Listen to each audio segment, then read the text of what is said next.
yeah, this something has changed, hasn't it?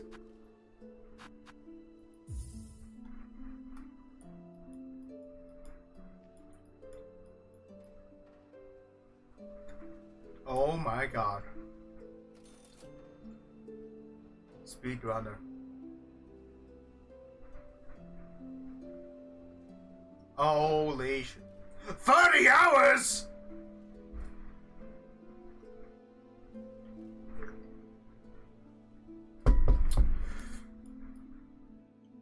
Still soul mode. Oh, wait. Hold on. I need to enhance. Complete the game. Achieve 100% game completion and finish the game in Still Soul mode. Holy shit. Yep.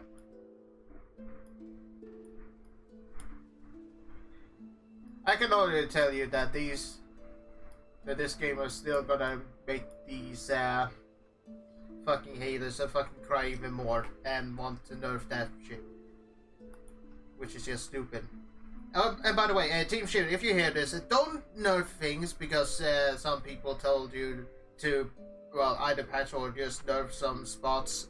Those are just people who just wants this game to be ruined for good reason, just to cater to their ideology or just be rewarded easily with on a silver platter.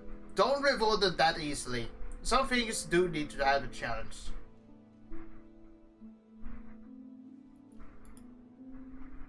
But yeah, this is just... wow.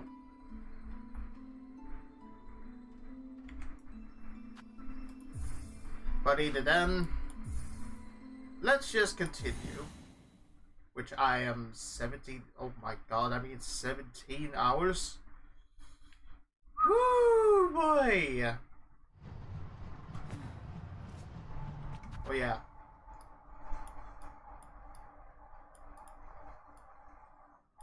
Need to address the elephant in the room.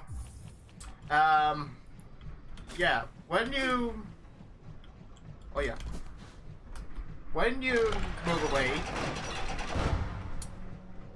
you had to pay. Oh great! These benches have currency. Great! For those people who say that there's no like that the pricing isn't high, well that's because the game has their own kind of currency. Fuck my life. Anywho.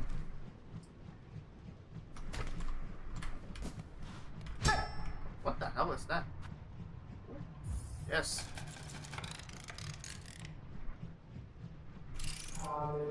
Speak now. Thy confession will be heard. You are confessed the sin most grave and must words clear. Return to your task, work outside. Neither either. All of us attend to be never tired, toil and be forgiven.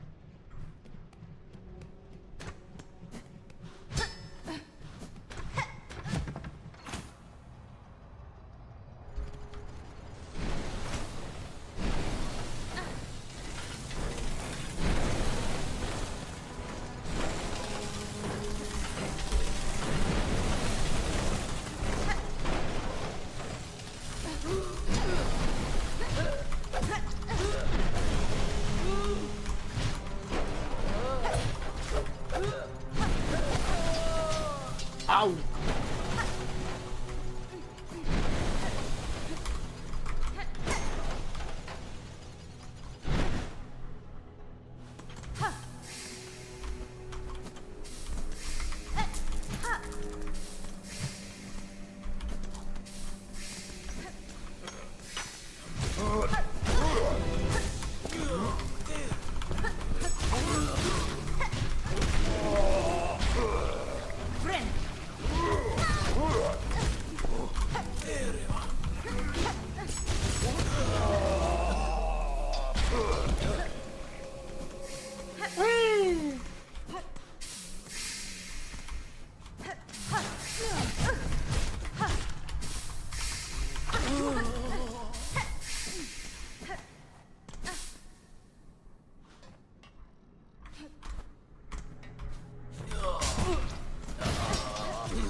Ouch.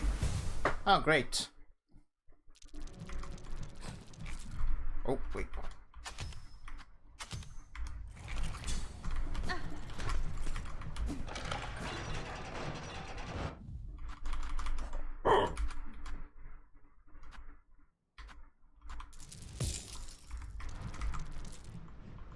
What happens if I do that? Speaking of broken, your confessors.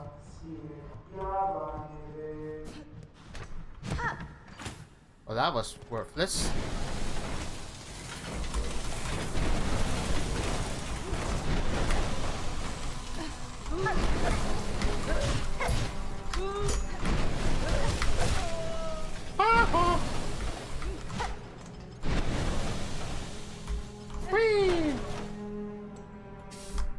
Oh, hello, I see people really excited about Silksong. Yeah, it is. I'm pretty much right now in the Underworks, which I'm really far, like real far. Whee! Hey!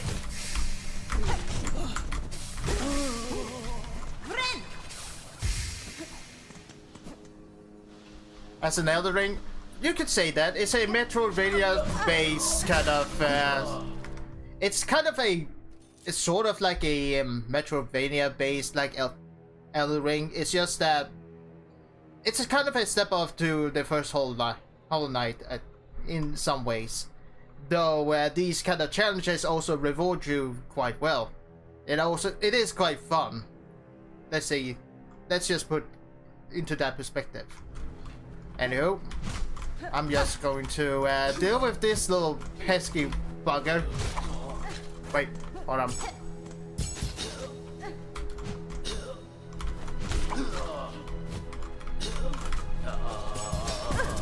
Oh, fuck.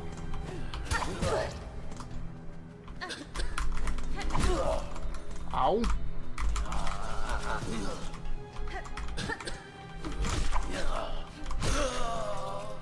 Ah, these pesky buggers.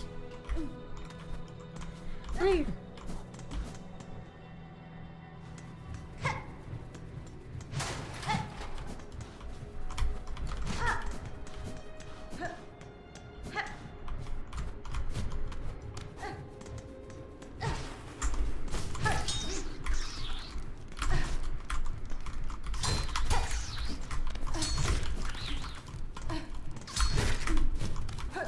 Oh boy.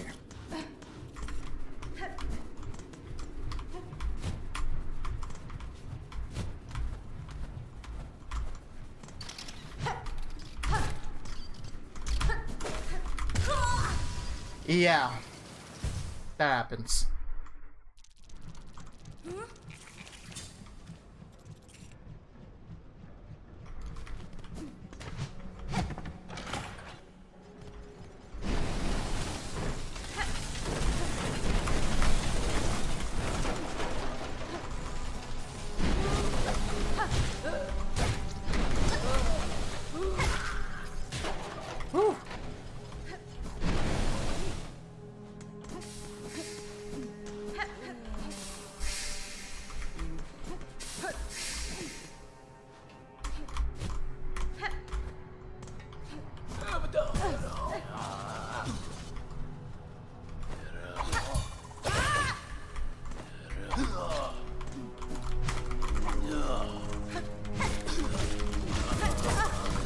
Ow.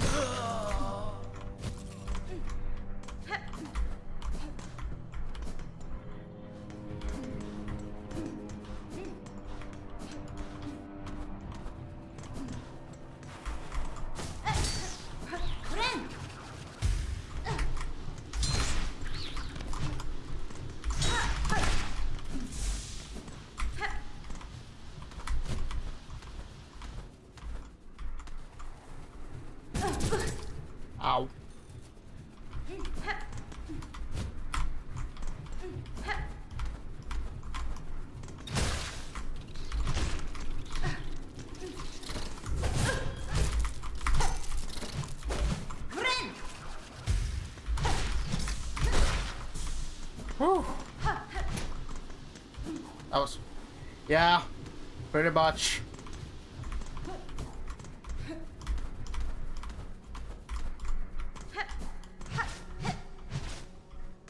Okay, now it's getting a little spooky. Oh, there you go, little buggers. No. No.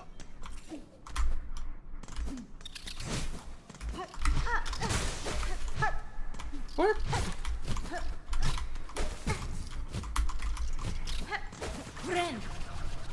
What? Hey, come on.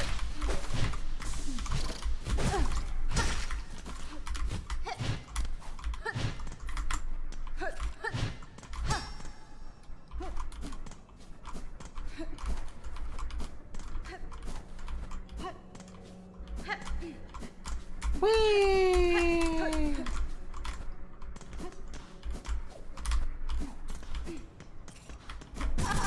Ow.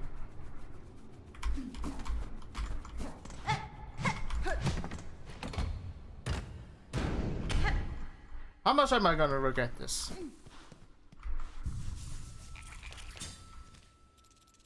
Oh, hey, look! I'm back!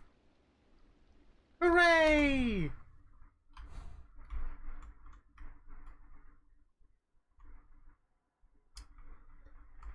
Yeah, I got a long way, aren't I? Sweet lord. Something tells me that something's going wrong. Oh.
Wait, Wish updated? Oh yeah, that's right! Ha!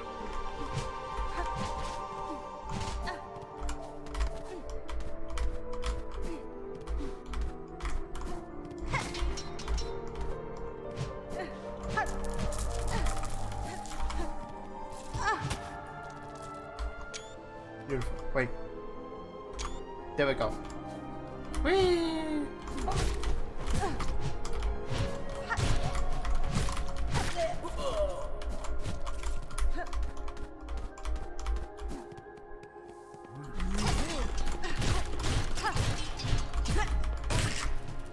Whoa!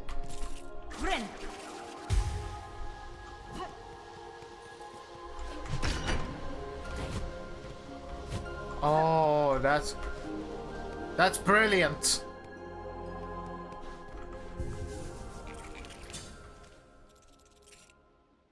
Yes. Anywho.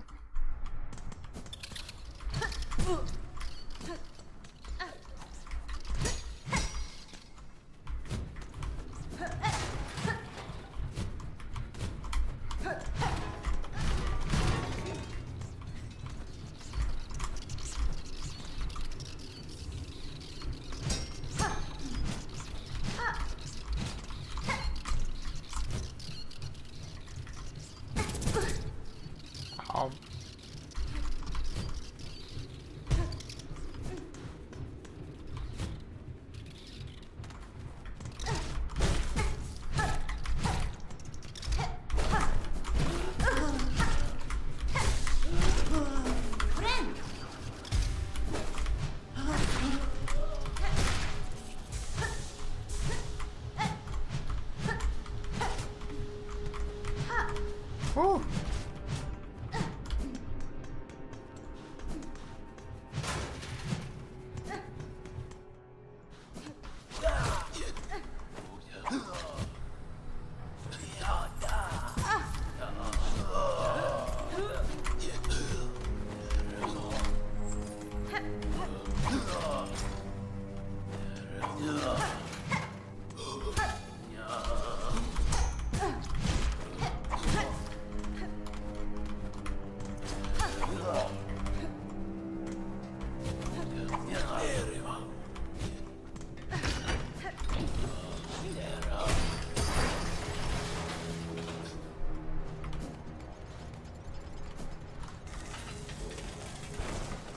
Oh.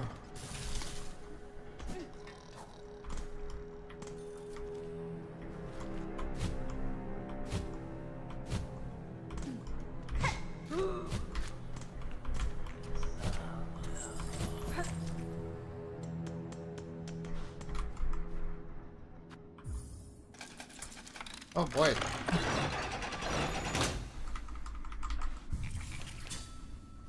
Oh, Jesus. Anywho. Whoa.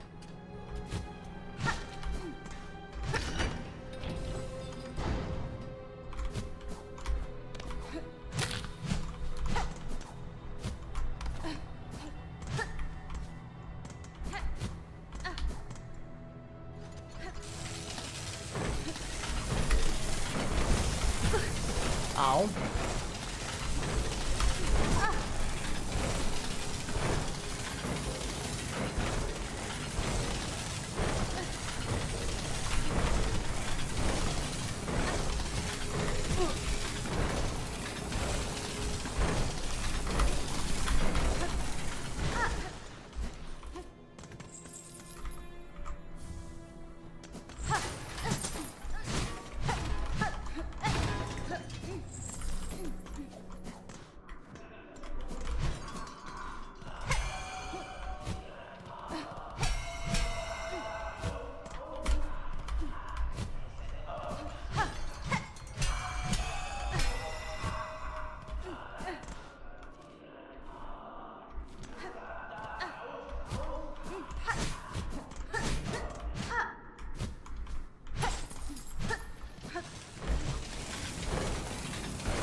What?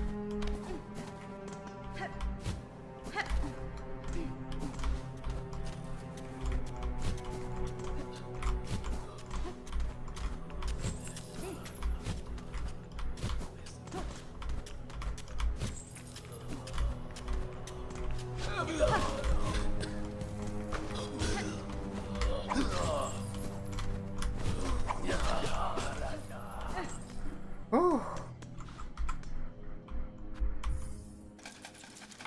Oh.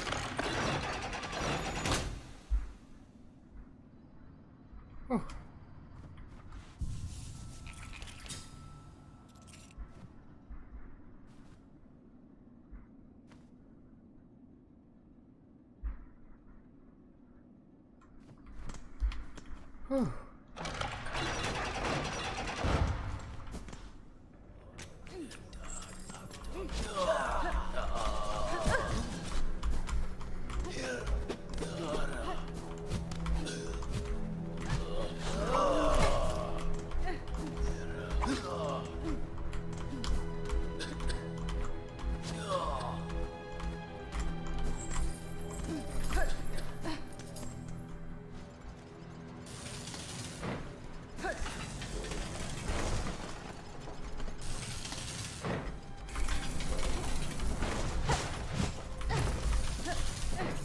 Oh.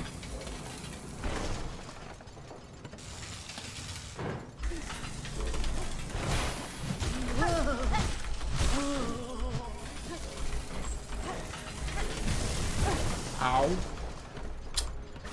Oh. Ah.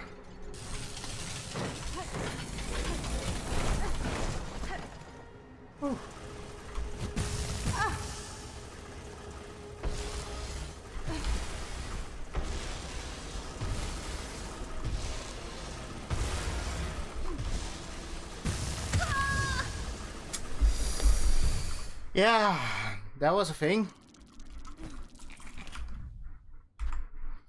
Hmm.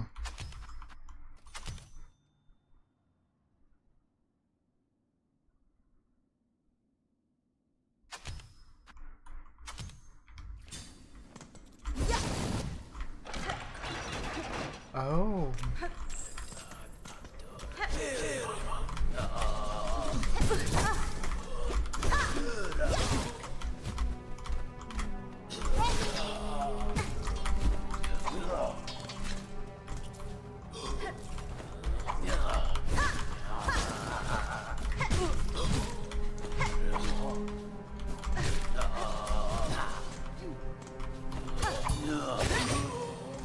Oh.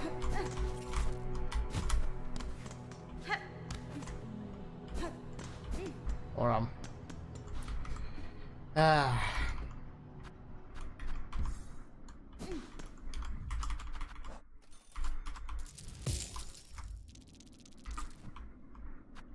yes.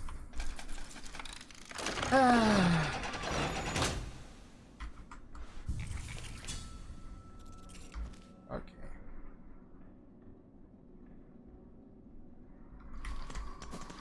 Oh.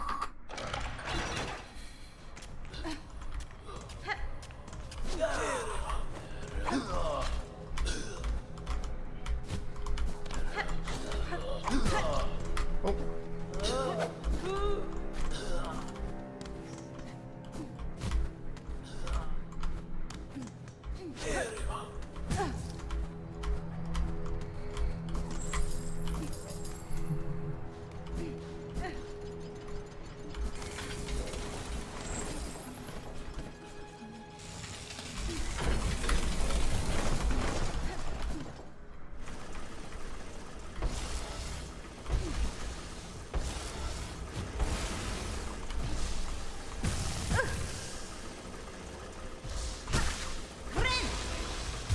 Okay. I need to take a break for now because I need to do some laundry.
Alright. Now I'm back. Sorry about that.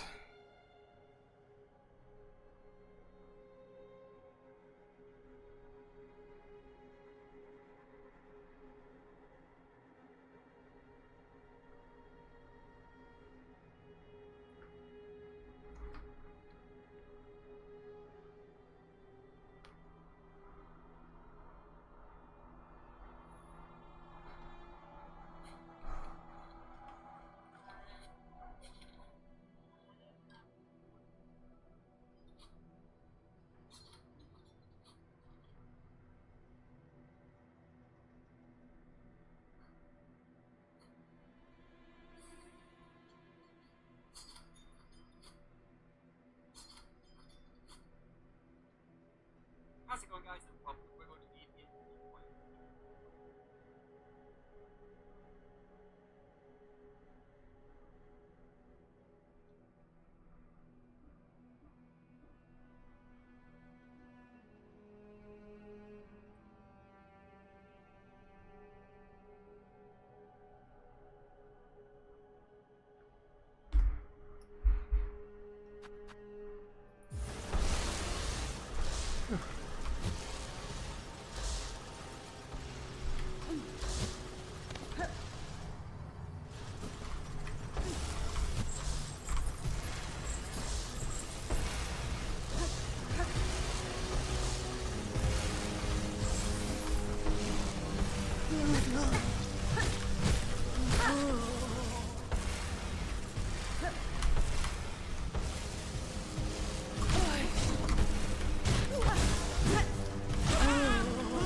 Oh, splendid.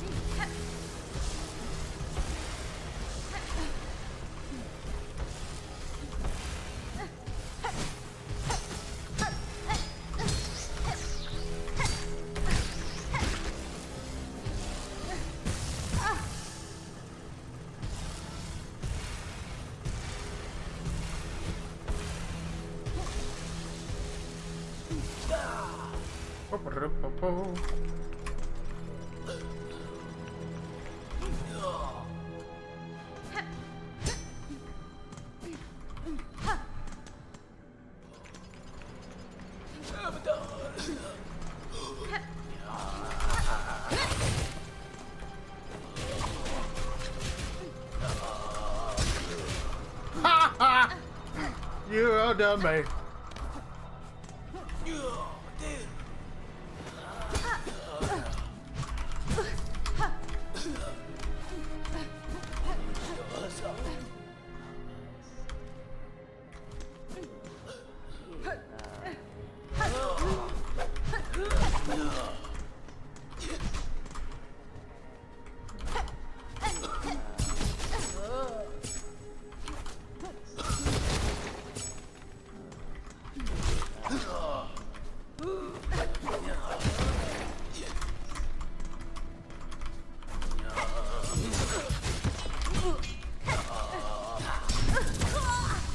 Ow. Okay, that was some.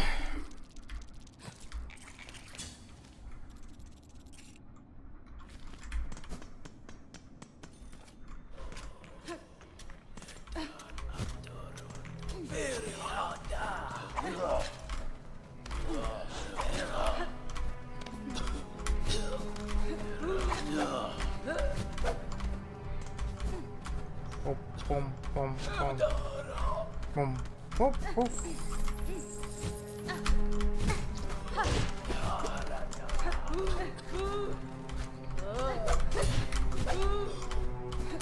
Whee!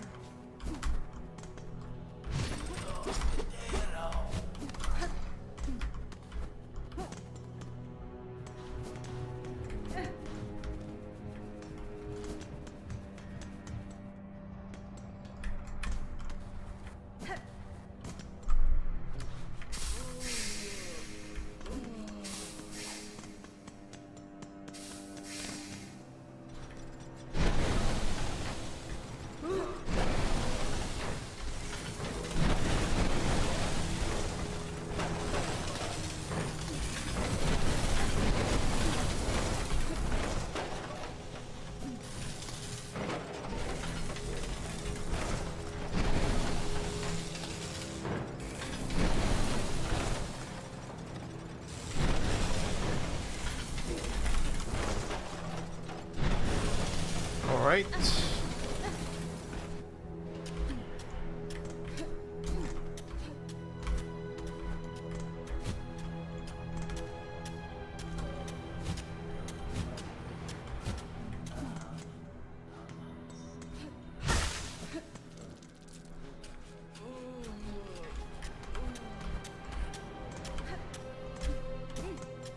Whew.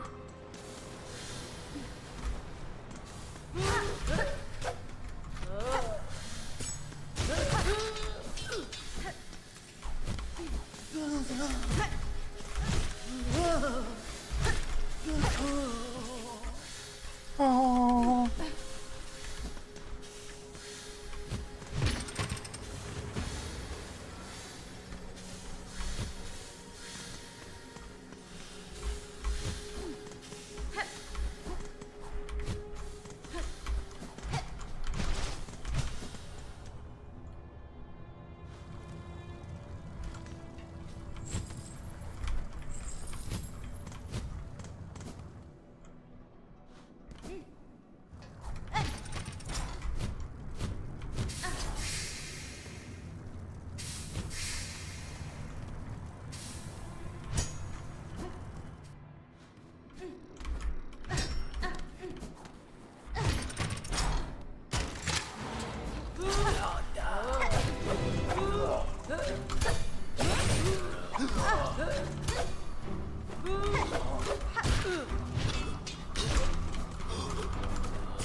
Yeah, that was a bit of a boo-boo.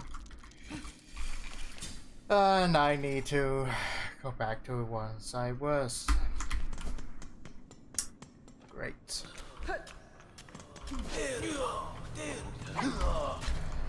Just give me a minute.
Oh boy. And there I lost. Well, that was on me. Totally on me.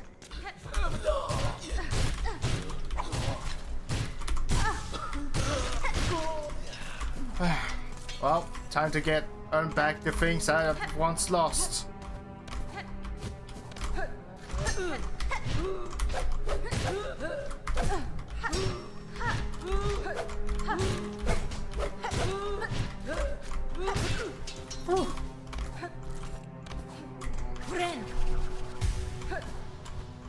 Bop, bop, bop.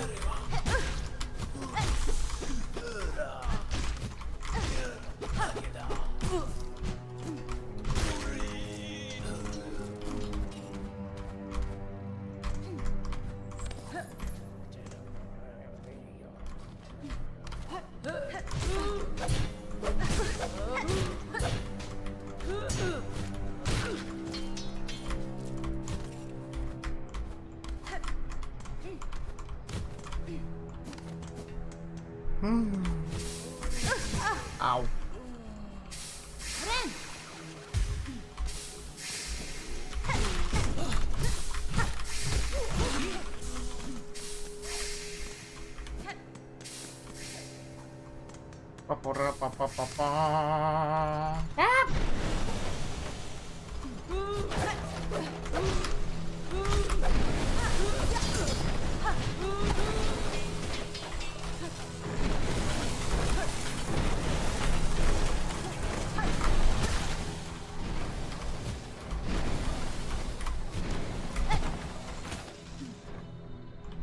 Ah.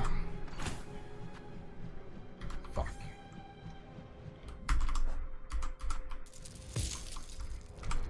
Yeah. Let's...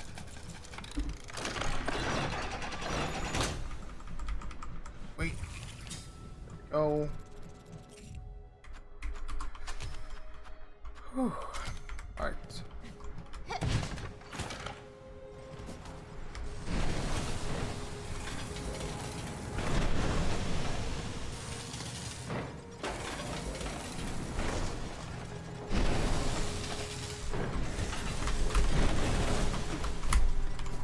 Oh.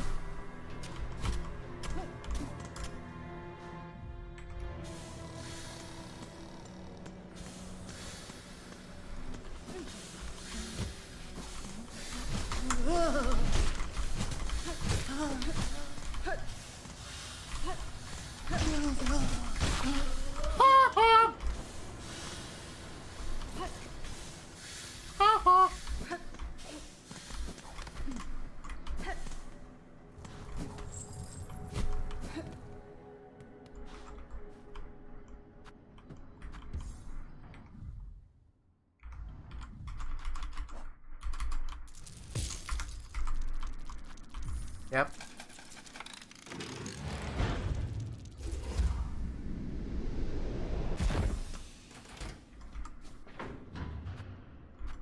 Oh, wait.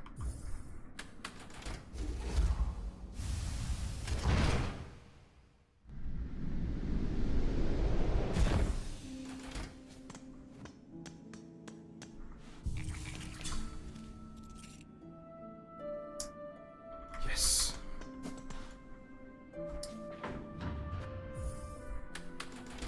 Finally. Hehe. Now it's easy for me to travel. Hooray!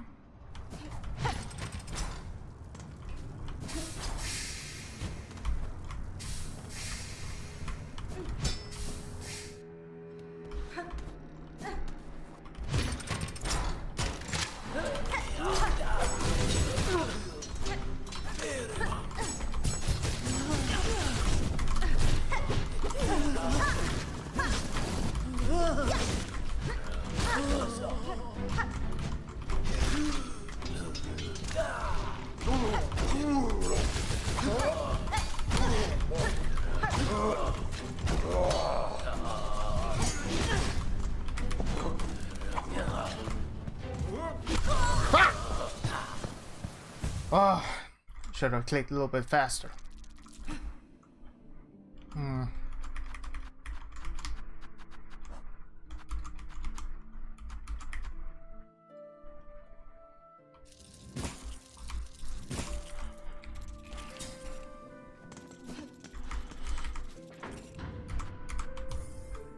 Just give me a minute.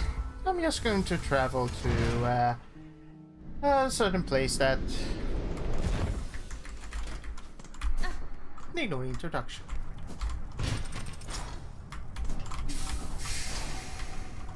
Because that was horse. But then again.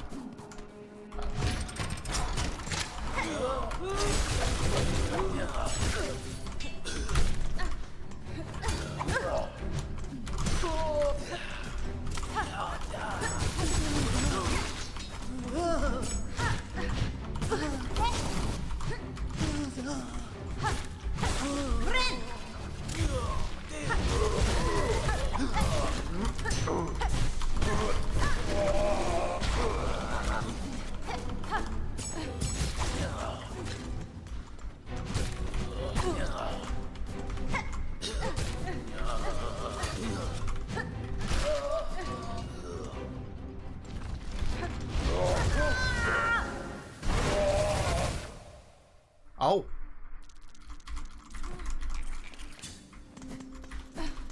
Whoops. Maybe I should have just dodged that. Yeah.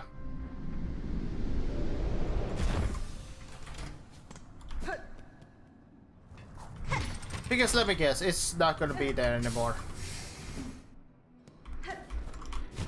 Oh my god, how did I know?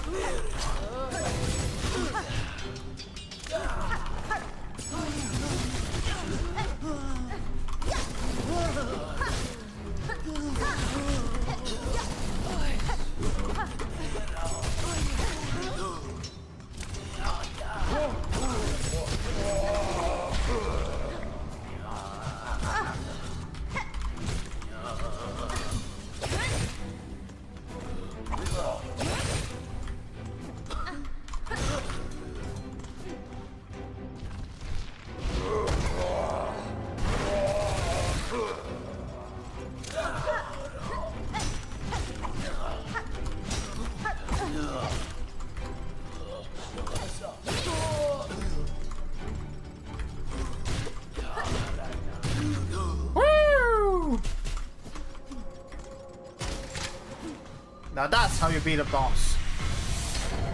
Oh. More weaves. Haha.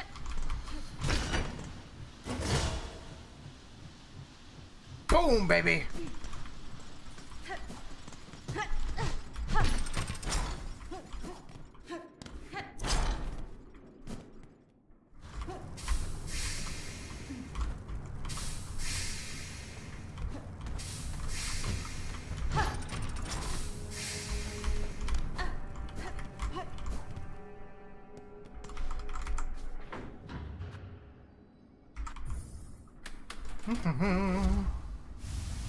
Now I'm going to the Citadel.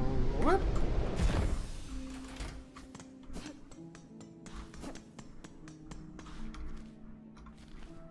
Wait a minute.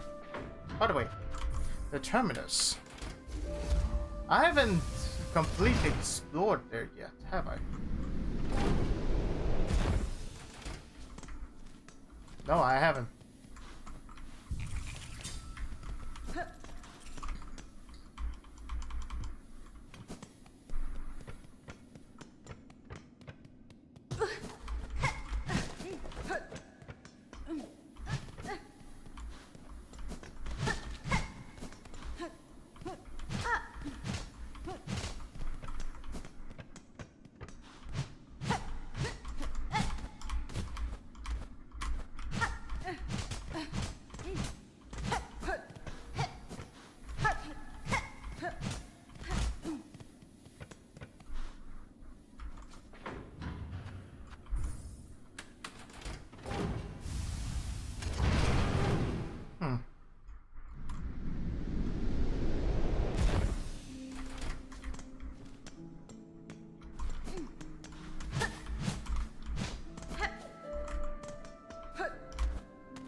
Oh.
Oh.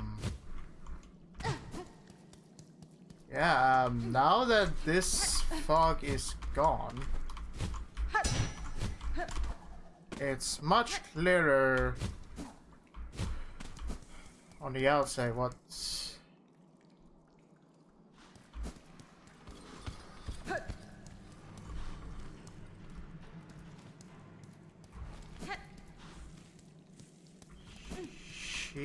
Jesus.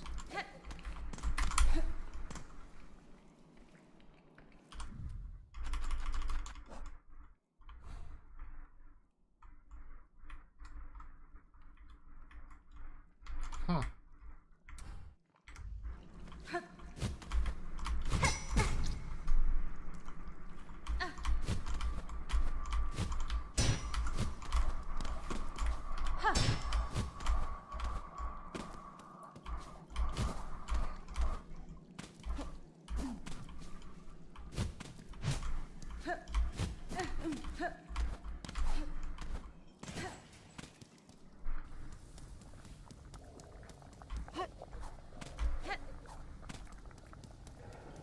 What happened for this?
Jesus.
Let's go to the Greymore to get our reward.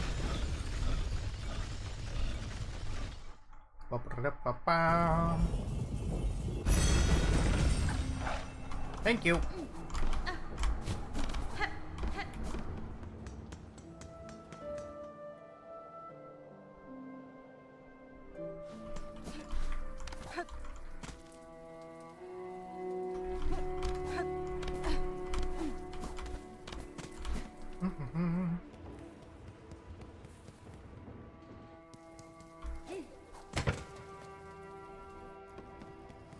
Okay, let's see. Oh, now I have completed your quest, recording many creatures of fallen in the journal. Oh, ma, look here, the marvelous bees and bugs, all listed so beautifully. Miss Grown Up, so many creatures now you have cut and beat and slashed. The essence linger on you. The scent mixing with your own. Oh, Ma, Nu simply must sample it for herself. She's like, Nogi! The forbidden taste. Now I understand, Ma. Do something to feel spread this juice. Wouldn't be done. There's no right to do. Such behavior is unfriendly.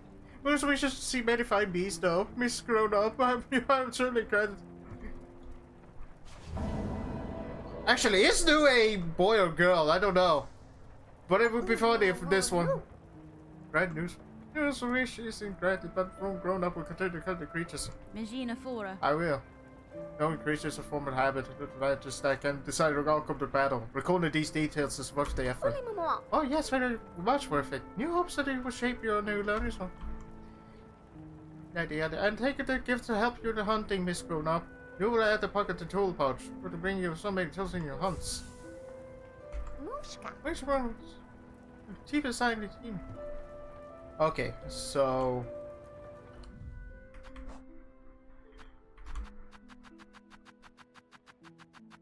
Is there any information of Nu? No. Yeah, Phantom, Widow, Godfly.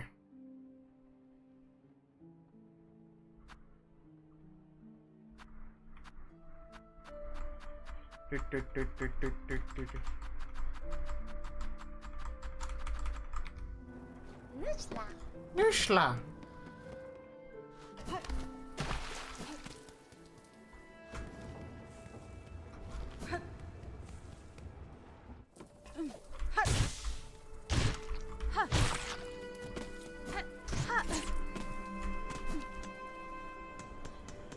Anywho.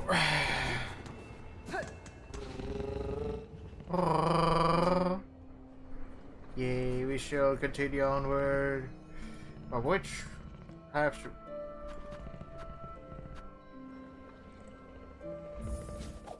Anywho.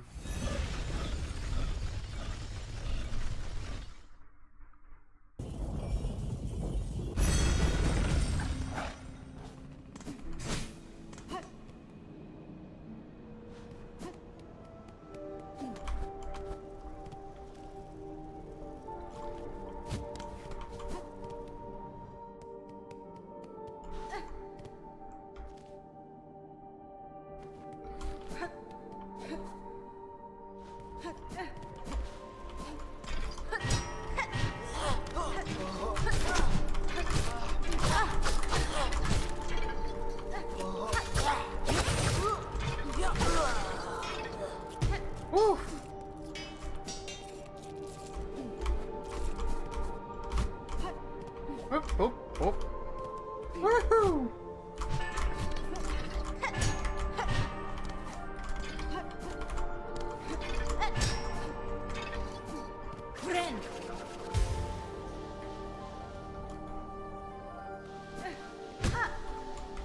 Wait, what is this? Great bugs. You who weep as your kingdom fades, join me upon the stage. Together we shall inflame the passion of Harlem.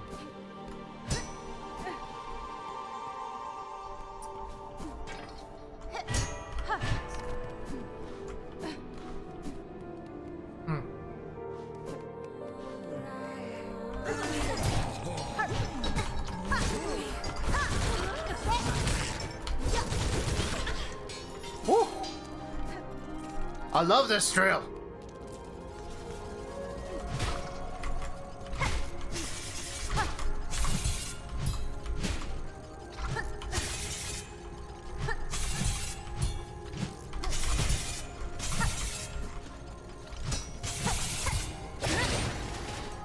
Haha.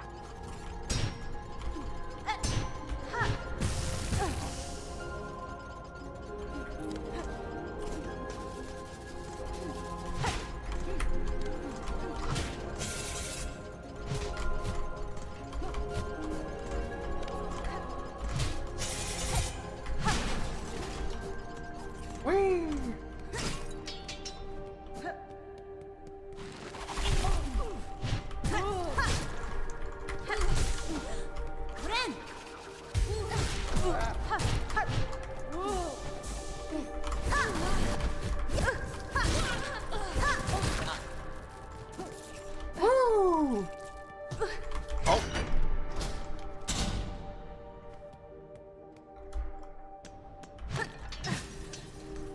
Oh.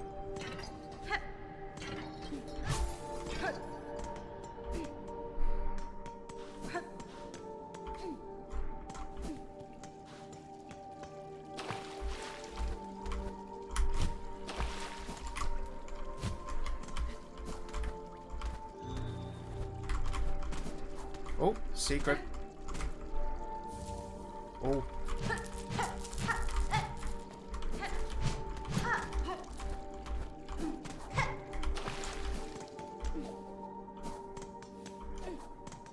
So much currency.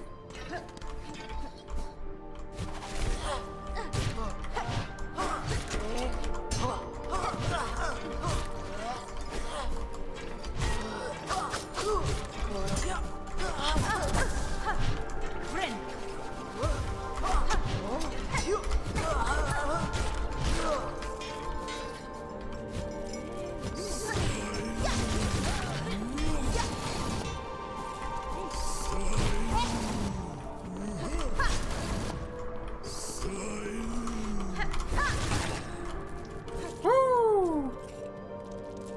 What's this?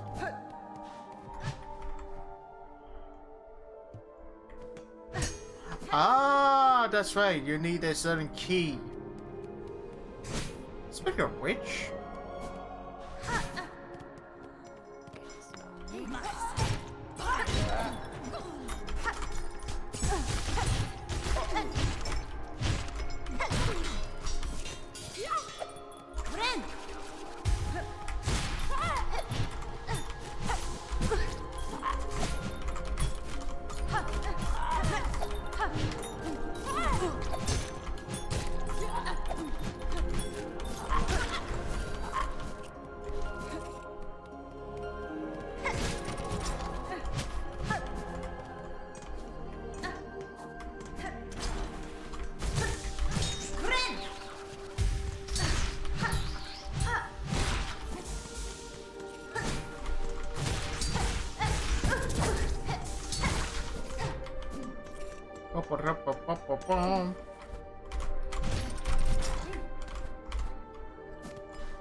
oh great.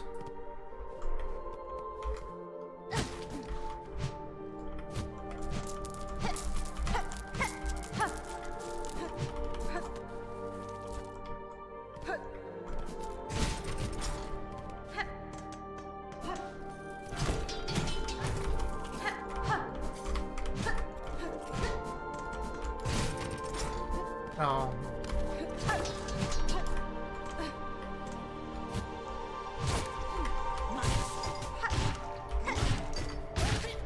Ooh.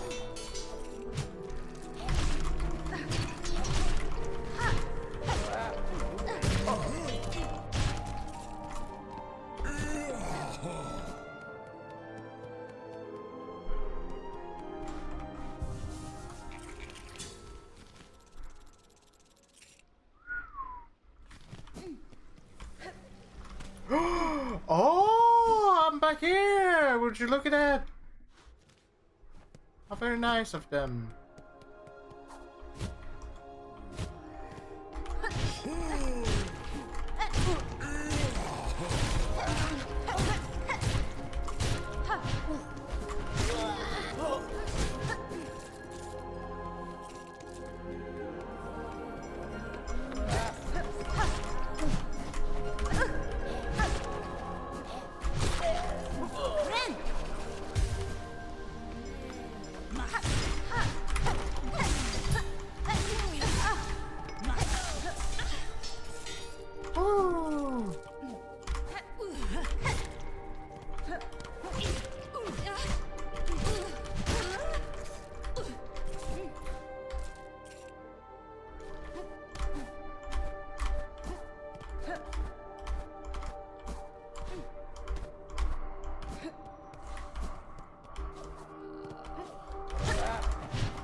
Oh!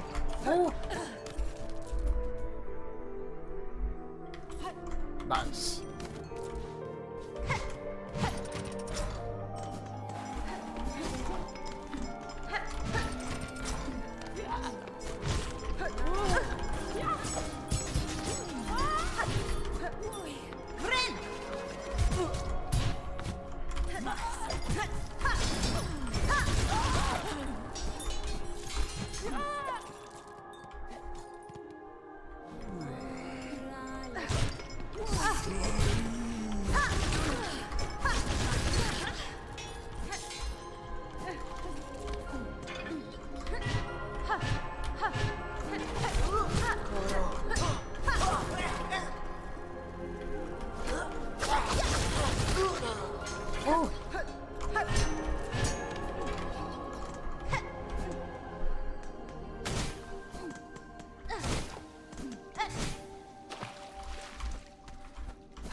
Whee!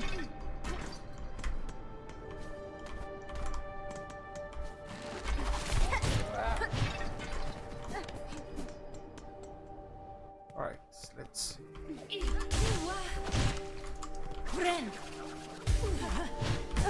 Ow! Woo! Oh boy. Whoop, whoop, whoop, whoop, whoop, whoop. Okay, whoop. Hold on. Whee!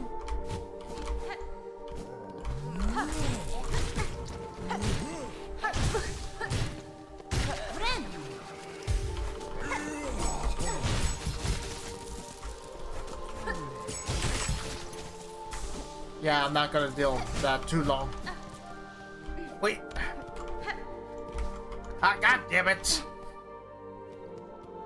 Fine, shoot yourself. Woo!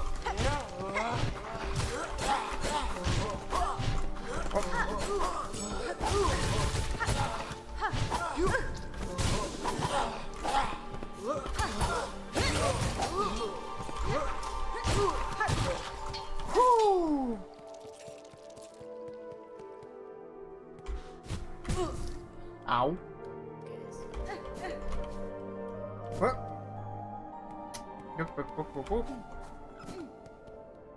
The hell is that?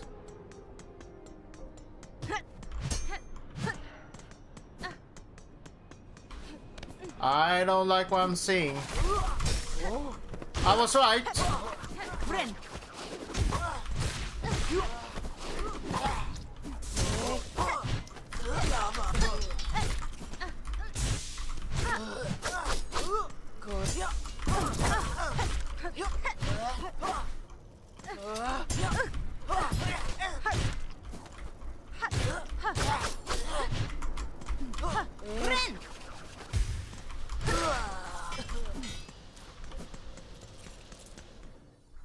Okay, something is up.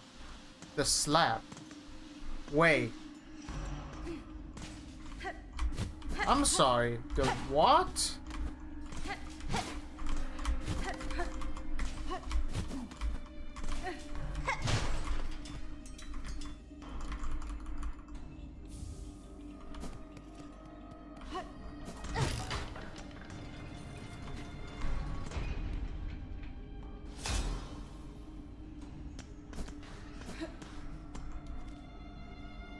Oh my god.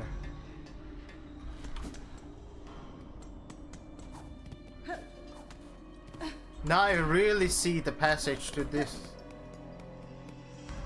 But I'm still missing one key. That's the thing. I can't go any further if I don't have all the keys. I'm missing one more.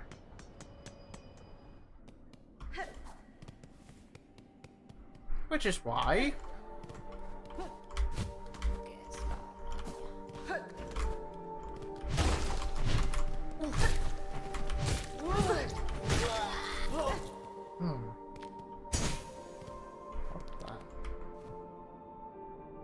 A machine with a symbol of silk.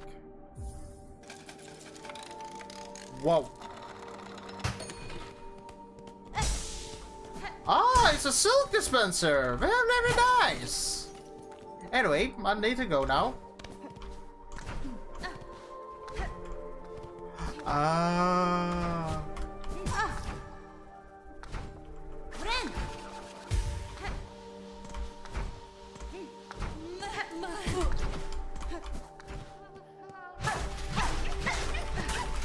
You're free!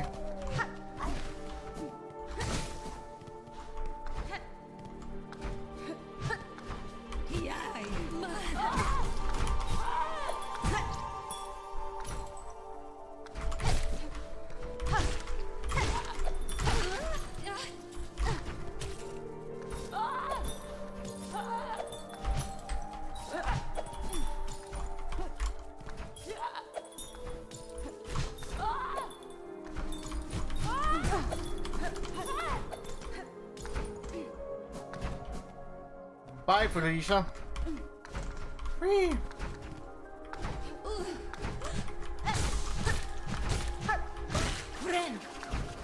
Oh.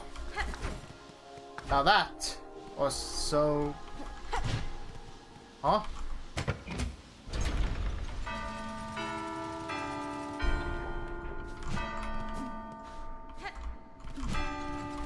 Oh wait, that's right. Again?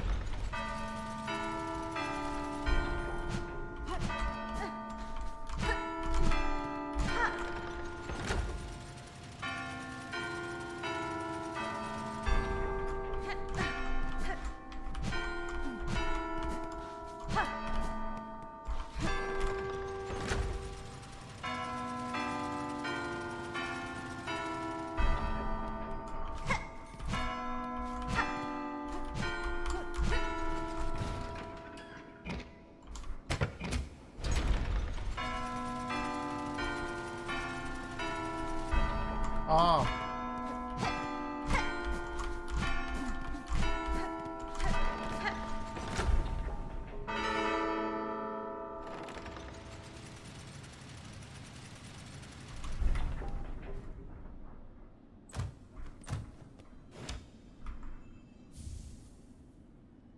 Oh, cockhead piece. Wait, a what? One part of cock works hard, continuing. Making this a real regulation. Huh.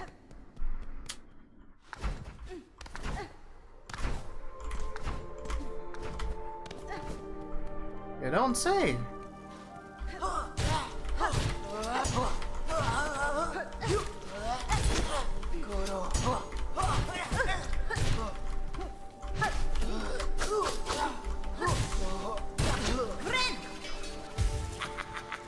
Hey, you!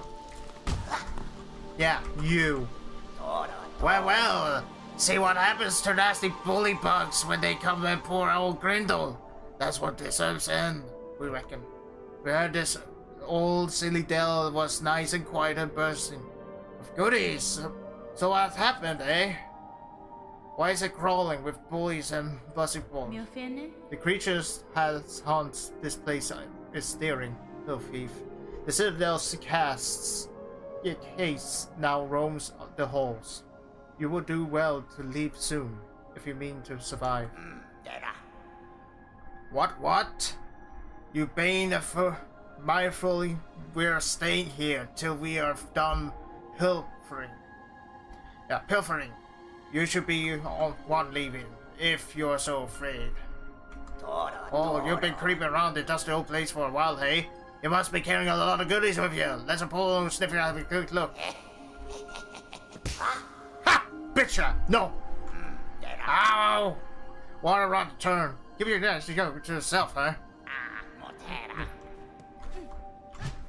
I really wish I could actually...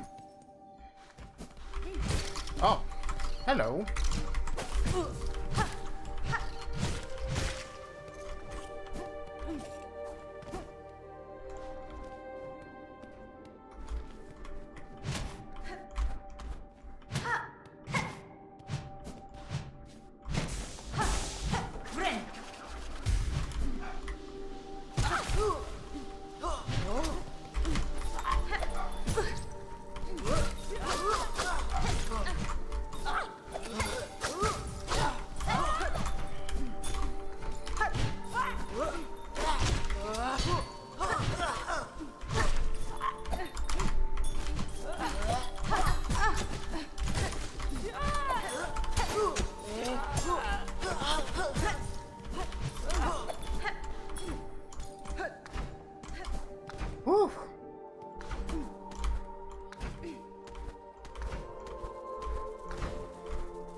Where am I?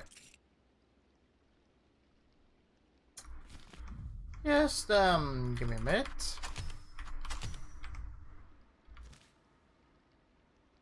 Ow. I'm over there. Oh, nice. Anywho.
Oh no! That was bad of me. Of course I had that!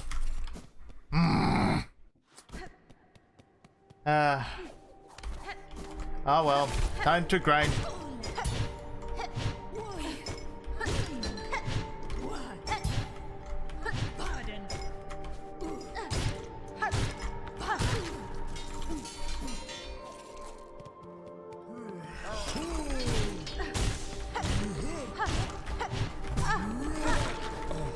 I had so much rosaries. I had 600 rosaries gone by an instant. How dumb am I? You don't answer that question. I know the answer.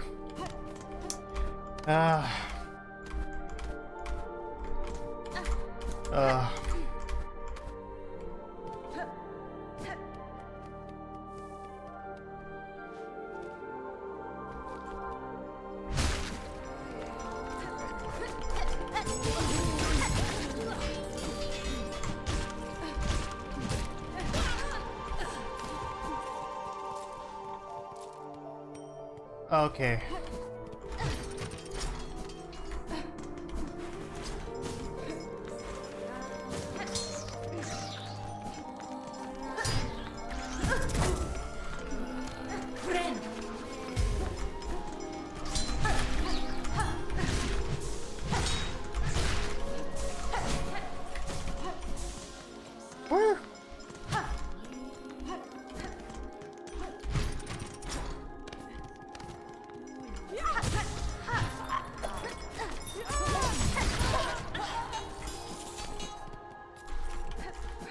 You know what? I don't think I need the 600 because I can already farm more.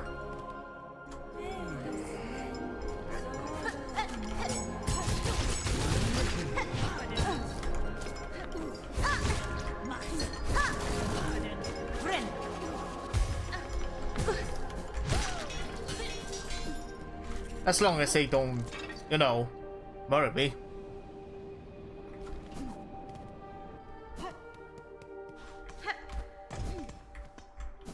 Damn it! Oh well.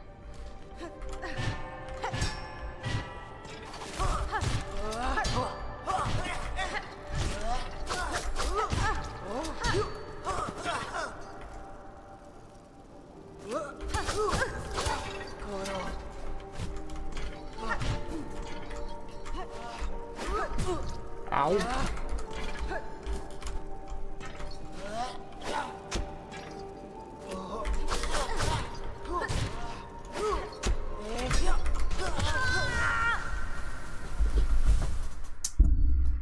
I really need to get good.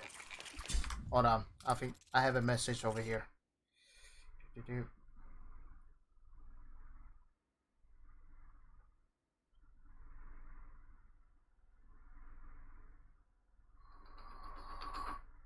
Okay, I need to get down and pick up my clothes, so I'll be right back, guys. I'll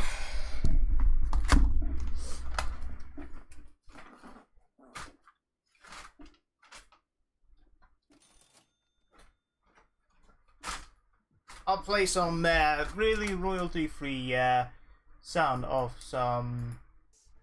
These images are the primary way Hollow Knight informs us of the shape and size of its world. And as nice looking as these various maps are, they aren't actually Hallownest itself. They're abstract shapes and drawings that imply what Hallownest is supposed to look like. I want a map that looks exactly like what we see in-game. I want to push the camera out and see a fully detailed map of Hallownest in its entirety. I want something like what Team Cherry showed off in the 2014 Kickstarter trailer for Hollow Knight, where they zoomed out on the Forgotten Crossroads and revealed almost the entire area in one image. Of course, this shot wasn't made by just zooming out the camera in-game. Hollow Knight only has one room loaded in at a time, so even if you did unlock the camera and zoom it out, you're never going to see more than one room on screen at a time. This is sort of like real life, where objects outside your field of view cease to exist. Team Cherry actually constructed this footage by combining a bunch of screenshots of Hollow Knight's rooms together in some kind of video or image editing software. We can actually tell that that's what they did, because if you zoom in on this part of the map, you can actually see the knight just kind of hanging out. You can even see it again near the entrance to Greenpath. Now you could theoretically do this exact same process but for all of Hallownest, screenshotting every single room and combining them together to create one continuous map of the entire game world. But would anyone ever actually take on such an insane challenge and actually do this? Are there any brave soldiers in the Hollow Knight community willing to step up? That was a rhetorical question, and the answer is yes. Back in the ancient times of August 2017, a member of the Hollow Knight community known as Nook, or the Embraced One, began chipping away at mapping out the entirety of Hollow Knight's world. She'd continue to work on this project in her free time, juggling it between work and developing her own game, and in February of 2023, she finally released a complete map of Hallownest. The final work is a massive image, 72,622 pixels wide by 48,128 pixels tall. For reference, the knight, as it appears in this map, is 23 pixels wide by 50 pixels tall. The map contains a total of 307 rooms, compiled from over 6,000 screenshots, each of which had to be cleaned up and connected to each other in one giant image. The entire image can be viewed on Nook's website, hallownest.net, where she set up an interactive version that loads up right in your browser. That way you don't have to open the massive 800 megabyte file on your own machine. Nook was inspired to do this after finding a complete map of Castlevania, Symphony of the Night, which is basically Hollow Knight for boomers. In fact, you can find quite a few full detail maps online, painstakingly created by fans to capture the sheer scale of various Metroidvania maps. This practice goes back well over a decade, with maps like these being created for games like the original Metroid for the NES. As far as I know, these maps don't have any widely recognized name, but for this video, I'm just going to call them composite maps, since they are usually created by compositing a bunch of images together to create one big picture. Creating a map like this presents two technical challenges that I'd like to discuss in this video. The first challenge is creating complete images of individual rooms. This can be difficult because a lot of 2D games, Hollow Knight included, feature something called parallax scrolling. This is where objects in the far background move across the screen at a slower rate than ones in the near background, creating an illusion of depth. It's a bit tricky to spot if you aren't looking for it, but you can see it clearly in certain objects like this chain found in the Crystal Peak. Some modern 2D games achieve this parallax scrolling effect by not actually being 2D at all, instead using a 3D camera and just locking it from tilting or rotating. This is done because, paradoxically, 3D game engines can actually be quite useful for building and debugging 2D games, as well as seeing wider support on a greater variety of systems. Hollow Knight also utilizes this method for its rooms. Using the program HK World Edit 2, we can actually open up Hollow Knight rooms and move the camera around freely. From here you can see that the 2D assets that dress up a room are actually placed in 3D space. So when the camera tracks the player moving around, these objects pan across the screen at different speeds. This is all very cool, but it makes creating a full-sized image of the room a lot more complicated. If you take individual screenshots and stitch them together, background objects will end up appearing multiple times since they don't pan across the screen as quickly as foreground objects. To combat this, Nook had to manually edit almost every room to make sure the background was free of duplicates. This means pulling sprites from sprite sheets and manually adding them back into the image, as well as finding clever ways to hide seams between screenshots, such as placing them behind pipes and pillars. Nook uploaded time lapses of this process on her YouTube channel, and it shows just how much work went into reconstructing these rooms. The end result of all this is that rooms on the composite map don't quite reflect their in-game counterparts 100%. Some artistic liberties had to be taken to make these images even possible. And this isn't the only aspect of the map that required some creative workarounds. Which brings us to the other technical challenge involved with creating this map, actually lining up all the rooms with each other. In an interview with PC Gamer back in 2017, Ari Gibson described Hollow Knight's map as 98% pure. There are just a few cheats, like a tiny room goes down like 20 tiles too low, that kind of thing. There's never a case where an entire room is a paradox, that kind of thing. And, well, in reality, Hollow Knight's map cheats quite a bit, especially when compared to games like Super Metroid and Symphony of the Night. Of course, these older games used rigid grid maps, and while Hollow Knight's rooms were conceptualized as boxes as well, in practice the rooms come in various shapes and sizes, and are much more freely placed on the game's minimap. This means a variety of things. Some room exits don't line up, multiple rooms sometimes occupy the same space, and some areas are much further apart than expected. This means Nook was basically constructing a puzzle with misshapen pieces. So to make sense of all this, we're going to be going through each area in Nook's map and examining how well Team Cherry constructed them from a cartographer's perspective. I'll be pointing out things such as misalignments between rooms, significant gaps between rooms, and rooms overlapping with one another. So which area in Hallownest do you think will turn out the best? Which ones will have the most nonsensical room layouts? Be sure to leave a comment down below that has nothing to do with what I just asked. Also, before I dive in proper, I did just want to mention that Nook is also a game developer, working on her own game called Where Birds Go to Sleep. It's a narrative adventure game that looks super weird and super cool, and you can find a link to the Steam page in the description if you're interested in wishlisting the game. I have randomly decided to begin our journey in the Forgotten Crossroads. Despite being the simple starting area, Crossroads actually boasts the largest number of external rooms of any section in Hallownest, comprising a total of 40 rooms. When I say external, Yo guys, how you doing? excluding rooms like the I hope you room, want shopkeeper rooms, and other interior rooms that aren't included on the game's minimap. So pretty much any room that is entered using a doorway. If we look at the long vertical room on the left that connects to Green Path, we can see two horizontal paths that cut across the top of the crossroads. These two paths then connect to a room on the right, the room that leads to Myla and the Crystal Peak.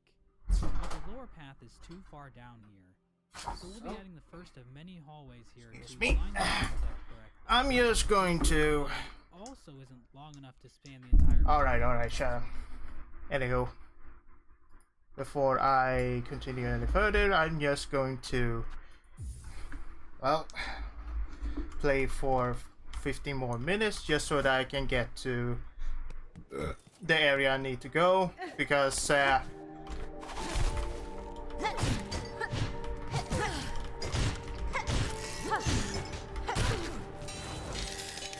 what the hell are you?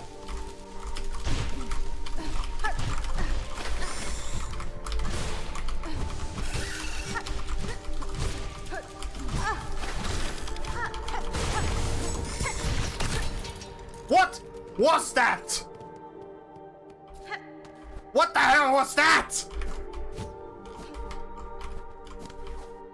What kind of arachnid kind of bullshit was that? Oh, hell no! Hell no!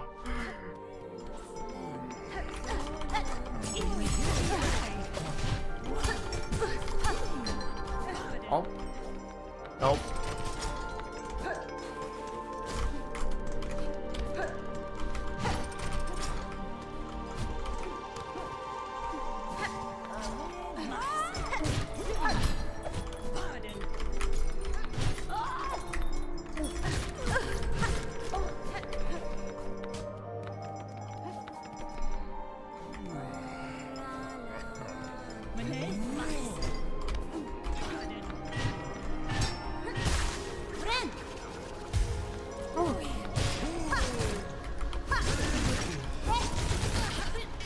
Oh. You guys saw that, right? That...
Okay, whew.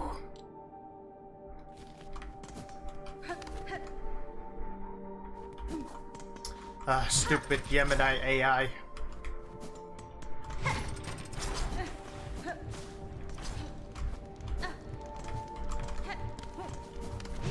You know, hearing that sound did not... Oh, it's...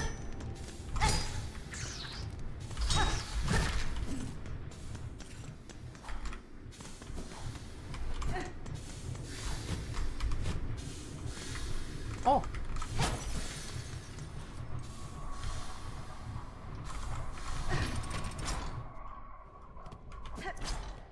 Oh, you got it. This was not the area I wanted to be!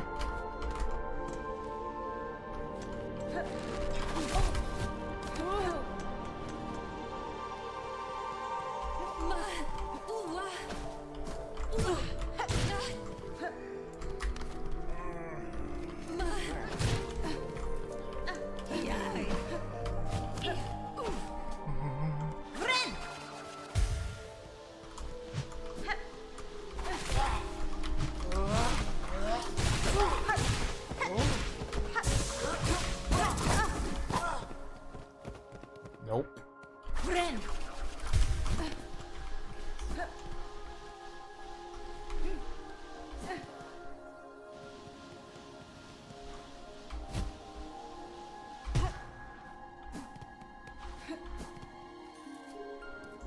What?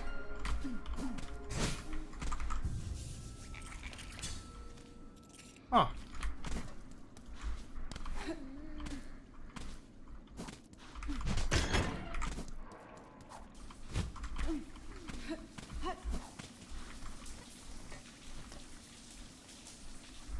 Huh. I'm taking a shower. I love you.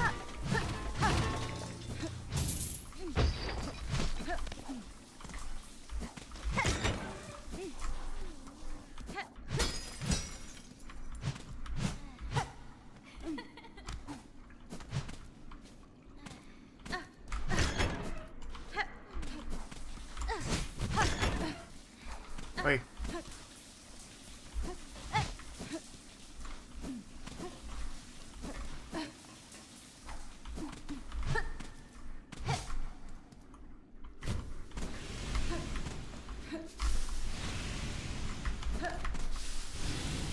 Wait a minute. Ow.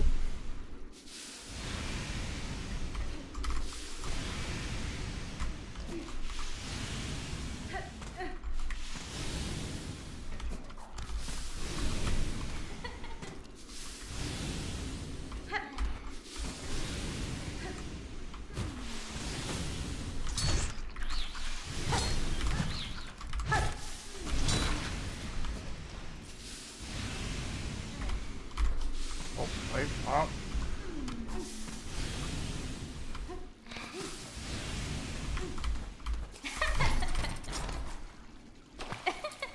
Hey, it's the little buddy!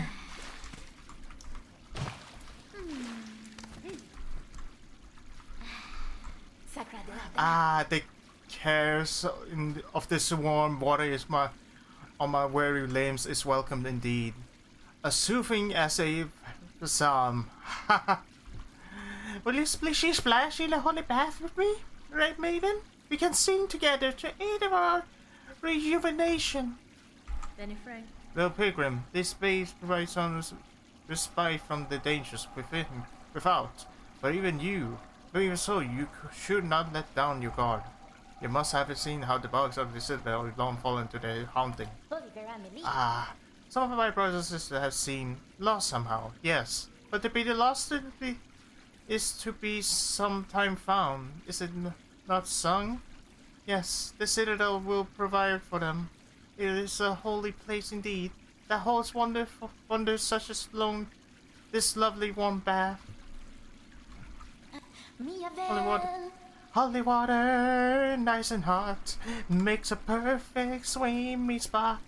Here is your worries in a flash, 'cause you're born in splash, splash, splash. Whoop. Wait, what? Oh.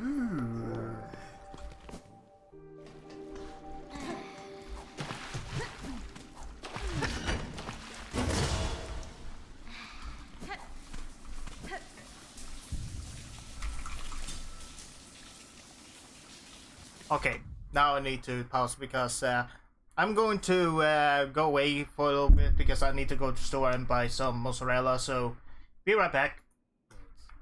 So an extra hallway needs to be added somewhere in here to make it reach. Switching back over to... This is a map of Hallownest. And so is this. And this. And technically this. These images are the primary way Hollow Knight informs us of the shape and size of its world. Wait. And as nice looking as these various maps are, they aren't actually Hallownest itself. They're abstract shapes and drawings that imply what Hallownest is supposed to look like. Alright, here's a little image right here so you guys can watch. I want to push the camera out. Be right back. And see a fully picture of Hallownest in its entirety. Wait, I need to open this package up because I am expecting a Green Goblin Mobile Legends figure.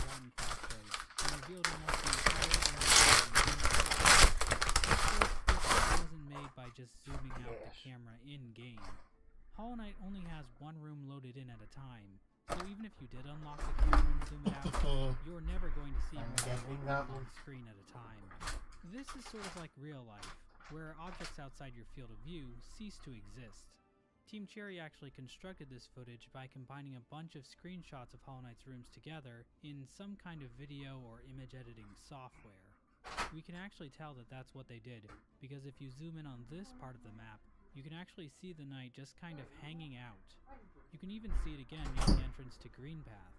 Now you could theoretically do this exact same process but for all of Hallownest, screenshotting every single room and combining them together to create one continuous map of the entire game world. But would anyone ever actually take on such an insane challenge and actually do this? Are there any brave soldiers in the Hollow Knight community willing to step up? That was a rhetorical question, and the answer is yes. Back in the ancient times of August 2017, a member of the Hollow Knight community known as Nook, or the Embraced One, began chipping away at mapping out the entirety of Hollow Knight's world.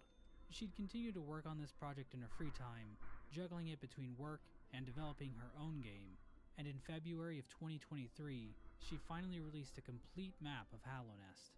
The final work is a massive image, 72,622 pixels wide by 48,128 pixels tall. For reference, the night, as it appears in this map, is 23 pixels wide by 50 pixels tall. The map contains a total of 307 rooms, compiled from over 6,000 screenshots, each of which had to be cleaned up and connected to each other in one giant image.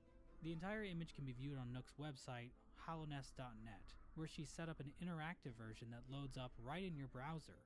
That way you don't have to open the massive 800 megabyte file on your own machine. Nook was inspired to do this after finding a complete map of Castlevania, Symphony of the Night, which is basically Hollow Knight for boomers. In fact, you can find quite a few full detail maps online, painstakingly created by fans to capture the sheer scale of various Metroidvania maps. This practice goes back well over a decade, with maps like these being created for games like the original Metroid for the NES. As far as I know, these maps don't have any widely recognized name, but for this video, I'm just going to call them composite maps, since they are usually created by compositing a bunch of images together to create one big picture. Creating a map like this presents two technical challenges that I'd like to discuss in this video. The first challenge is creating complete images of individual rooms. This can be difficult because a lot of 2D games, Hollow Knight included, feature something called parallax scrolling. This is where objects in the far background move across the screen at a slower rate than ones in the near background, creating an illusion of depth. It's a bit tricky to spot if you aren't looking for it, but you can see it clearly in certain objects like this chain found in the Crystal Peak. Some modern 2D games achieve this parallax scrolling effect by not actually being 2D at all, instead using a 3D camera and just locking it from tilting or rotating. This is done because, paradoxically, 3D game engines can actually be quite useful for building and debugging 2D games, as well as seeing wider support on a greater variety of systems. Hollow Knight also utilizes this method for its rooms. Using the program HK World Edit 2, we can actually open up Hollow Knight rooms and move the camera around freely. From here you can see that the 2D assets that dress up a room are actually placed in 3D space. So when the camera tracks the player moving around, these objects pan across the screen at different speeds. This is all very cool, but it makes creating a full-sized image of the room a lot more complicated. If you take individual screenshots and stitch them together, background objects will end up appearing multiple times since they don't pan across the screen as quickly as foreground objects. To combat this, Nook had to manually edit almost every room to make sure the background was free of duplicates. This means pulling sprites from sprite sheets and manually adding them back into the image, as well as finding clever ways to hide seams between screenshots, such as placing them behind pipes and pillars. Nook uploaded time lapses of this process on her YouTube channel, and it shows just how much work went into reconstructing these rooms. The end result of all this is that rooms on the composite map don't quite reflect their in-game counterparts 100%. Some artistic liberties had to be taken to make these images even possible. And this isn't the only aspect of the map that required some creative workarounds. Which brings us to the other technical challenge involved with creating this map, actually lining up all the rooms with each other. In an interview with PC Gamer back in 2017, Ari Gibson described Hollow Knight's map as 98% pure. There are just a few cheats, like a tiny room goes down like 20 tiles too low, that kind of thing.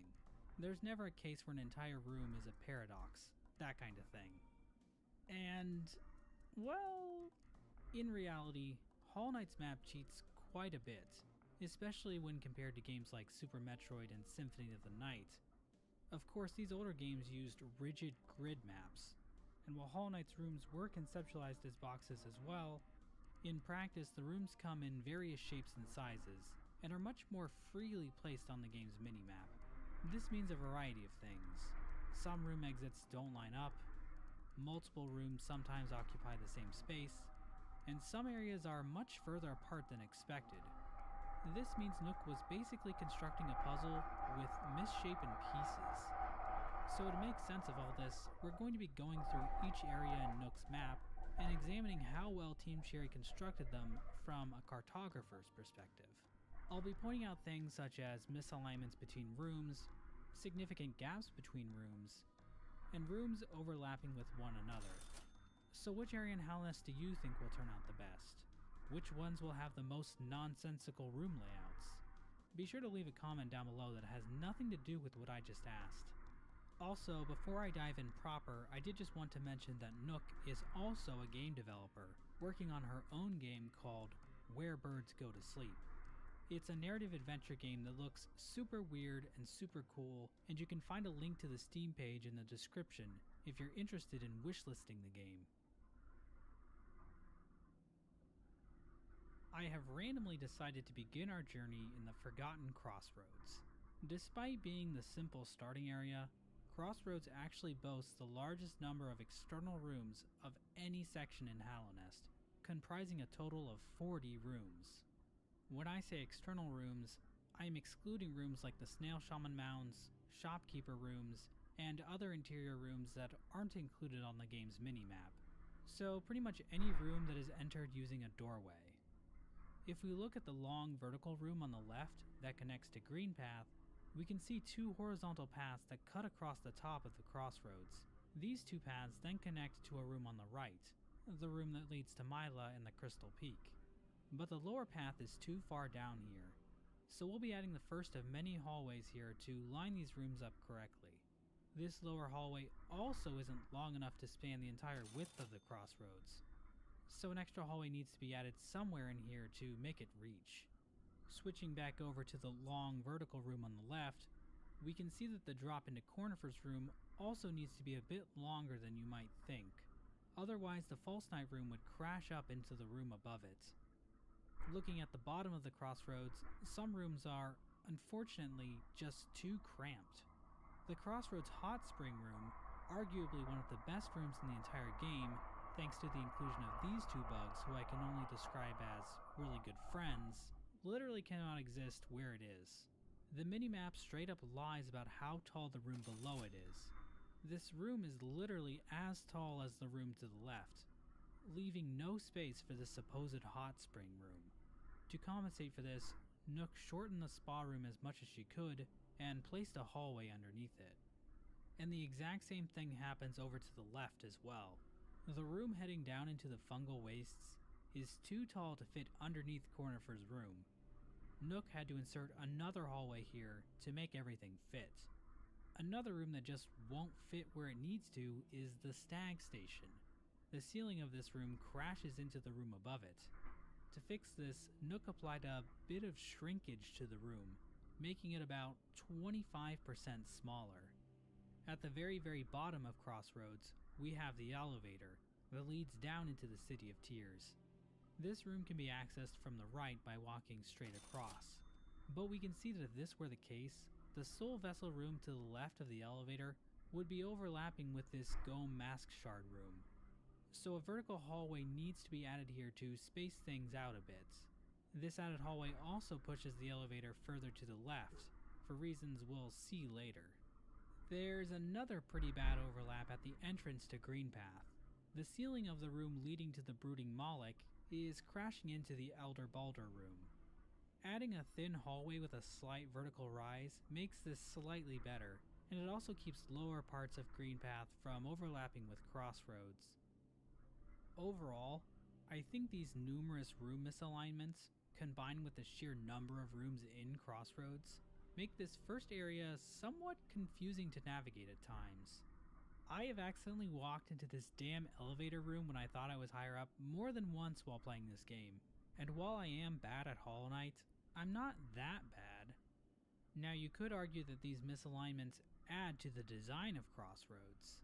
Perhaps Team Cherry wants you to get a little lost and turned around in this area, so the misalignments aren't that big of a deal. It's a reasonable argument to make on the internet, but if you tried to make this argument to my face, I would probably punch you. I will say the Crossroads does have to contend with being surrounded on all sides by other areas that it has to line up with. but I can safely say that the Forgotten Crossroads is easily the worst offender in the entire game when it comes to rooms overlapping or just not lining up at all. If I had to guess, I'd say that Team Cherry made the Crossroads first and weren't as experienced with making sure rooms lined up correctly, because I do think every other area in the game does a better job than the Forgotten Crossroads. Green Path does a much better job of keeping its rooms lined up fairly consistently. While Green Path's rooms are on average larger, we're only dealing with 31 rooms this time instead of 40. But that's still a big number, only surpassed by the 3 largest areas in the game. Green Path has 2 large corridors that run across the area, and they connect back to each other across 3 branching paths, all of which line up relatively nicely. The top section of Green Path, where the player first finds Zote, also lines up well. In the bottom section of Green Path, where the area connects to Fog Canyon and Queen's Garden, Nook did add a vertical hallway near the stone sanctuary bench. This keeps a portion of Queen's Garden from overlapping with the path to Shio's hut. But outside of that, Green Path is in really good shape. I think it really benefits from having the space to move out as far as it wants. As you can see, Un's room at the very bottom of the lake is the leftmost room on the entire map. Either way, Team Cherry did a good job on this one. Our next stop is in Crystal Peak. Peak has a total of 26 rooms and takes the general shape of a tall rectangle with horizontal offshoots. There are 2 entrances into Crystal Peak from the Forgotten Crossroads, and both of them have some issues. The lower entrance is not quite long enough to make it across the gap created from the width of the higher entrance, so a hallway has to be added to make up the difference. This is the first of many border hallways, which connect 2 separate areas together. And let's just say that these hallways aren't going to be staying very straight, if you know what I mean. As for the higher entrance, it actually doesn't drop down far enough to line up with the lower entrance. This is in part due to that vertical hallway added in Crossroads that we looked at earlier. But this problem actually compounds more as we look deeper into Crystal Peak. 2 additional vertical shafts are needed to connect Upper Peak to Lower Peak. Nook actually had to extend the well drop at the top of the Crossroads to keep these rooms from overlapping. This extended hallway on the left also pushes the Crystal Crawler room up so it can line up with the Grub Challenge room on the right. So while some of Crystal Peak's weirdness is due to things happening in Crossroads, there are still some internal misalignments within it as well. Another issue pops up at the Crystal Dash Challenge rooms that connect Dirtmouth to Peak. The path is simply too short, and 2 hallways were added to make the section long enough. I should mention that Crystal Peak was one of the earlier maps that Nook recreated, as she was going area by area at first, and her methodology for dealing with misalignments wasn't fully set in stone yet. At first, Nook wanted to avoid making these extra hallways as much as possible, but as she got further into the project, she began to realize that it was going to be impossible to line up all of Halnest's rooms without more liberal use of these hallways. Before coming to this realization, she employed a different trick to fix some of the misalignments in Crystal Peak: scaling. A good example of this is the vertical room right of the lower bench room. This room has 3 exits on the left side of the screen, but these exits are too close to each other and don't match up with the exits they connect to. Nook chose to scale up the entire room itself so that it aligned with these 3 adjacent exits. However, outside of Peak and a few rooms in the Soul Sanctum, Nook rarely used this method to line up rooms. Crystal Peak is home to a very unique set of room connections.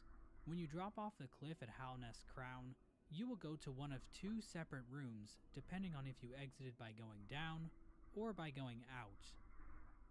The downward path actually does link up pretty closely to where we would expect. Nook opted to show the further path on her map, and it's fairly reasonable all things considered. The only other spot in the game that acts like this is the drop off in Howling Cliffs. You can either drop into King's Pass or Dirtmouth depending on how you exit the room. Speaking of Dirtmouth, let's check out this little observation deck where Quirrell can be found. In his dialogue, Quirrell mentions that he can just make out the light from Dirtmouth, all the way off in the distance. Now, is this possible? Realistically, Quirrell probably would not be able to see Dirtmouth itself. This is true when looking at both Nook's map and the in-game minimap. The shape of the cliffs would block his view, but from the game's opening cutscene, we can see that the surface world of Hollow Knight appears to have a lot of fog and clouds. So it's possible that light being emitted from Dirtmouth might be reflected off the clouds above it, and that might be visible to Quirrell in the Crystal Peak. So I'm calling this one plausible. While not as solid as Green Path, Crystal Peak is reasonably connected together, all things considered. Things are a bit spaced out, but nothing overlaps, so that's a plus in my book. But unfortunately, Crystal Peak is not quite peak. Fog Canyon is a small, humble area, with only 13 rooms, and it doesn't cheat much to achieve this. The biggest offender in this area is the explosive bubble room, which overlaps somewhat with the room below it, so it has to be moved back and up to fit properly. While Fog Canyon might fit nicely internally, its connections to other parts of Hallownest are pretty egregious. The whole area is just too small for the space it's supposed to take up. Nook decided to line the area up with its connection to Queen's Station, which is the lowest section of Fog Canyon.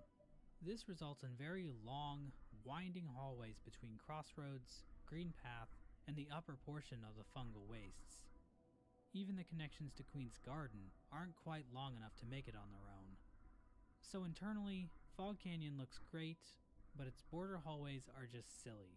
You'd really need the Mantis Claw to get anywhere in this version of Hallownest, which I guess is already kind of true, but it would be even more true than it already is.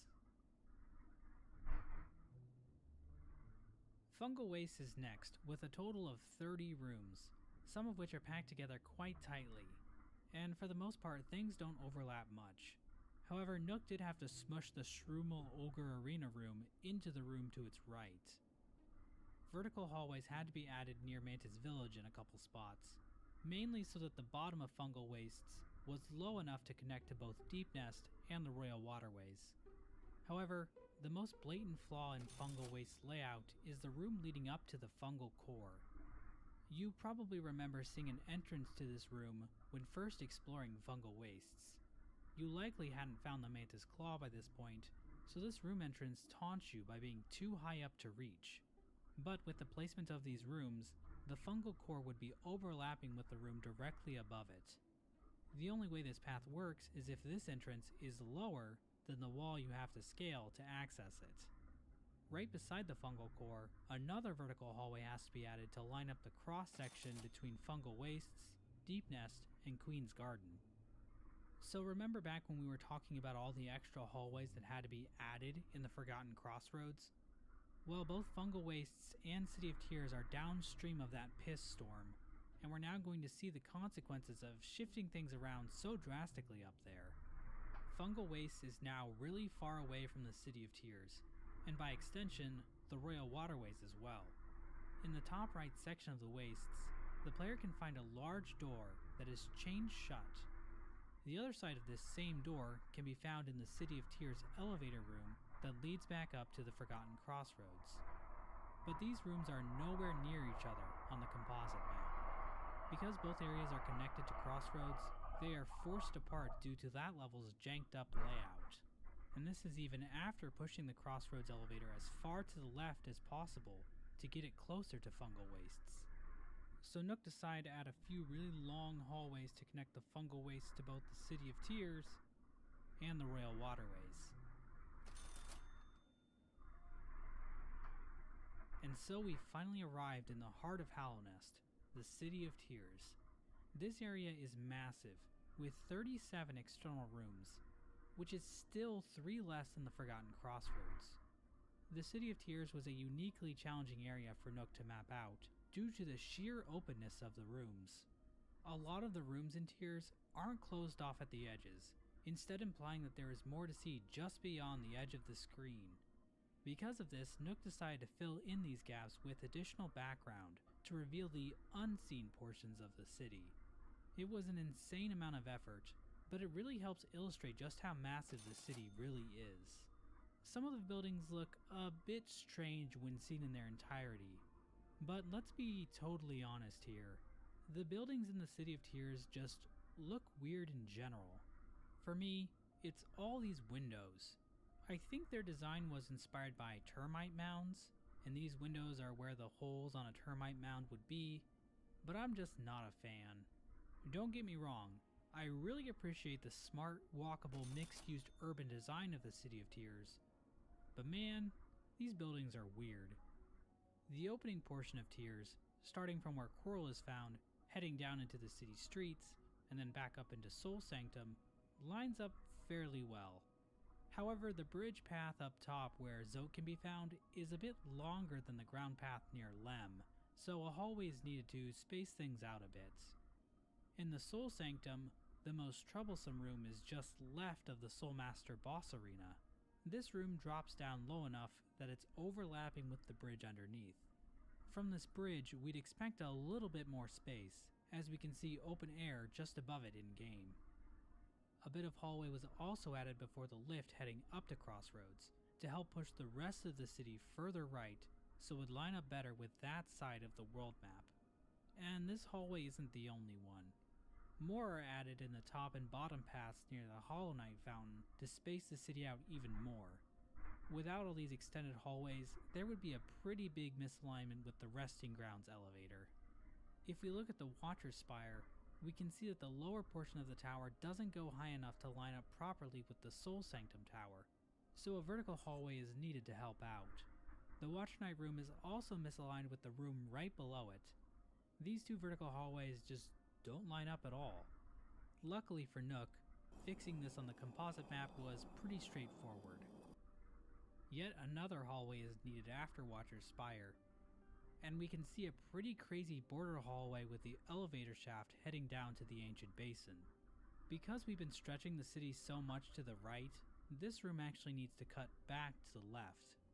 It also needs to be further down to line up properly with the left side of Waterways, which itself had to be pushed down due to the infamous Tuck Rancid Egg room. On the far right side of the city, King Station shares two exits with the room on its left, which unfortunately do not line up. While it's not on the map, Nook actually did recreate the Pleasure House elevator room, and we can see that it's not quite tall enough to reach the other room on the composite map. There's also another vertical hallway added above King's Station. This was all done so that there would be open space beside the window found at the top of the Tower of Love. Also, this isn't really a misalignment so much as an observation that the bugs of Halnest have no idea how to build buildings, but the penthouse of this tower is way wider than all the floors below it. I blame gentrification. Finally, there are the connections to Kingdom's Edge, all of which are just way off. The two exits near the Tower of Love, which aren't terribly far apart, split way off of each other in Kingdom's Edge. These types of misalignments can't be blamed on changes made elsewhere in the map. These rooms just don't line up right at all. You probably also noticed that the horizontal distance here is also quite large. That's due to the top path between City and Kingdom's Edge, the one that leads to the Coliseum of Fools. This hallway is so long it pushes Kingdom's Edge really far to the right. This hallway is also higher up than the game implies, so another vertical hallway is needed. So none of the connections between Tears and Kingdom's Edge line up very well. All things considered, the City of Tears could have been a lot worse. Its internal connections do make sense for the most part, and there really aren't many major overlaps either, which I think are the biggest offenders when it comes to map layouts. I can sort of imagine a long hallway existing between rooms in my mind, but two rooms occupying the same space simply isn't possible outside the UK.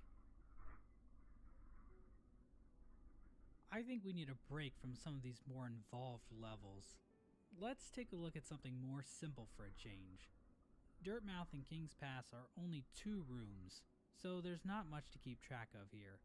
However, as you can see, there's a pretty large gap between these 2 rooms. This is because Howling Cliffs drops directly into King's Pass, and since the cliffs are connected to Green Path, we end up with a pretty large gap that's completely unaccounted for. Team Cherry really should have put an extra long empty hallway here.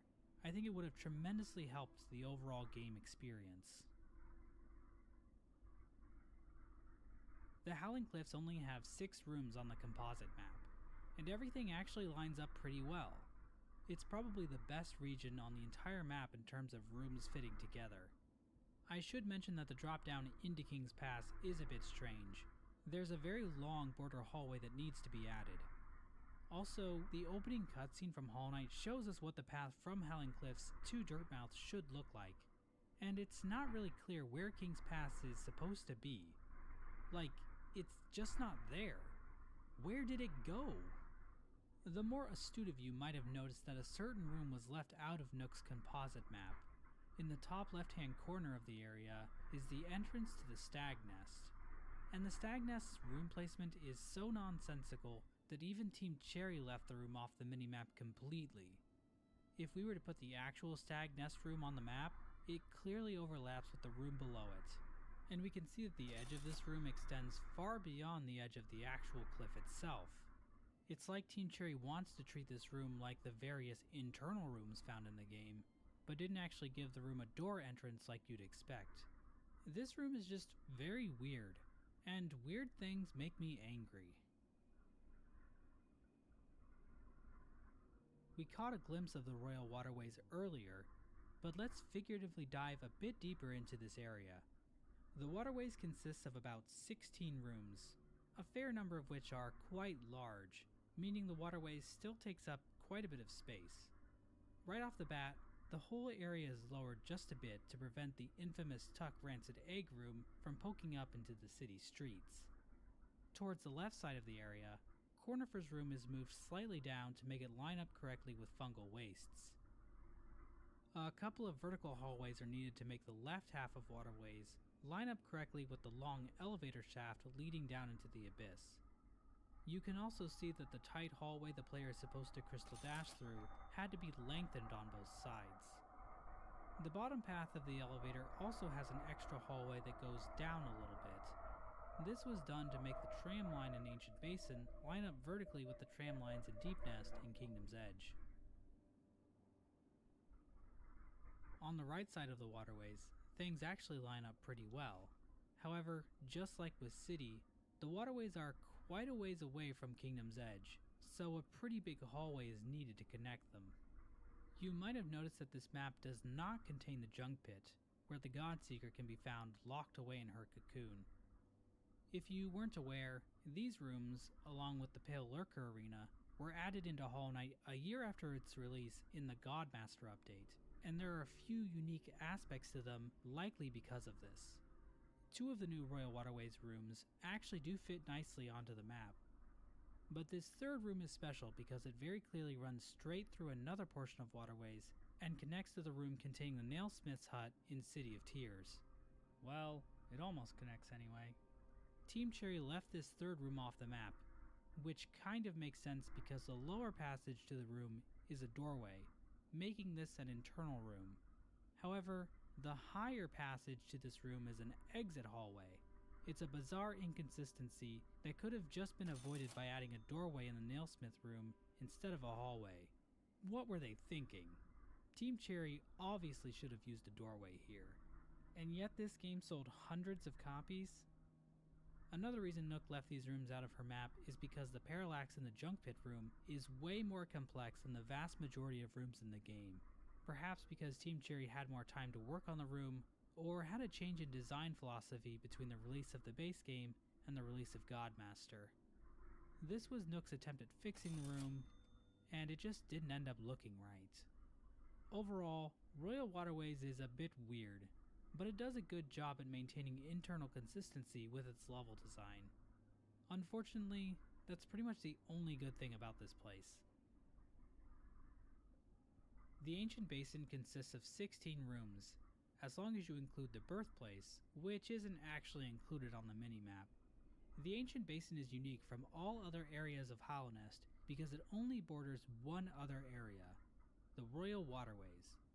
Because of this, and because of the vast empty space available to the Ancient Basin at the bottom of the map, it doesn't have any major misalignments or overlaps.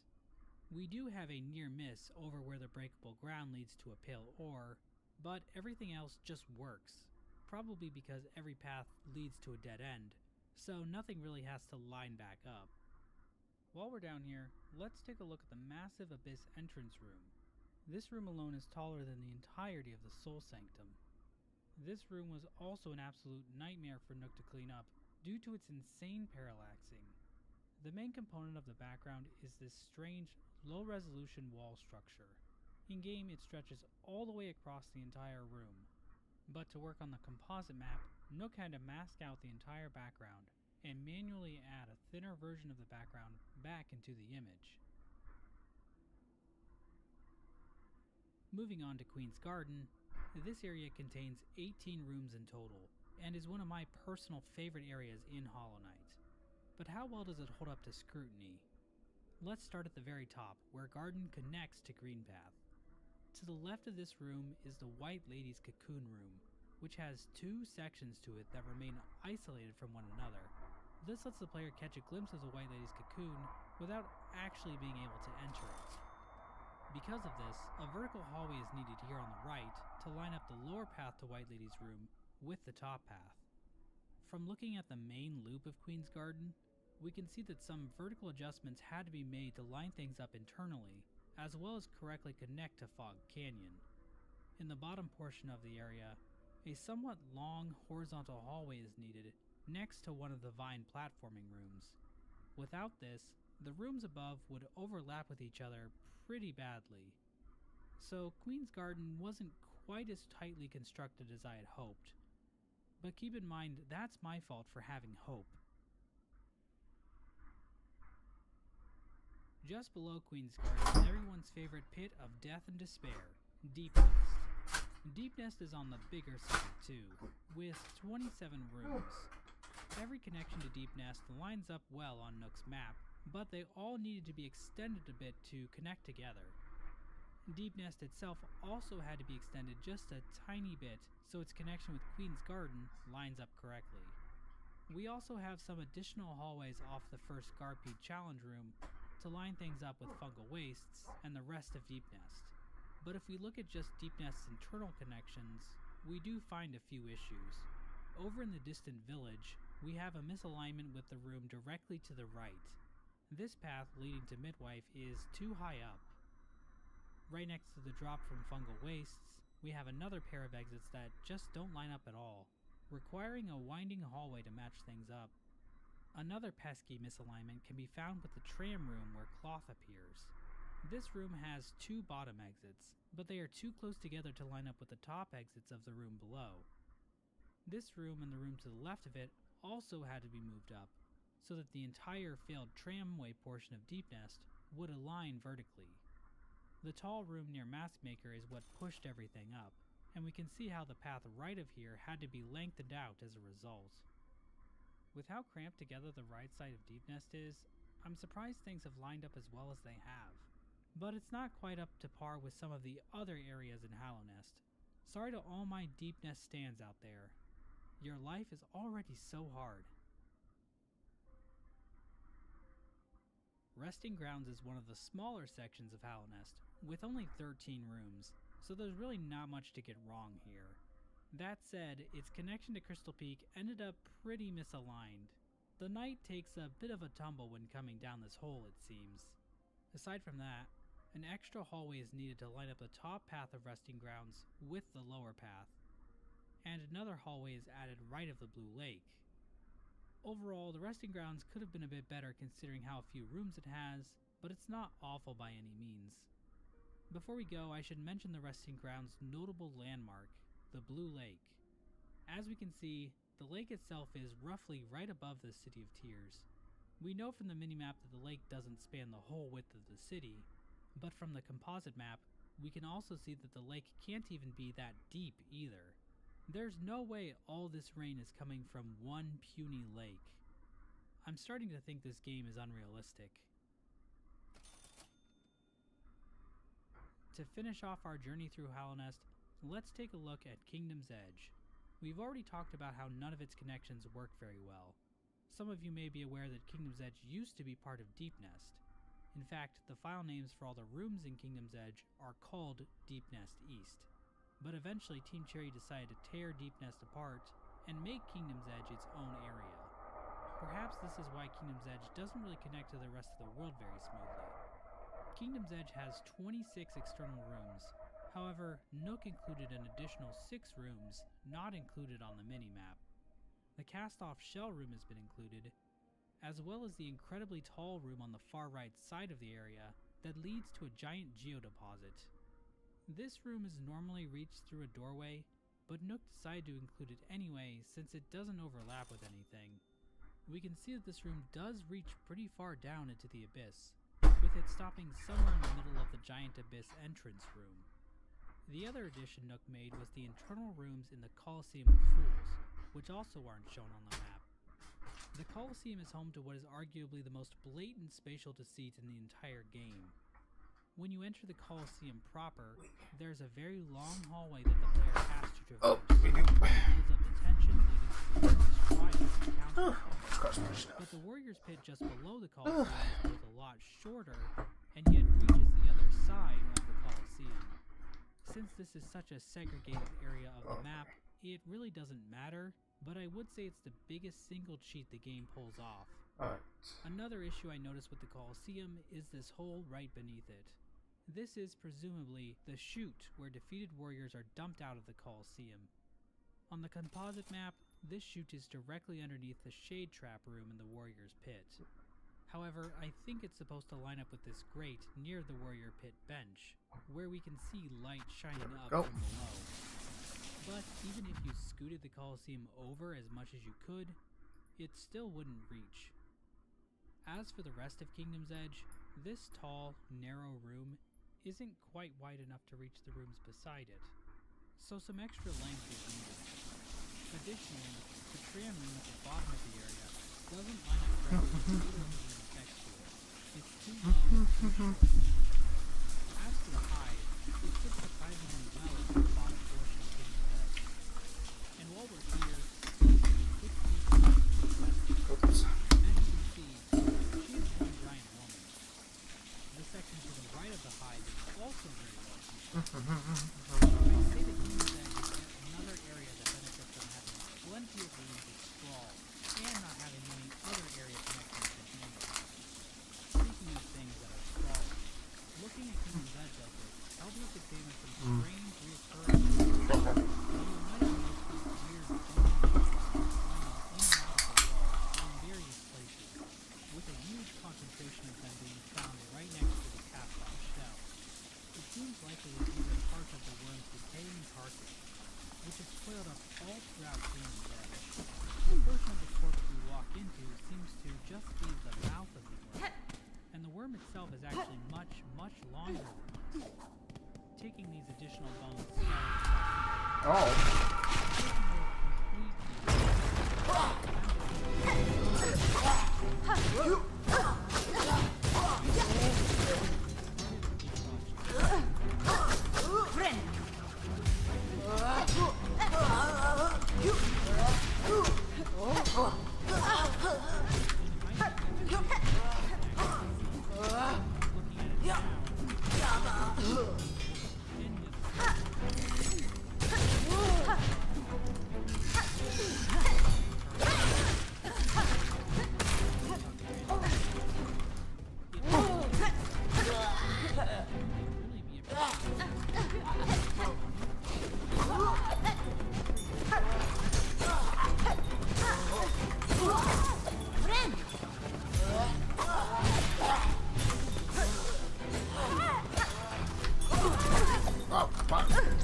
Damn it! This map can be viewed on their website, and is more focused on showing item locations than having realistic room information, but it can still be used for comparing scale. Before the White Palace was moved into the Dream Realm, it was originally located in the palace grounds in the ancient basin. If we place the palace into the spot that supposedly was Wait, hold on. you can see that it's absolutely massive. The White Palace almost reaches up at the top of the city of Tears. So how does this make sense? You could argue that the palace as we see it in the Dream Realm doesn't truly represent the palace as it was in the real world. Or you could argue that Team Cherry just wasn't concerned about this when making the level. Either way, very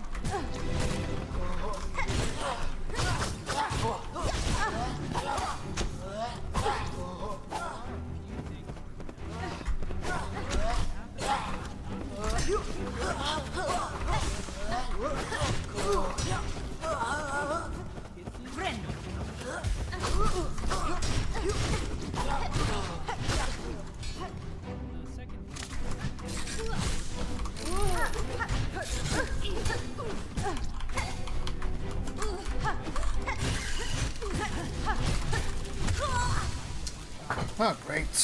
Pale King magic to make the entrance nonsensical. Great. Or it's just further proof that the White Palace as it exists in the Dream Realm has somehow become worse from how it existed in the real world. Or it means some other third thing that I'm too stupid to think of. I've been quite harsh on all throughout this video, picking it apart and criticizing the most minute of details. But I should mention that I don't think these misalignments and overlaps are all that noticeable when playing the actual game. And I think most people playing all night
Oh, I was so close. Can't be inferred from other sources, so we aren't missing out about this call. One interesting thing to note about this call is that one of the game's developers, William Helen, didn't even know these extra verses existed until after the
cache. Oh. The hunter's drill doesn't really make sense for the world perspective. The hunter explicitly tells us that by defeating enemies, we gain the ability to decipher the text he has written in the hunter's drill. There are some instances where it is implied it isn't the hunter. For example, the Dreamer fights and Grid Tube enemies have different symbols.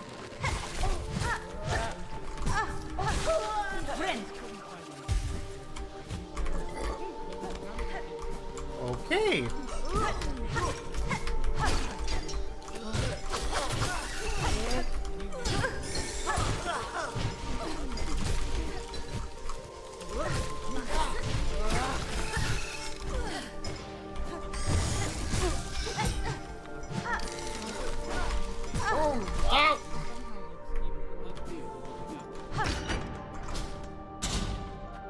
Yes. Woo! It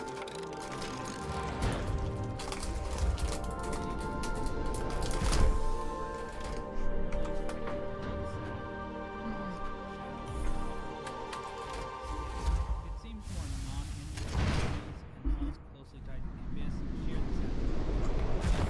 It has the whole thing about being able to read.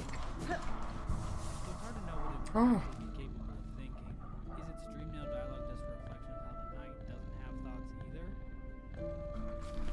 If you die in the lake of thunder and come back, your shade will be looking out over the lake, just like the Moss Knight would also say. You know that unfurling the shade is called.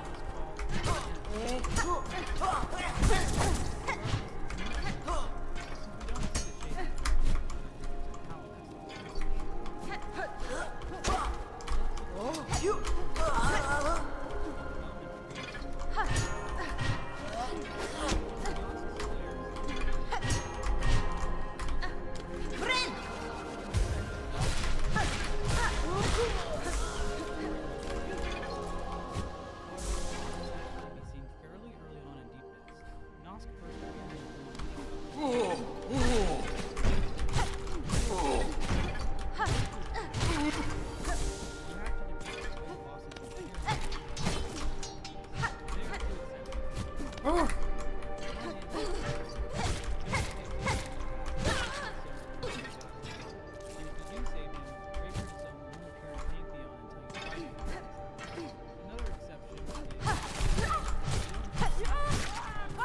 Nope.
It's kind of back-ass works, don't you think?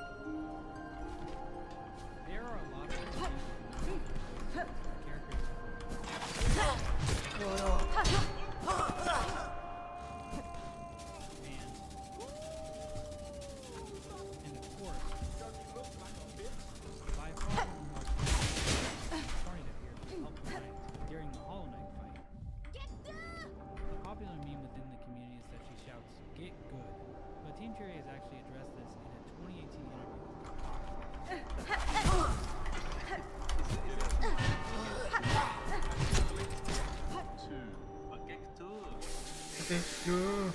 Aw. Probably refers to how the fungi are much bigger early on in development. Fungal lake, green patch, garden, Ow. and fungal kingdom. Over time, some trees broke up the region and more segmented and distinct regions.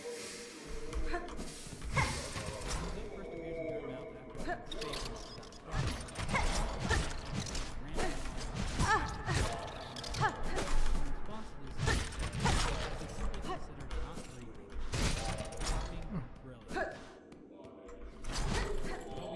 Tiso's corpse in Kingdom's Edge, we unfortunately never actually see how Tiso was killed in the Colosseum of Fools.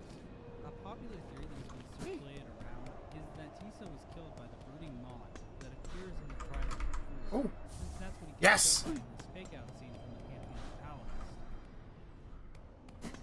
Throughout the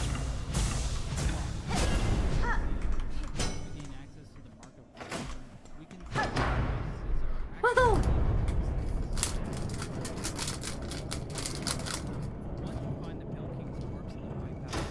actually sit on it. Bang, bong.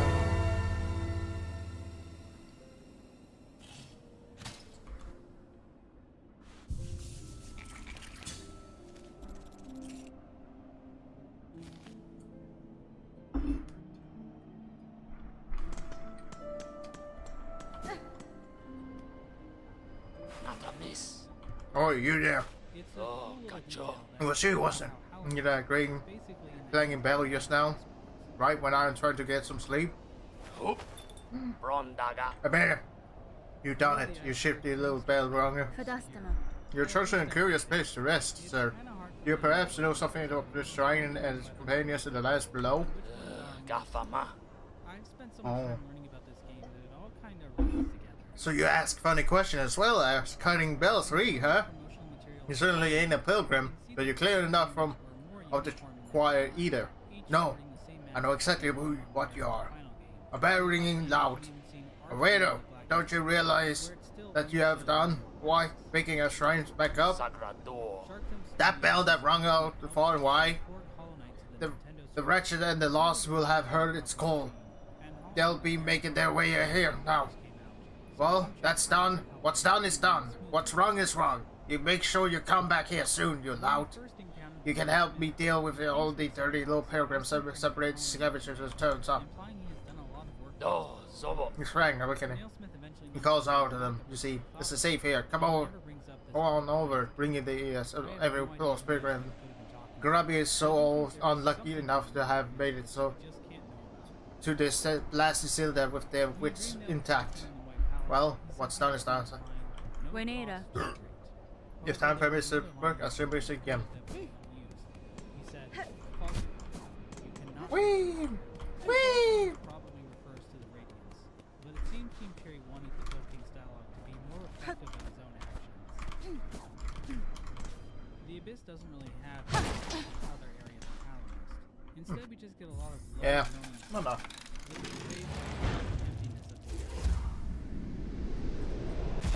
Oh. the music, Yes. you can actually hear the vessel theme that plays at the start of the game and in the Dream No More act.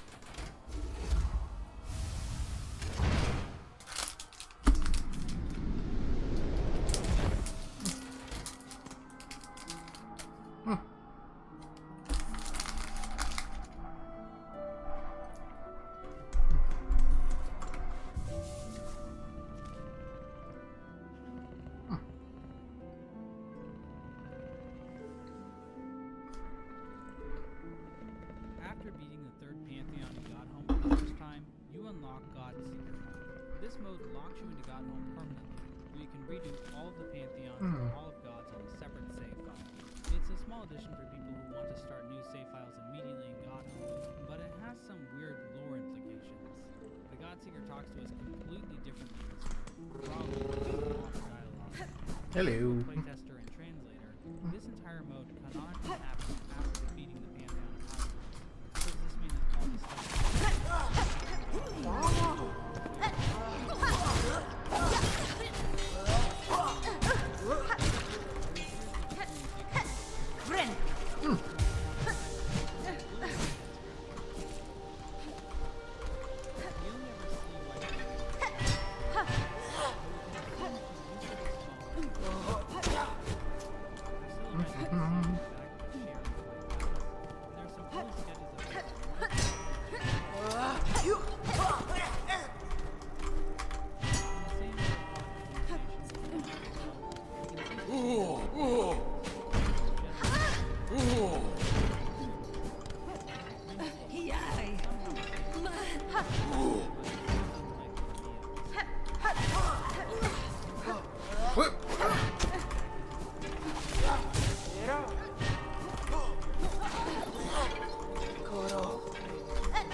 Damn it! There's some dumb screenshots of the knight, but the knight actually has a fourth sword. There's not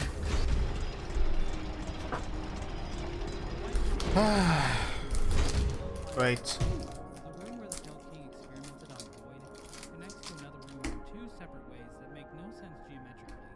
The White Palace is a realm, so it's not that surprising, but it's the only part of the palace that really acts like this. While their mouth is at the top of the world of Palace, it's not quite clear if it's actually on the surface of the world. Stars. On top of that, Roulette, Team Cherry's marketing manager, posted on Reddit a few years back that their mouth actually on the ground. However, there are a few mentions of the surface.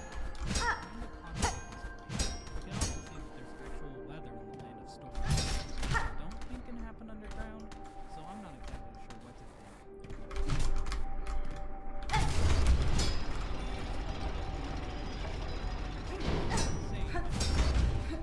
Those four types of stuff.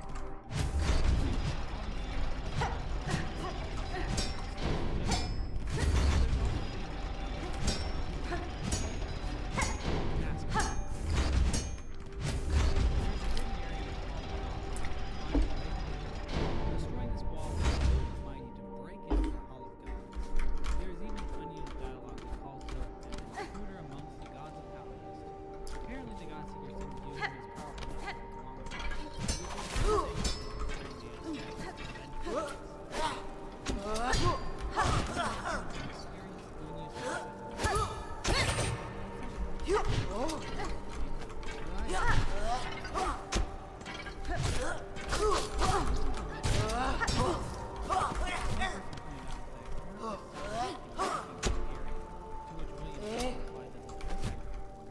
Dave Kazi is Hungarian. But most people who I've heard from who are Hungarian say that he's definitely not speaking Hungarian. It seems like he's sound Hungarian because it's gibberish.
Soon, bud. Alright. Artwork or in code that we pretty much have no info about. Back in 2017, a collector's edition of Hollow Knight for the PC was released by Indie Games. This edition had a special feature that came along with the game. Included in some of these releases called Grub Care Instructions. The document goes into detail about the habits of grubs, what they like to do, how they show gratitude, and what they do when they are sad. It's unclear who wrote this document or if Team Cherry ever proved it as accurate canonically, but there's one thing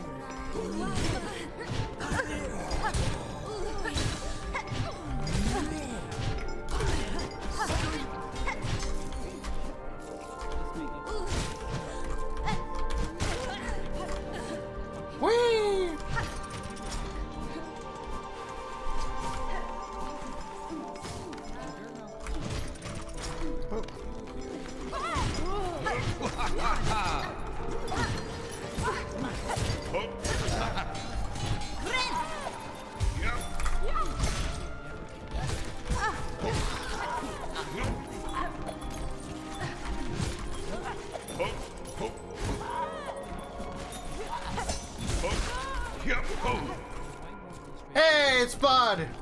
Entuma! Hehe. Britalla! Oh, sister! A grand victory achieved again! The haunted might of this place cannot stand against our pure hearts. Ah, Solomon. Leave us to our noble hunt, sister. The Citadel's twisted bugs still infest these glided halls. Many of their numbers, but we shall see their lives first severed. Ah, Solomon. Thank you, sir.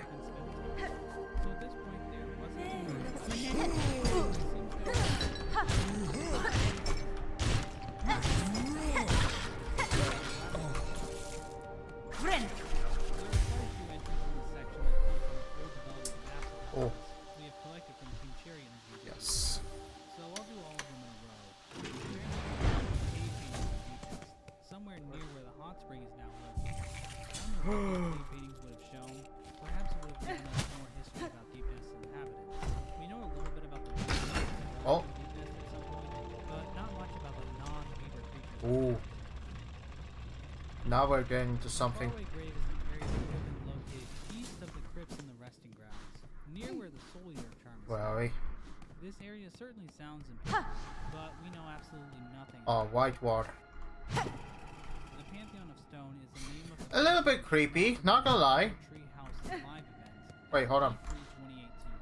Hollow Knight released on Switch at E3 that year, and Team Yeah, this looks like a jigsaw puzzle, not gonna lie. The Pantheon is pretty short. What's this? An ornate lock mechanism with a keyhole in the center. This Pantheon was probably just thrown together to show off God Master. Hollow was revealed on December 9th, 2014. However, in update 11, post 6, Team Cherry dared to draw on the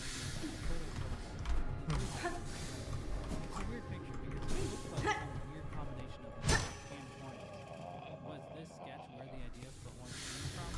Oh. There's a pretty concept sketch.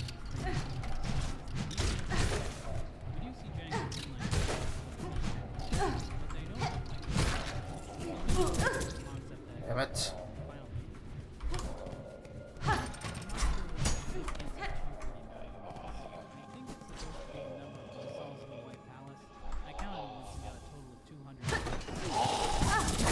What the f-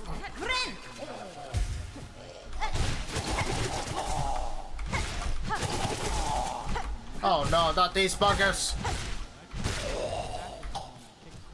I know that sound when I know it.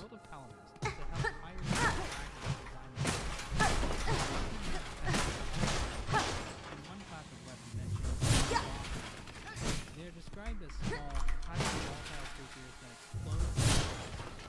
Relatable. It appears these designs were later used for the light the unused wind variant found in the game's code. We also Silksong, for some reason during development they changed the name of the forest to Holy Land.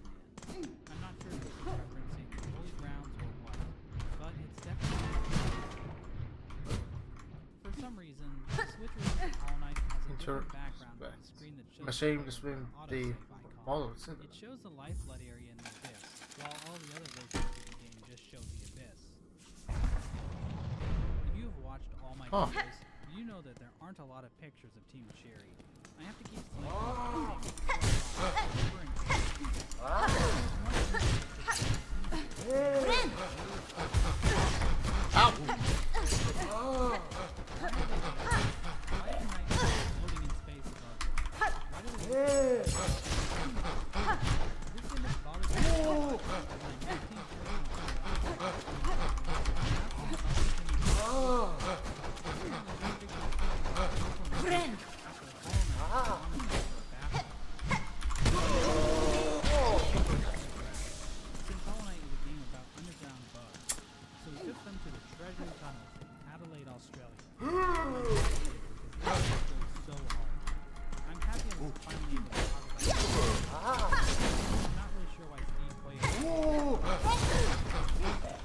It's barely even related to Hollow Knight, and I'm probably the only one who cares.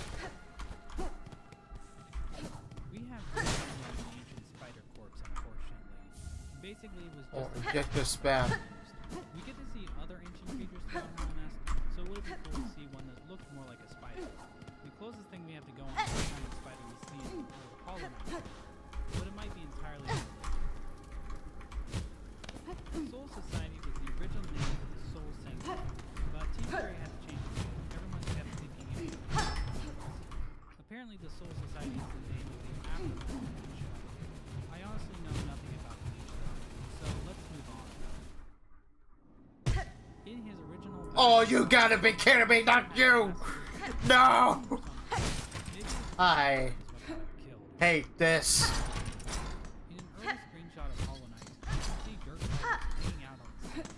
Thankfully, this was removed, as dirt carvers are annoying enough being relegated to just the Desolate Dive move was originally called Restream. It was also called Tyrant's Fist.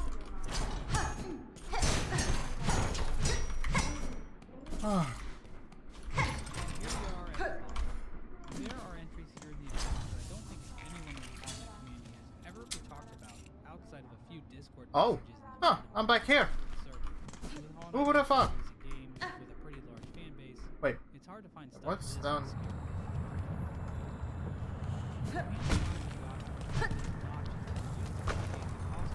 The main notch gets filled with a gem.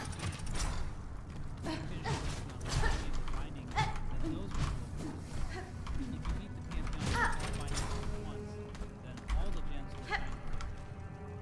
Actually, another condition we can trigger. If you finish the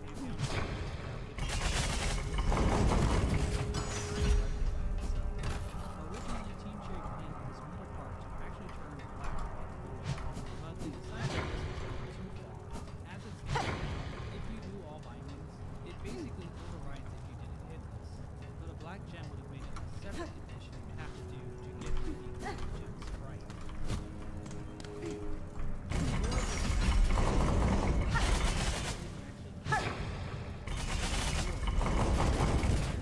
A close friend of Team Cherry's. The name probably came from a television show Aaron Paul. He's the spokesman for Silksong, which is a service that sends people mannequins to dead children. They even send the family nude or grown-up photos every so often to make it seem like your child never really left. Yeah, I'm not sure what this means for, but Hollow Knight.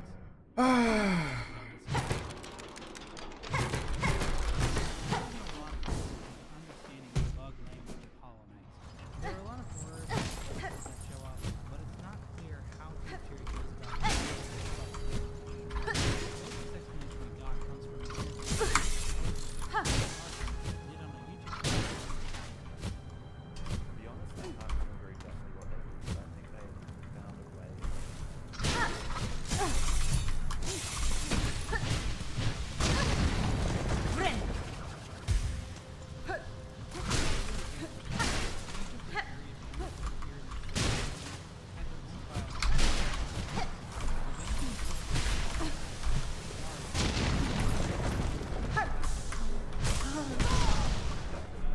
It's always bothered me. Friend.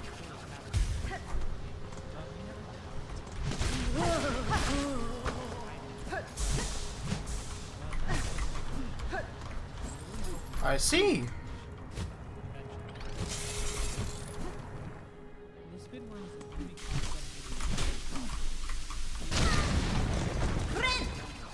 that fired off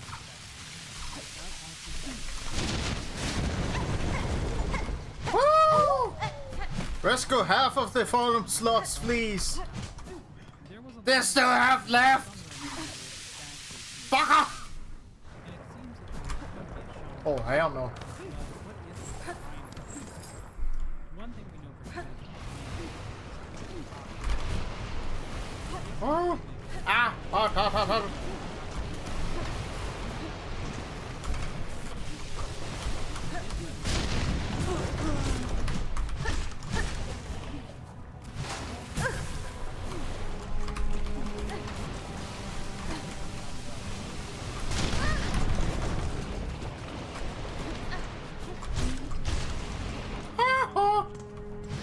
this is probably a pretty old concept of Coliseum before they had the trial board.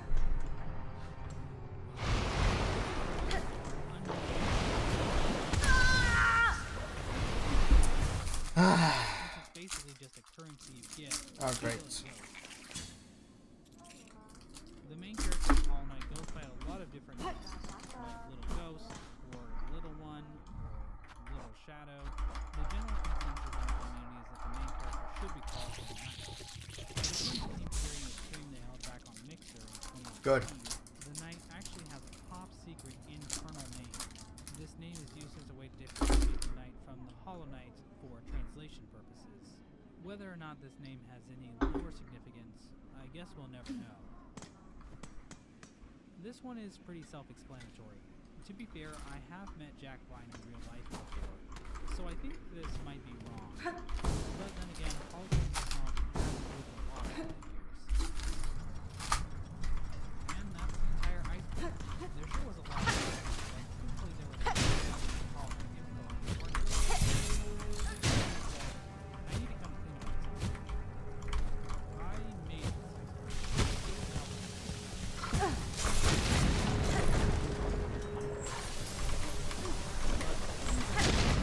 I really wanted to do an iceberg.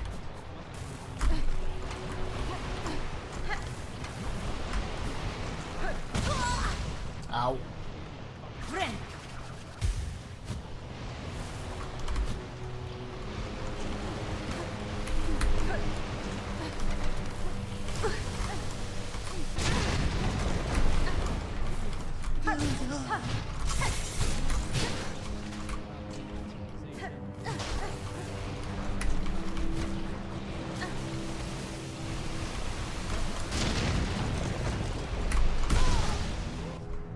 The snail shamans are pretty easy.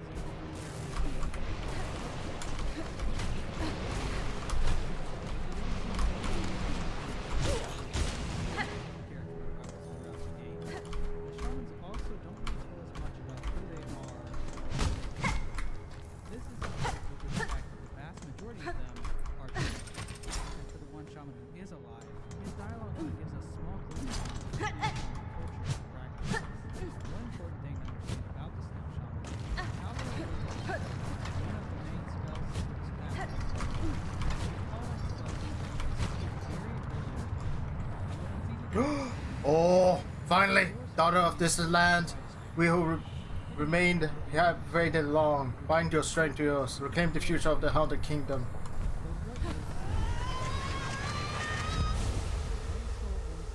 Oh. White liquidy goop. Is it some kind of spiritual milk? It's possible that Claw it line. has some kind of taste. Finally. The hunter shares his thoughts in the Soul Twister Hunter's journal entry saying, I've heard others talk about soul. Understand what it actually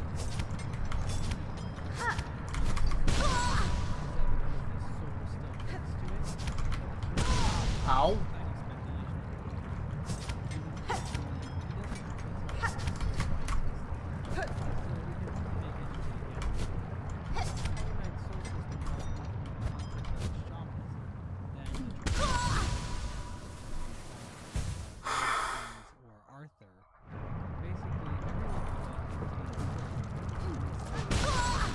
What am I doing?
Oh, great. The shaman even says that the spirits of his ancestors are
Oh, fuck.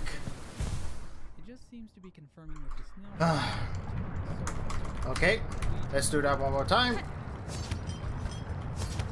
Without dying, of course.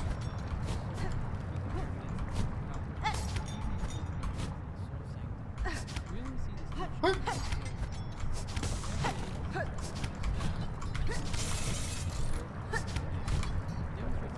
What?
Hello. Master, you seem the lone maker left in the Citadel? You seem the lone maker in the Citadel? Are you my enemy? The other constructor to place object electricity on my presence? bug red. Another big I am a maker. Yes, enemy. No, I am an architect. Only an architect. which is pretty open to To interpretation. build automate is not choice. It is our nature. Directive cage. You are my weaver type. That being said, You are weave type. Yes, a first child. you can connect Rare, a lot of things, and it's extinct, hard to tell what or connection not. actually intended by It Tim does Schafer. so In my seem. King Yanara. Space video, I talked a lot You about see, focusing in you see it control true, and how regular Master. bugs I bear the operate lineage in of their own weavers, systems. along with the other strands, equally strange. That That on your request, Ripper, I directly demands for Fallen's first children, and our kingdom's eternal. I shall serve. I shall craft. And with so many different ways soul can be interpreted, it's kind of hard to say there's a definitive connection between the concept of the face or the head and soul. But I do think there are some strands there. The last line of this strand is fairly easy to understand. The shaman's power to use soul was probably shunned by the Pale King. Like I said earlier, he didn't seem to approve of the Soul Sanctum's experiments at all. Or it might just be that the other bugs of Colonist find freaky snail people with bone furniture both scary and disgusting. We know other strange powers like life Okay. are considered taboo in Halonest too. So something as strange as soul manipulation was probably treated the same way. This line could also explain another phenomenon we see with the shamans. We know from the snail shaman's dialogue that he is There we bound go. to the ancestral line. There's also a developer's note about the story. At some point, he cannot could mean he stays out of duty, or literally cannot be. We find snail shamans in the ancestral mound, overgrown mound, and crystallized. We'll find any of them outside the mound. Wait, what? They're buried or being brutally tortured. There's one in the Soul Sanctum, that the projection experience. There's one in the sarcophagus that rests there. Perhaps these souls were forced to remain near the mound due to how the rest of Halonest perceived their power. Oh, great. Everyone is pretty much dead at this point, so it's probably clear that someone has a sense of duty to the mound, or his strength is somehow tied to it. Maybe the shaman spells don't work as well outside. Oh, great. So he's basically underpowered to hold his home. After all, he doesn't need the King King to his own den. But it's anyone's guess. Team Cherry very much left this part of the lore ambiguous. Of course, there's one question looming over the nature of the snail shamans. A question that gets thrown around a lot whenever discussion about them arises. Are the snail shamans void? In my video on the ancient civilization, I confidently said there was no question that these things were void creatures. But I think I jumped the gun a little bit. So now it's time to lace up those clown shoes, put on that clown makeup, and pull out your clown keyboard. Because we are about to have a serious discussion about whether or not snail shamans are void. So, what was 2019 Mossbag's reasoning behind calling the shamans void? Well, it mainly comes down to a few simple observations. Wait. When the knight examines the snail shaman in the Soul Sanctum, it explodes into black particles of the night swords. The snail shaman in the crystallized mound also explodes in the same way. The knight collects the shade soul and descending blood from these shamans respectively. All the prompts for these moves mention spirits. Their description in the menu describes them as shadows. For the Abyss Shriek move, we need to see the exact use of the combination of soul and shadow. And there's even unused art of a vengeful spirit-like move with this same motif. Regardless, these upgrades all mix the original soul-based attacks to soul upgrade from void upgrade. Soul upgrade materials with spirit spirits. And all three Oh, yes. This implies a very simple conclusion. The shamans explode in the void, which the knight then sucks up to inherit their souls. And that makes sense. Bada bing, bada boom, right?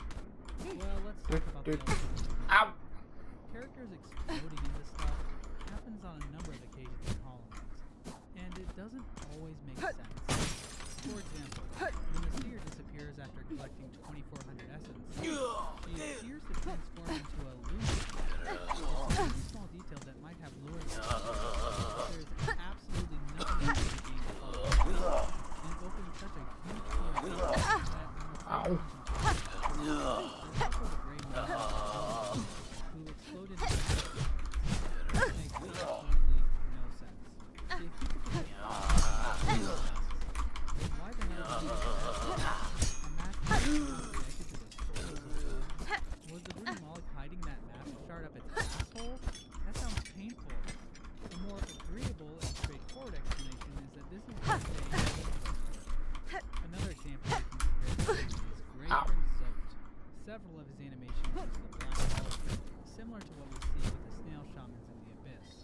Since this entire fight takes place inside a mind, this what am I doing? to imply that Satan is void. In fact, it seems highly unlikely that Bretta would even know what void is. So black stuff that appears in her dream is probably just an in-game effect. Most of it is conjuring of a character made up mostly of Jesus! these effects might be an aesthetic choice by Team Cherry, and not proof that the shaman is actually void. If you talk to the Snail Shaman after getting the Shade Sword, he implies that it was the Knight's essence that melted with the spell, using a powerful source to do so. The wording here is annoying enough. So stuff goes into the Knight, giving it enough power to transform the spell inside it with its own essence. And by essence, I don't mean actual essence, but void. There's enough vagueness there to perhaps argue that the Knight is very shamans in a general sense. Not void bodies. I mean, that seems to be the case when we get the Abyss Shriek. Another possible hint at shamans being void is how the shaman in the overhead mound kind of like what we see in but it could be just dark colors to help set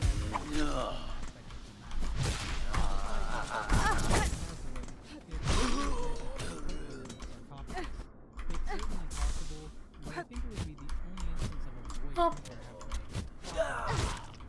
Another small example is how the shaman calls the Night Shadow.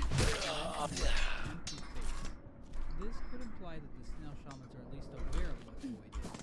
The only characters who call the Night of Shadow directly are Hornet and the Dreamers, and arguably fine. All characters who are more likely to know what void is. It's obvious that the Snail Shaman is pretty aware of things, considering he can tell when he is dream nailed. Also, the fact that he says our essence melded with the vengeful spirit after getting the Shade Sword kind of implies that he knows the Knight is unique.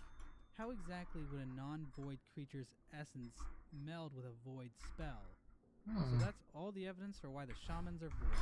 Our main argument is balls. And yes, balls are pretty convincing in most instances of Hollow Knight lore discussion. But once we get into non-ball related topics, there are a lot of other issues that pop up with this theory. First of all, if the shamans are void, where did they come from? For a lot of void beings, we have explanations. The King's Molds and the Wings Molds were created to serve the Pale King. The Collector probably also came from that mold, and probably is sort of working with the Pale King. It's a whole thing. We're not getting into it. The vessels were also created. We placed eggs containing his children in the abyss. The ferocious Void Tendrils and Shade Lord appear to be more intrinsically tied to the abyss than Void itself, although specifics are much more. The shamans, on the other hand, don't have any leads for their possible void origins.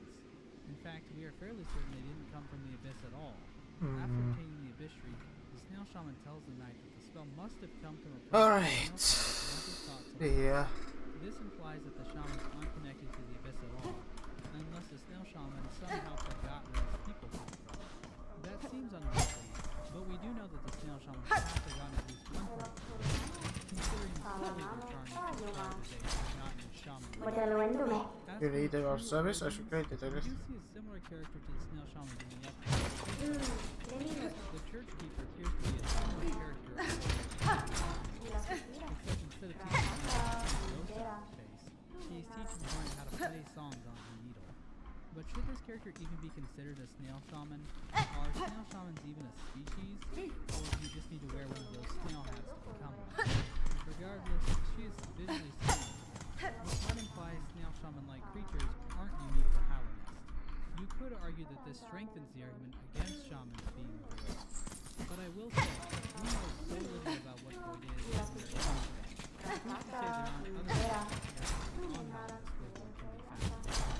So new shamans found in Howlnest and Farloon are void beings who illuminated some different threats. But we're speculating an awful lot. And this isn't the only issue that we have with the shamans are void statements. Another monkey wrench in this idea is how the Snail Shaman refers to other shamans as his relatives. Once you get the Desolate Dive, he mentions his third uncle has the same ability. He also mentions his fourth, who resides in the Crystal Icon, and he mentions his larger cousin located in the beings get married, do the nasty, and give birth to children? Technically, the shades are siblings, which shows that creatures connected to the void can have relations to one another. But cousins and uncles implies a multi-generational community of void creatures. And this just sounds but the show doesn't question. What exactly is it?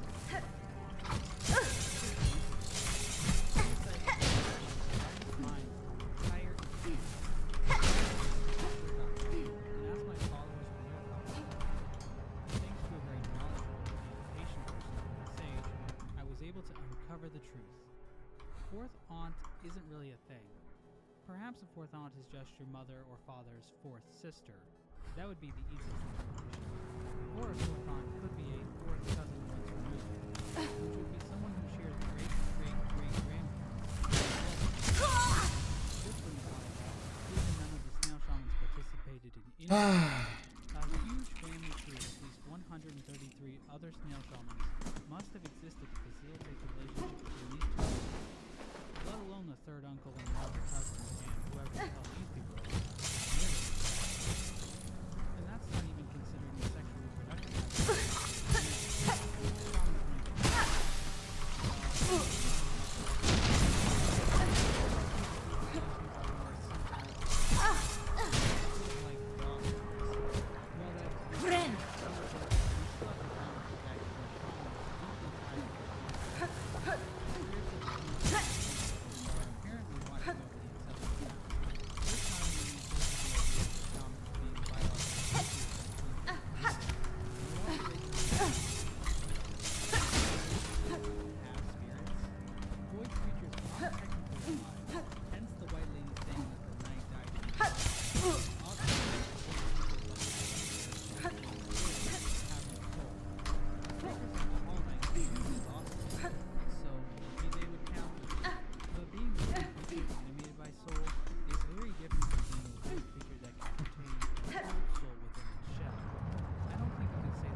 Or maybe I'm reading way too far into the concept of spirits, and Team Cherry just wanted an excuse to put cute little faces on the Hollow Knight's attacks.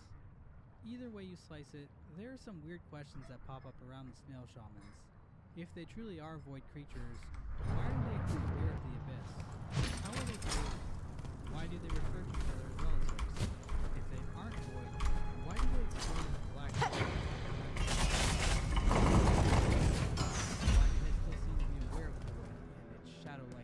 Go. In the end, the snail shamans don't have a clear answer. Looking strictly at what's in the game, aren't since the dialogue we actually get from the snail shaman. And I'm even back. if we ignore the void stuff, there's still the big question of what the older generations of snail shamans were doing. The fact that they had a charm like the Soul Eater implies that they were a much more dangerous force in the past. What were these ancient snail people doing exactly? How powerful were these overcooked hot dogs? I'm gonna hold out hope that Silksong somehow illuminates the snail shamans for us. Just gonna go ahead and add it to the Silksong bingo card right next to more Macebug lore and funky mode. I mean, William did say we might get some snail shaman lore in a Reddit AMA post from 3 years ago. So it's basically confirmed.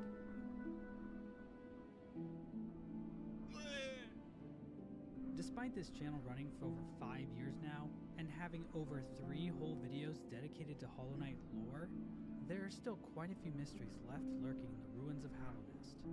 This video will serve as a rundown of all the weird aspects of Hollow Knight lore we have yet to fully piece together. We're going to be hitting on a few topics I've already covered in previous videos, but there are also a few mysteries I haven't really touched on before.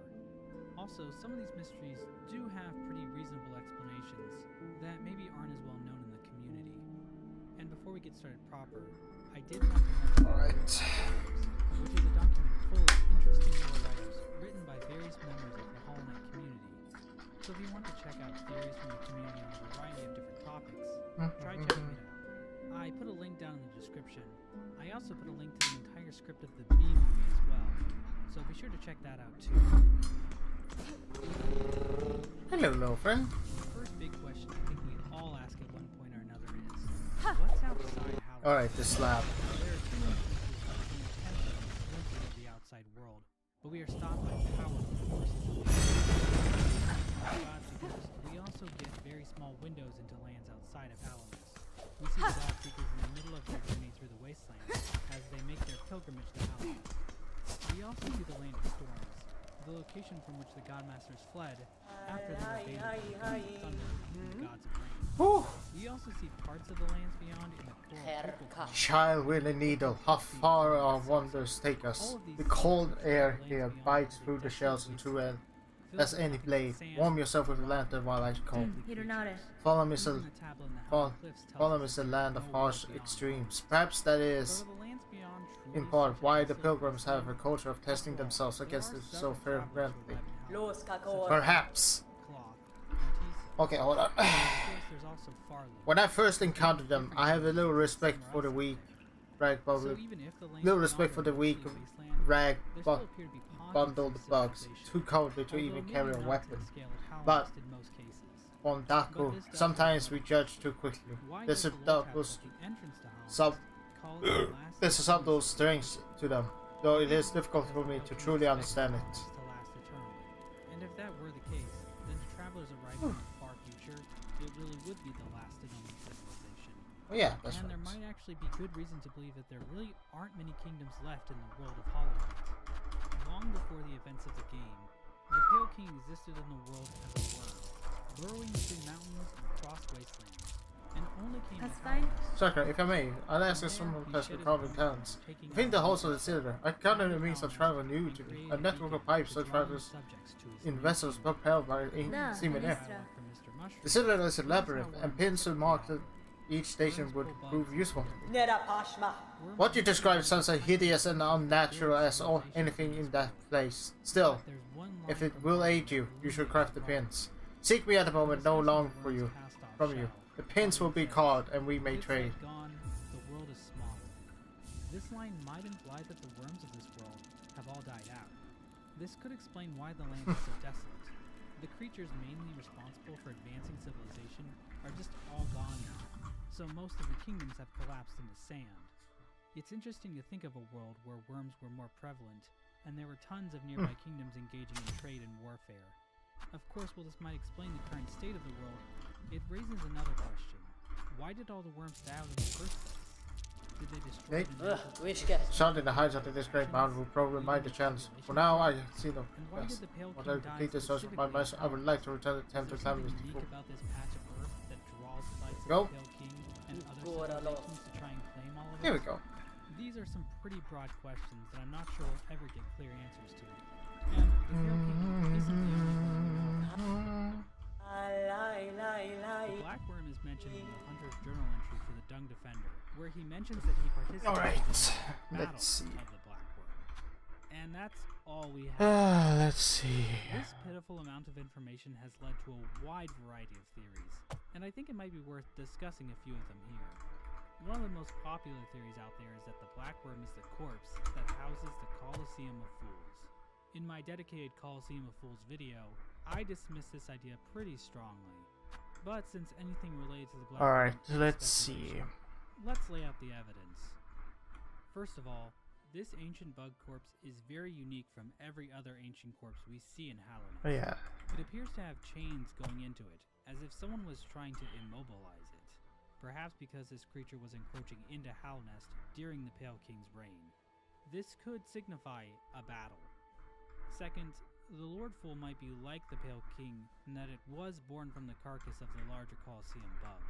The name Lord Fool might have even been part of his punishment for trying to invade the Pale King's kingdom, and he's been relegated to stay inside his cast-off shell on the edge of the kingdom. Third, the worship of the Lord Fool we see from bugs like the Little Fool might be part of the worms pull bugs into their thrall line from Mr. Mushroom we discussed earlier. This might also explain why the Colosseum houses infected bugs that seemingly still retain their ability to act non-hostile towards the knight. The hurdles this theory has is the fact that this corpse let's looks nothing see. like the cast-off shell. It has limbs, it isn't molting, the interiors look different. There's also Elena, who identifies the cast-off shell as a worm, but not the Colosseum of Fools corpse. In order for this theory to work, you have to argue that the Pale Worm isn't representative of all worm types, which I think does have merit, but I think the Colosseum worm idea strays a little bit too far. The other argument I've been seeing pop up is that the black worm isn't a worm at all. This stems from a lack of consistency between its name and every other instance of the word worm we see in the game. Anytime the word worm is used outside of black worm, the word is by itself. Most instances of the word just say worm by itself with a capital W, with a few instances where it's just in lowercase. There's also the one time Grimm uses the word worm with an O, seemingly to mock the Pale King. The only other time, aside from blackworm, where we get an adjective in front of the word is when it's written as pale worm. Two words, both capitalized, as opposed to just one word. Personally, I don't find this line of thought to be very compelling either, mainly because if it's not a worm, what is it? Generally, the theory follows that the black worm was some kind of location, perhaps a place with a structure that looked like a worm or something to that effect, or maybe it's named after a battle tactic, like the Battle of the Bulge. While this might alleviate the discrepancy between pale worm and black worm, I don't think it's a very sound idea on the whole. The only other idea I can think of is that the black worm is a different worm with its own kingdom that possibly fought against the Pale King at some point in the past. It seems like if any higher being could form a militia to do something like that, it would be a worm. So yeah, that's my take on those 4 words of lore. Void is a very complex subject in Hollow Knight, so much so that there is a 70-page lore document written by someone in Toxic Brain detailing all the different aspects of Void. Though I think we are going to discuss something only briefly mentioned in the document and never mentioned on this channel before. While Soul and Essence are clear sources from Okay. we have Void is always described as dark, which aren't really things that can be created, but instead are an absence of something. However, there is one comparison that could when dying and losing its shade in Hollow Knight, the knight can recover it by getting a rancid Sister Spider, Professor a second Gigi. commune of this creature top of Gigi mouth. describes the missing shade as a regret, which leaves a Upon the dark summer stain gain, on a it. creature hail. And after the knight collects No, the it void shall heart, choose Gigi for even getting grants with describes desolate the like knight sight. coming to terms with its own regrets. But it's not just the knight's regrets that Gigi speaks about. Gigi notes that the entire kingdom of Hallownest has become thick with the stains of regret.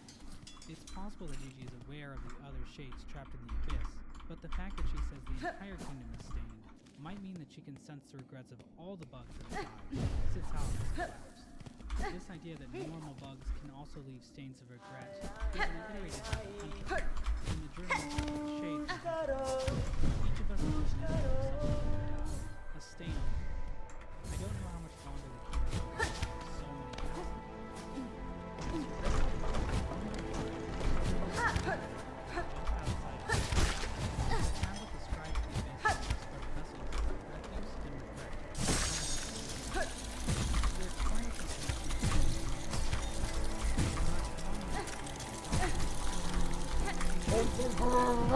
Oh!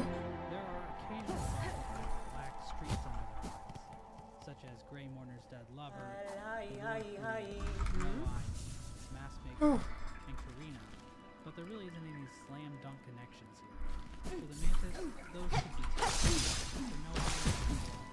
For Lord Fool, it could be weathering, like what we see on statues and paintings on the eyes.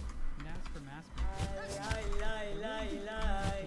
either of these two characters, but I think there's one plausible explanation beyond the living a dark stain in the world. The Pale King. The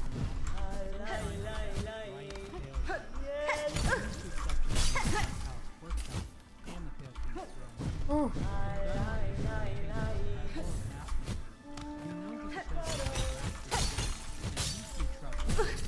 Ultimately, the Pale King sailed away, alone in his throne, and the deep regret Moment at a stained time. the throne, shrouding it in a thick cloud. Whooshka! I think this makes a lot of sense thematically, yet it might be a little too much of a stretch to say that it originates entirely from regret, especially since the way Void is used in the rest of the game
Ooh. Why does it the problem with answering this question is that we see very few characters in Hollow Knight that actually wear masks, and sometimes those masks seem to serve different functions. There's the three rangers, the Souls in the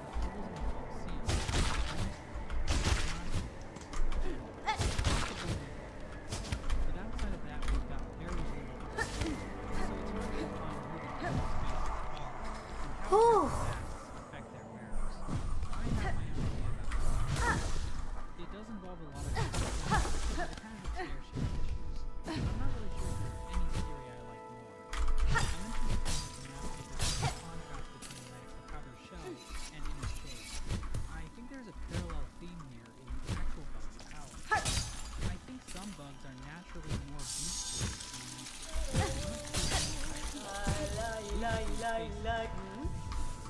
However, these bugs can still conceal their true nature using masks.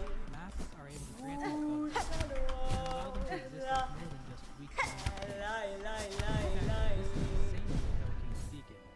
However, while in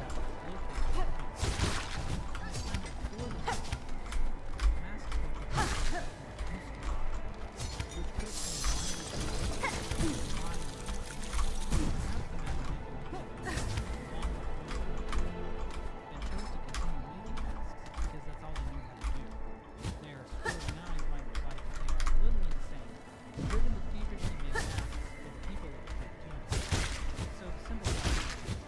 no longer need the true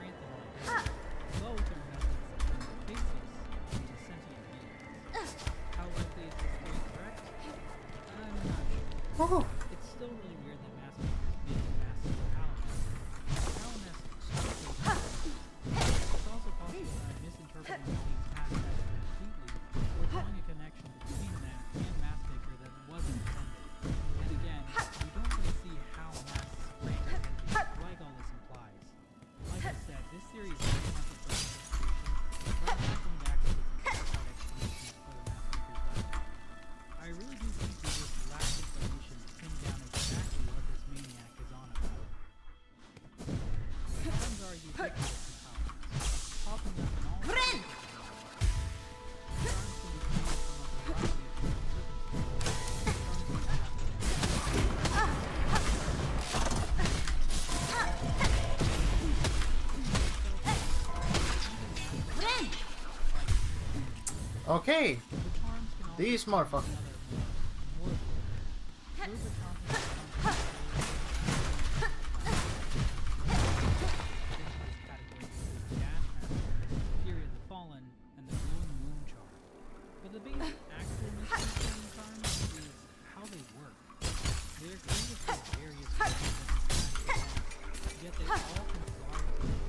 Oh.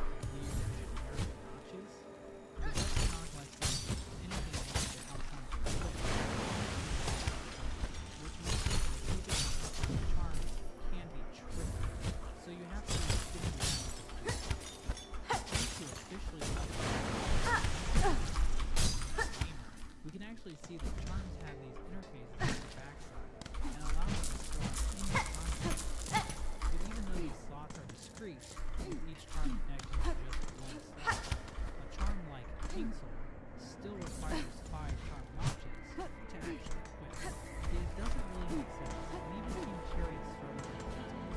In an interview with CyberKnight-Miky, very good to explain that. Had this vague sense of socketing into the night shell in some sort of crazy way. He makes it sound like this is some sort of cyberpunk body augmentation. Now I haven't played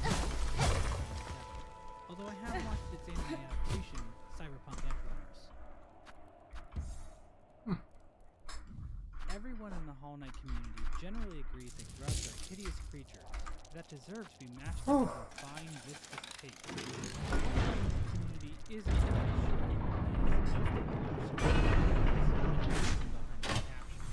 why are all these grubs trapped in jars?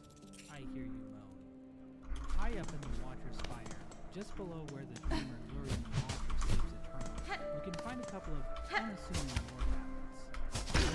Upon further inspection, we can see that these tablets actually contain images of jars, similar to the ones found scattered throughout Howlist. The same jars containing dozens of helpless jars. We can find a stockpile of these jars east of Lurian's Tower, in a location called the Tower of Love. The original residents of the Tower of Love can seemingly be found in the Queen's Garden, clutching the only key that can unlock the Tower of Love. In Dreamnail, Okay. Dandy says, "Too long spent together, we become as one." In addition to this, we can also see void seeping out of their pores. The source of this void becomes clear when the knight unlocks the door to the Tower of Love. Inside, the knight finds a maniacal void being known as the Collector, who is likely the one responsible for capturing grubs and jars. From the Streamnail dialogue, we can tell that the Collector is obsessed with the Collector, providing a safe space for its captors. So much so that the strives on its finally hidden in secret rooms of the Tower. Strange diagrams. Now that we've laid out all the facts, let's dive into this nebula. It seems very with preserving the various wild animals. We're trying to get an approach to preserve these animals from the radiance's attack. Sort of like Noah's Ark. Or maybe there's one there to be a collection of some of them in the city. Sort of like a zoo, like the one depicted in the 2011 Silksong. The collector itself appears to be created from the found in the worship. The same old Eastern kings and words. This implies that the collector is defective, leading to speculation that he escaped from the and was later found. While it's not possible, I have a slight suspicion. We know that he was outside of his palace, given that the knight seemed to be the same nature of little kingdom. Perhaps it wasn't uncommon to see kingsmen walking along the streets of the city, so it's possible that the Husk Dandy was able to secure a kingsman Okay. either through Lurian as part of the transformation effort, or just through the connections they had with Howlist's high society. But I think there was one problem with this whole setup. That being that this little Husk Dandy was totally free. I think this Husk Dandy was the one Okay. who was Let's. due to some sort of strange obsession with the girl's body and physiology. But I think this fascination is linked to clinical maybe they were able to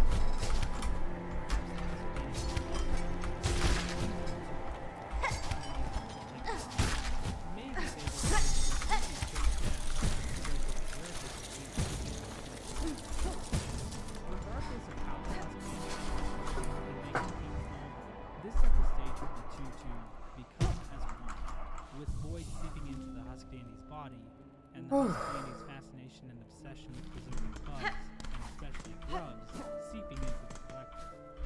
These strange thoughts work within the Collector's mind, transforming it into the least insane tumbler you've ever seen. In the end, the dying Husk decided to lock the Collector inside the Tower, fleeing to the final resting place in the Queen's Gardens. Connecting all this back to grubs, it's hard to tell if this obsession with grubs is there really anything greater than this? Well, it is, we do have a little bit of it. Note that the first person on the chest that they get treated lines up pretty closely with this gem on the Elegy chart. Ability shows what the next stage of life looks like.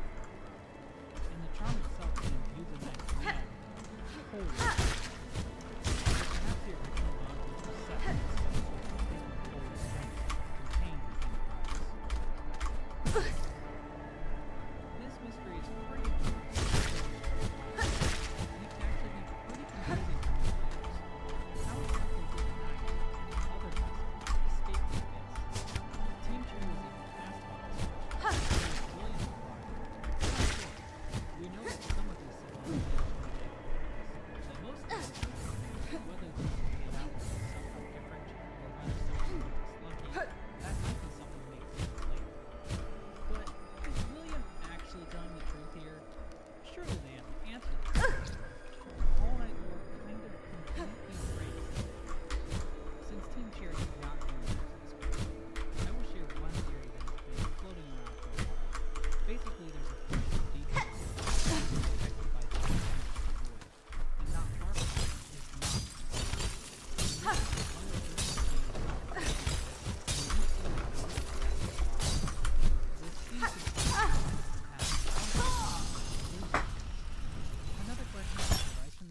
why the knight left Hallownest in the first place. We're given no explanation for this, and it might be as simple as vessels just kind of wander around like that. Damn. And although we don't know why the knight left, What? we do know that the knight was called back to the last time. It's not confirmed what this was, but it seems to be related to a we also know that the knight was just one of multiple vessels wandering around in the story, as we actually know this is down to destroy it, and keep them from trying to free all of it. So we wouldn't be surprised to find that other vessels also have a power.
According to the Wanderer's Journal, lifeblood mines are capable of producing crystals, which, in real life world, have evolved to be eaten by animals as a way to spread their seeds.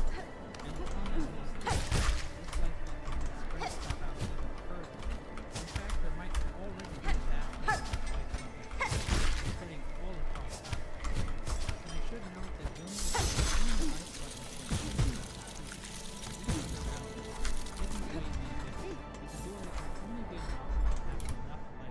Behind this there is a strange region that seems to exist both in the real world and the dream world, where you can see a giant creature with glowing blue eyes lurking in the background. This creature can also be seen hiding in the lifeblood of the god. This being is referred to as the abyss creature of the game files, and it clearly has some connection. I think this creature could seem that the abyss creature is similar to the appearance of the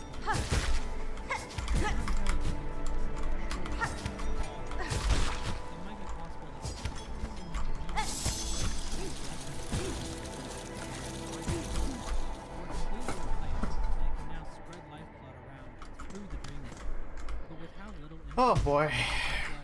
We can't say anything too conclusive. Out of all the Philippines' 5 great knights, Isma is easily the most mysterious. We probably still know more about her than we do Dragon, but nobody cares about her. Getting back to Isma, we know that she was a kind person, and that her and Gunga were really close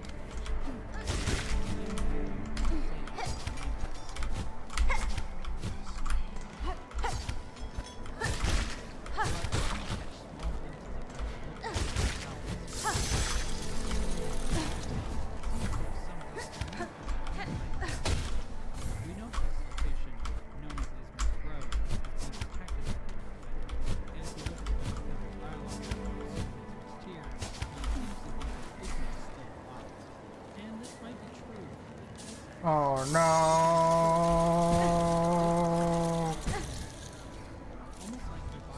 Ah. This might indicate that this might be die, but instead has transitioned to the next stage. And it's likely that the Thunder is a character. The sign he makes outside her robe specifically mentions that he is.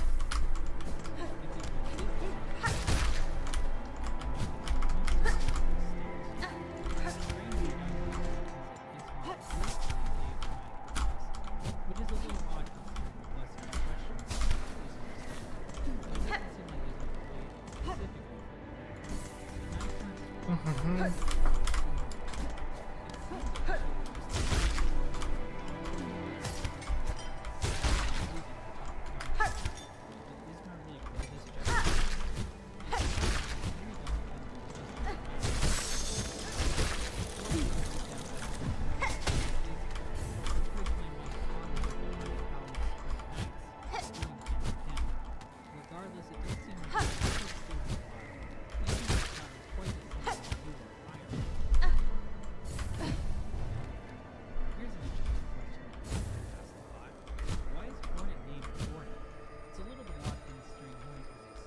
Spiders and hornets are not the same animal last time I checked.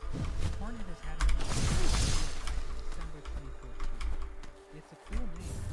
In game, there isn't any there's never any interaction between hornet and the hive. Friend! Tweaks to the origin story. If you look at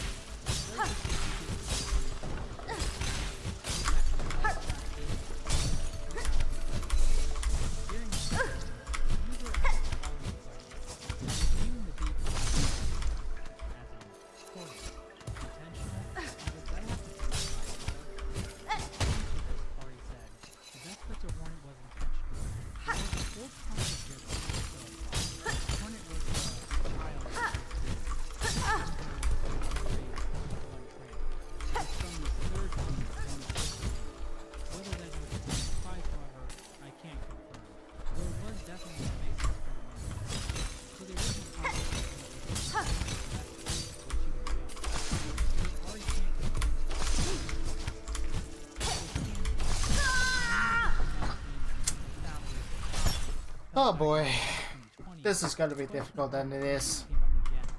Neither Keller nor Gibson were the first meaning behind Hornet's name, though Gibson states it does indeed have significance, and whether that ever was revealed or not. In this interview, it seems like Gibson states that Hornet's name does have significance, although now he doesn't want to give it. This is so the arguments that outside. Unfortunately, none of the canonically proven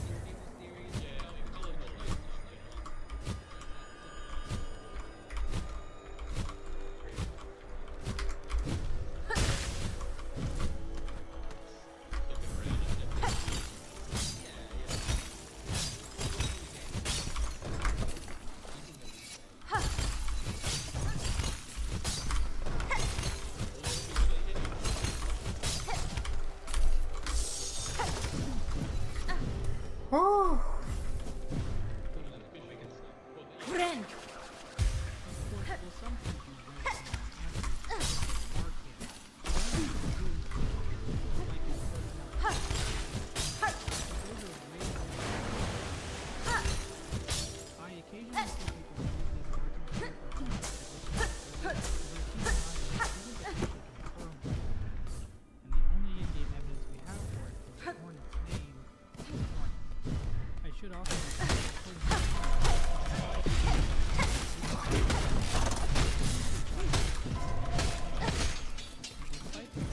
Oh.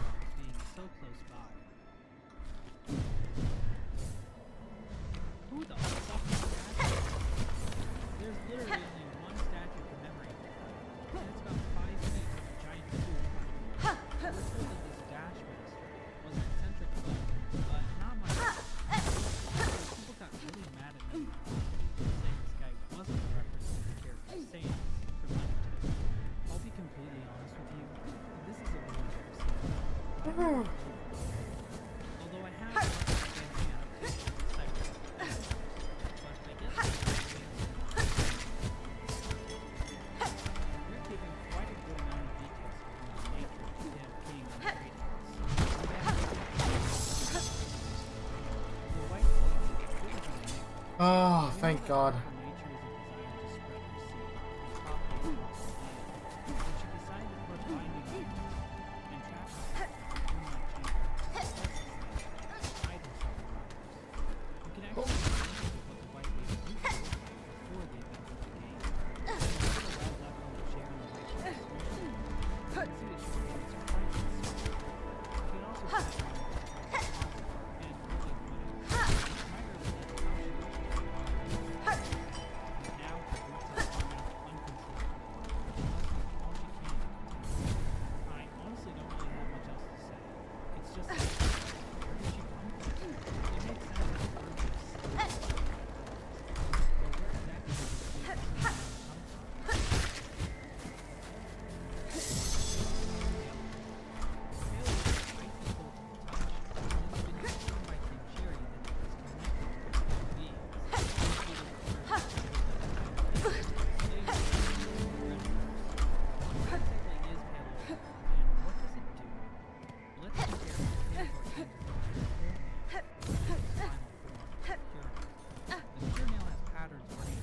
connected to human beings. Oh, an ancient turn mechanism.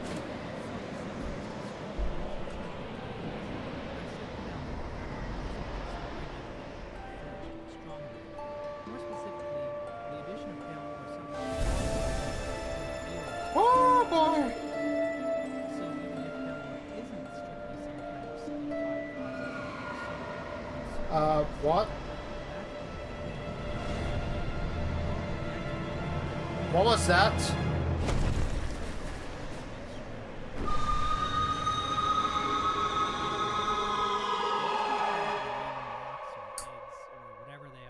Whoa. And the Radiance's statue.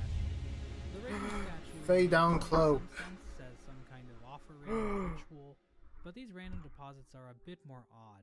Perhaps these are remnants of pale beings from the time before Hallownest.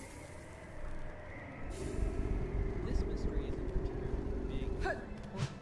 It's somewhat cryptic in the game itself. Throughout Hallownest, there are 3 nail masters. Look at this little fella. He's so beautiful. Oh, you're fluffy. Oh, you're so fluffy. You're so fluffy. Wait. I am immune. However, at some point, Goro and Mato have fallen, and now they're on opposite sides of the fight. Mato is awaiting something in Goro, while Goro will not be delivered on anytime soon. We are also told by Goro that Goro is what can this be? First off, Goro is likely the worst nail master. We have a short line from Sly, where he says that Goro holds his nail right. Later, on learning that the knight received nail master's sword, Goro even mentions that he isn't begrudged of the knight's one slight approval, and even feels that he is redeeming something like his longest journey. To me, this further indicates that Sly was never impressed with Goro's skill as a knight. During the fight with Godstone, Goro had indicated weakness.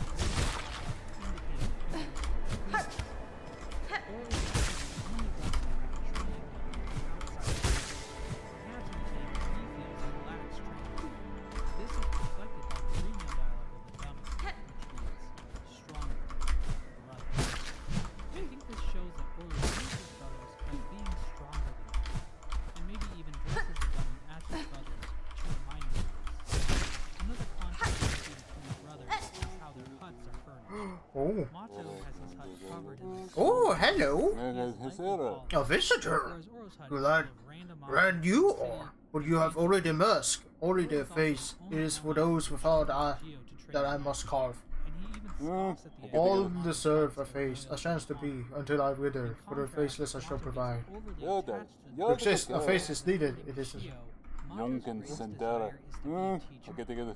This all leads to Ja, a daar. strained Ja, dat relationship ik ken. between Oro and Mato. Mato clearly feels frightened and trained in the nail, and Jonken wants to share Sendera. that with others. While Goro lacks confidence in his abilities, he instead trains alone because he wants to prove himself. Oh. He likely charges money as a way to keep distance from others.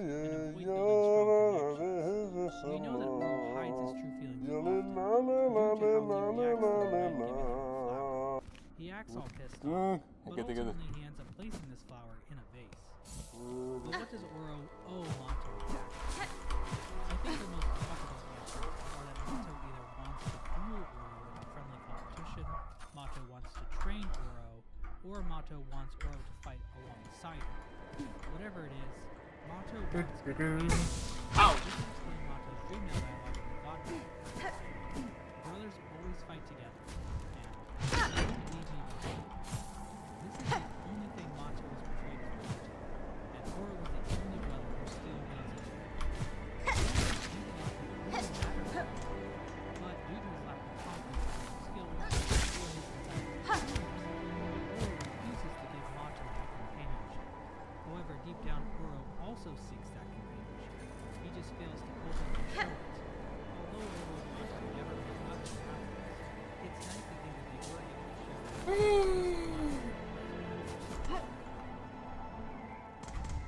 Everyone in the Walnut community generally agrees that Sly is a geo-pilled chat of a character that deserves to be remembered alongside the greatest characters in all of fiction. Oh. One thing that community also shows is the identity of Deadpool, Haha. a mysterious character that is only mentioned once and never seen in game. The only dialogue we get is from our first encounter with Sly while he's fighting off the infection, where he says, "Esme, how much deeper do we have to go?" William Pellin was asked about Esme in a Reddit AMA, and he responded that she is someone that still lingers in Sly's dreams. So, not a lot to go on here.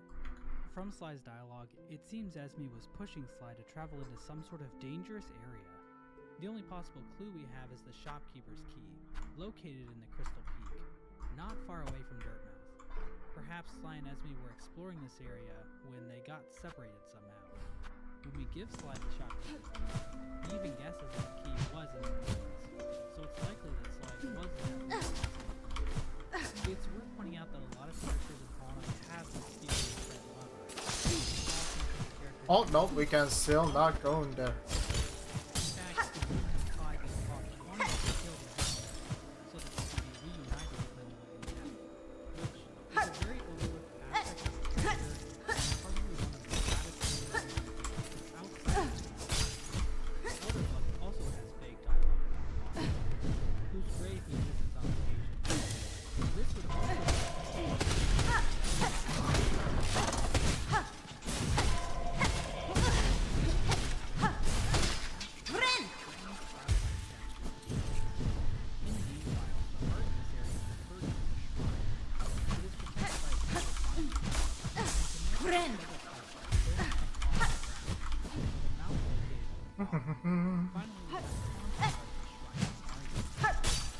The design is basic, except you can see some kind of substance coming out of the mouth.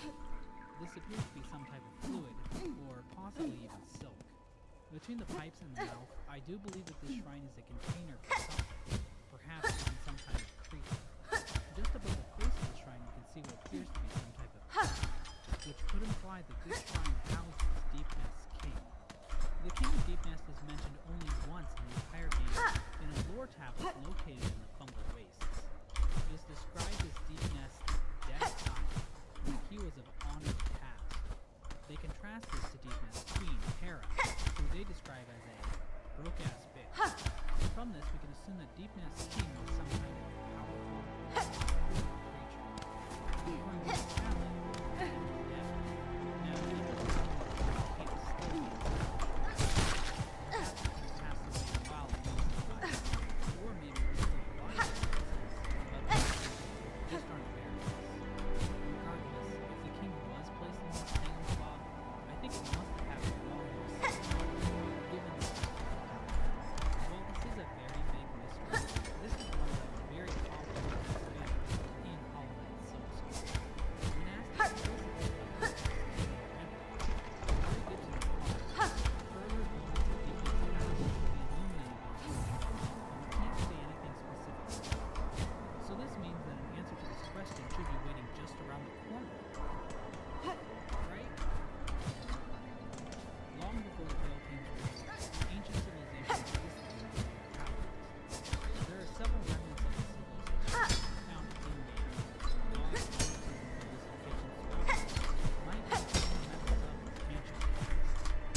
Boom, boom.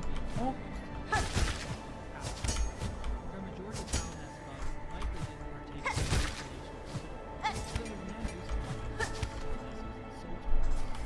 These bugs also used stone tablets and parchment to store information instead of arcane eggs. Despite this, it's interesting to note that the Pale King did craft some soul tokens within his White Palace. And these egg-shaped tablets that we see throughout the kingdom might be the Pale King's own version of arcane eggs. As Lem explains that eggs are just a great way to store information. There's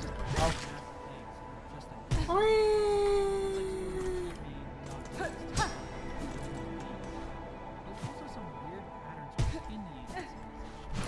Lem mentions that other scholars have speculated that arcane eggs contain some sort of will within them. Elderbook talks about how the rocks that form the roads and structures in the Hello, buddy. their own. Let's get out of And then here. there's the quick slash charm, which was formed by the fusion of a bunch of discarded, imperfect nails created by the ancient nailsmith. As the charm explicitly states, these nails long to be wielded. So it seems like inanimate objects from this time period are more likely to possess living traits such as wills and desires. But the most interesting relative as Lem explains, inspired or mad with ancient no power, Wait. no strength, but to the very darkness itself. Lem doesn't give us a good explanation for why these bugs were destroyed, but if we look in the abyss, we might be able to see direct evidence of these strange bugs interacting with the void. In this room east of the Abyss Lighthouse, we see some sort of desk. Next to it is a strange relief on the wall, which is described as an imprint of abyss-given form. This may be a stretch, but I think this give form to the void, creating the void tentacle. Palace workshop. Alternatively, the void tendrils might be this room is where they study. Aside from that, there's also the shade, who holds a bowl that pours out a never-ending stream of light, which was perhaps used in some future. We can infer from the mass makeup that this ancient civilization felt a rule as a result of time lengthening all power. So perhaps this worship of the void stems from the desire to expand on things. This obviously didn't work out. Perhaps they even ran into a real power weakness, which could explain why she calls the void her ancient enemy. The last strange structure shows a bunch of soy-jack faces streaming out of it. Oh, wait. Hold on. Wait. Will cry out again. Perhaps this was the last desperate cry of the ancient civilization as their kingdom collapsed and disappeared into obscurity. Although maybe this cry is actually true.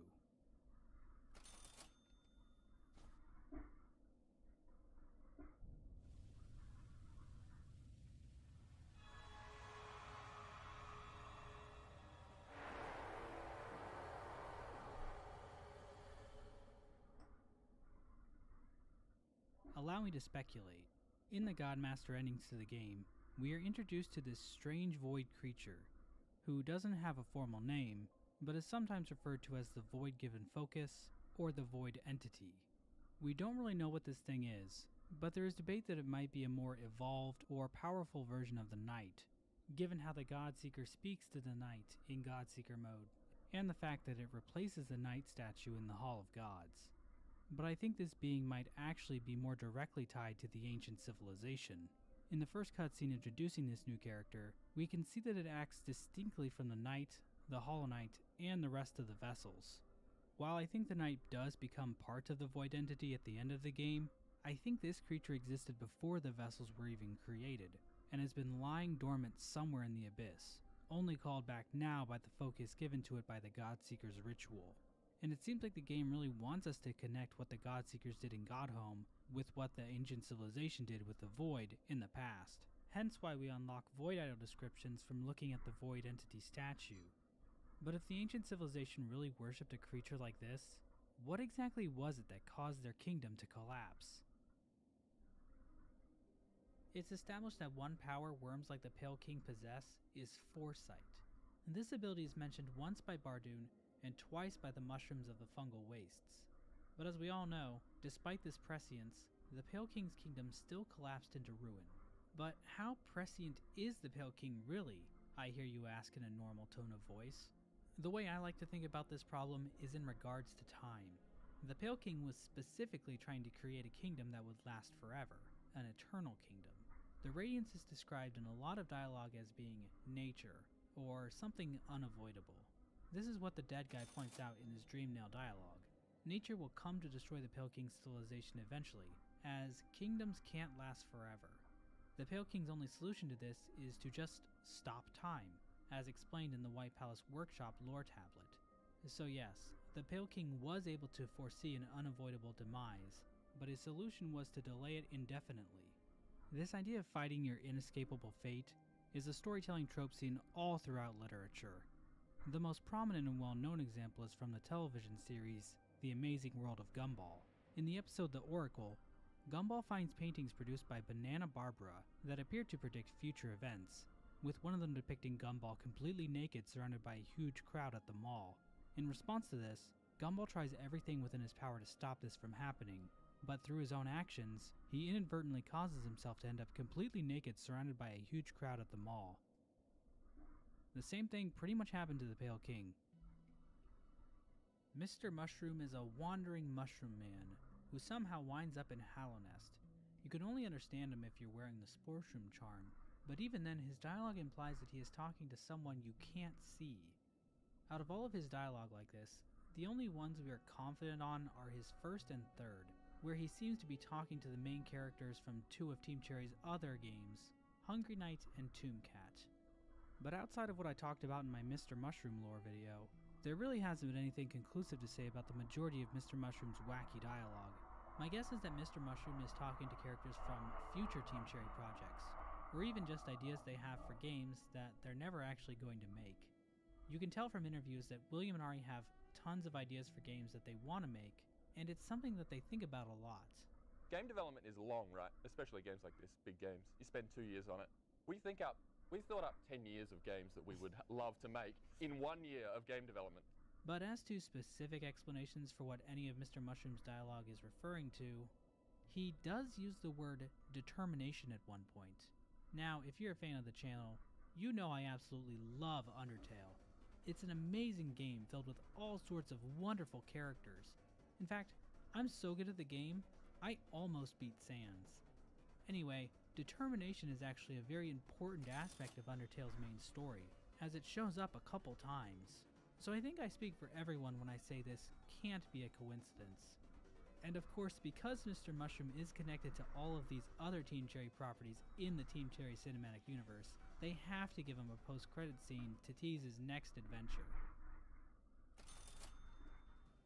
The Masters are yet another group that will hopefully be expanded upon in Silksong, but as of right now, very little is known about them. They are a group of beings mentioned only by Confessor Gigi and Steel Soul Jin. When the knight receives the Void Heart, Gigi mentions that her masters would be impressed with how the knight seems to have come to terms with its regrets. Once the knight is marked with the King's brand, Steel Soul Jin mentions that she cannot bow to the knight, as her master's minds are other and do not seek order. And once the knight receives the Void Heart, Jin also comments that the knight has become complete, like her masters. From what little we know about Silksong, it seems there are more Steel Soul creatures who are looking to assassinate Hornet. Whoever these masters are, it seems as though they are interested in void creatures like the Knight, which might explain why Gigi and Jin were assigned to offer services, while others were ordered to kill Hornet. From the dialogue we get from Gigi and Jin, it might turn out that the masters themselves are void creatures. But instead of just crazy unhinged maniacs like the Collector, or brainless golems like the King's molds, these masters are actually intelligent and capable of scheming, with their end goal in mind appearing to be not order, but something else entirely: disorder.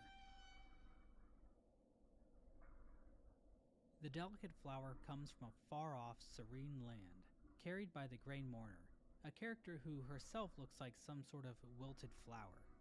Once the flower starts growing in the Queen's garden, it is described in the menu as glowing with a pale light.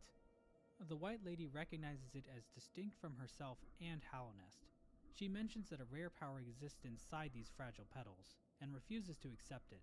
telling the knight that only someone with no knowledge of its power would hold it so close. This flower can be given to the Godseeker, who ponders that it might be a splinter, cast off, or refuse from something greater, before ultimately saying that she can't sense any godliness within it.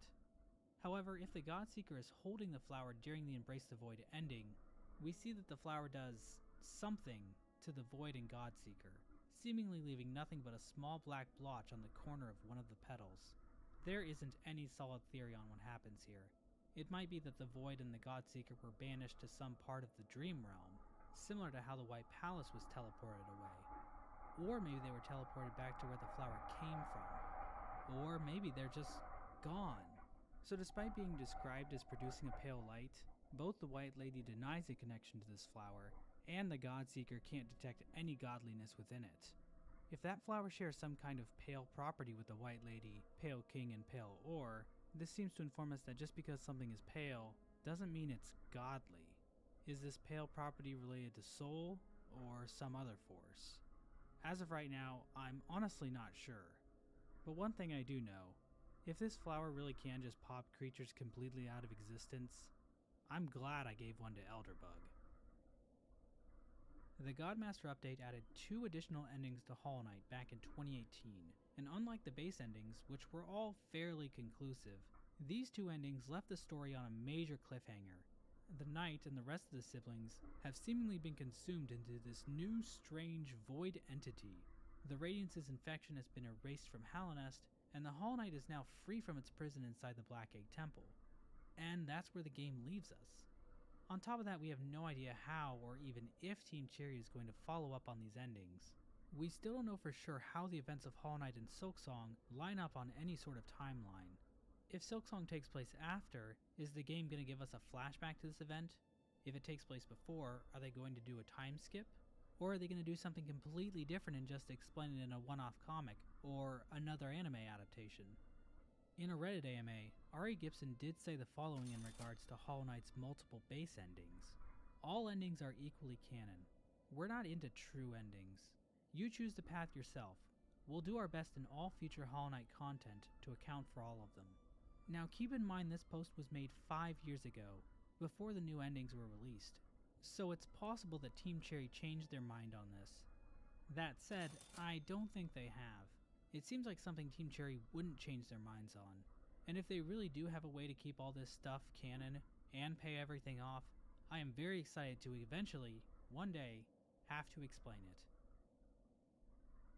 And finally, I think it's time we talk about the single biggest mystery that has loomed over the Hollow Knight community since February 24th, 2017. It's a question that has eluded some of the greatest minds of our generation. The smartest men, women, and children have tried for years to solve this mystery, and they have all died in the process. Who the fuck is Sprintmaster?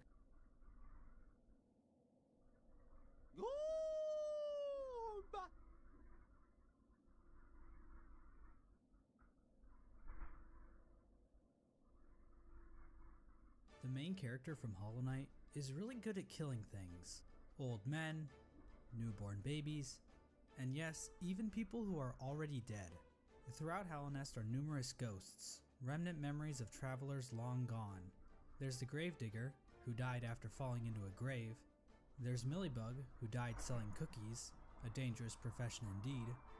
And then there's Mesa, the butterfly who can be heard singing in the City of Tears. All of these ghosts can be struck with a dream. Here I come. Now, this raises a slew of ethical questions bringing about in whether here. dream yelling a ghost is human. Alright. Does the ghost constitute an actual conscious being? Is being a ghost better than not existing at all? Can they use their ghostly powers to shoot lightning out of the sky? The ghosts in Hollow Knight might seem pretty random, but that's because most of them were actually characters designed by Kickstarter backers. Hence why we get characters like this Guts knockoff, created by David Waldie, and Kassin, created by Nick. But today, we're going to look at one specific group of backer characters, the Dream Warriors. One of the Kickstarter backer rewards was to create a dream boss that the player would be able to fight. There were originally 10 backers for this tier, but only 7 backers provided details for characters. What happened to the other 3 backers, you ask? Well, that's a good question. These bosses don't really give us any greater information about the lore of Hollow Knight, but that hasn't stopped literally billions of people from begging me to do a video on it. So without further ado, here's the Dream Warriors lore explained. First up, we have Zero, created by Constant Fate. This Dream Warrior is located in the Resting Areas, and will probably be the first Dream Warrior new players find. Zero dreams of cutting down the infection in his dreams, because, you know, that's how you fight infectious diseases. You just give everybody swords, obviously. But then Zero actually turned his nail against the Pale King, likely due to being infected by the Radiance himself. This resulted in him getting executed. Before his betrayal, it seemed like Zero was actually a faithful soldier, fighting for Halnest and the Pale King. What exactly was he fighting against? Well, we hear about vague things like the Battle of the Black Hole. Other than that, I don't really know what Zero brings. It seems like those bugs built in the Tree of Deepness could be some new too. Before the fight, Zero tells the knight that those who hope are already doomed. After the fight, he realizes that those who turn against the king are doomed as soon as they raise their weapons. Ow! Actually, I have no idea what this character is actually. Oh, damn it! So, whatever. Oh, great. Elder Hero was Fantastic. created by Dawn. Oh, no. He was a sage who traveled Halnest tending to those afflicted by the infection, who died in the fungal waste nearby the Mantis village. He explains that the Mantises below had become mad with the infection. But of course, we know the Mantises weren't infected. So not only is Elder Who dead, but he's also stupid. After his defeat, Elder Who comes to the realization that he was not infected, and that the Mantises actually killed him. This is a common theme among all Dream Warriors. They all think they are still alive when the knight finds them. This is actually different from how Team Cherry originally from their original video explaining what to do from backwards, Team Cherry expected the dreamers to actually know they are dead. Also, the dreamers were originally going to drop medals that had little messages attached to them, which later became what we see as the journal. Another interesting change made is the location of the Dream Warriors. It appears the warriors were all going to be found in one location, the Queen's Gate.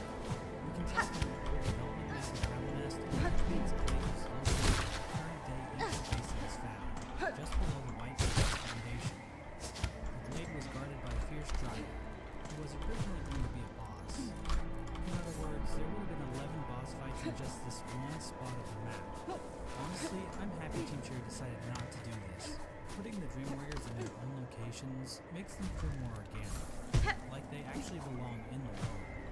Elder Who appears to be based on the Buddhist tradition, as he wears mala, or prayer beads around his neck. I would normally say this feels out of place, but it seems like Team Cherry is actually going to incorporate another character, Silksong, who uses the same aesthetic, Chakra. So it seems like we might get a little Oh, more Chakra. who was a part of when Hollow Knight Silksong releases in 2054. Galleon was created by Zachary Burden and can be found in Deepness. Galleon proclaimed himself as the strongest warrior in all of it. He claims he's only interested in fighting the knight for the sake of jolly possible.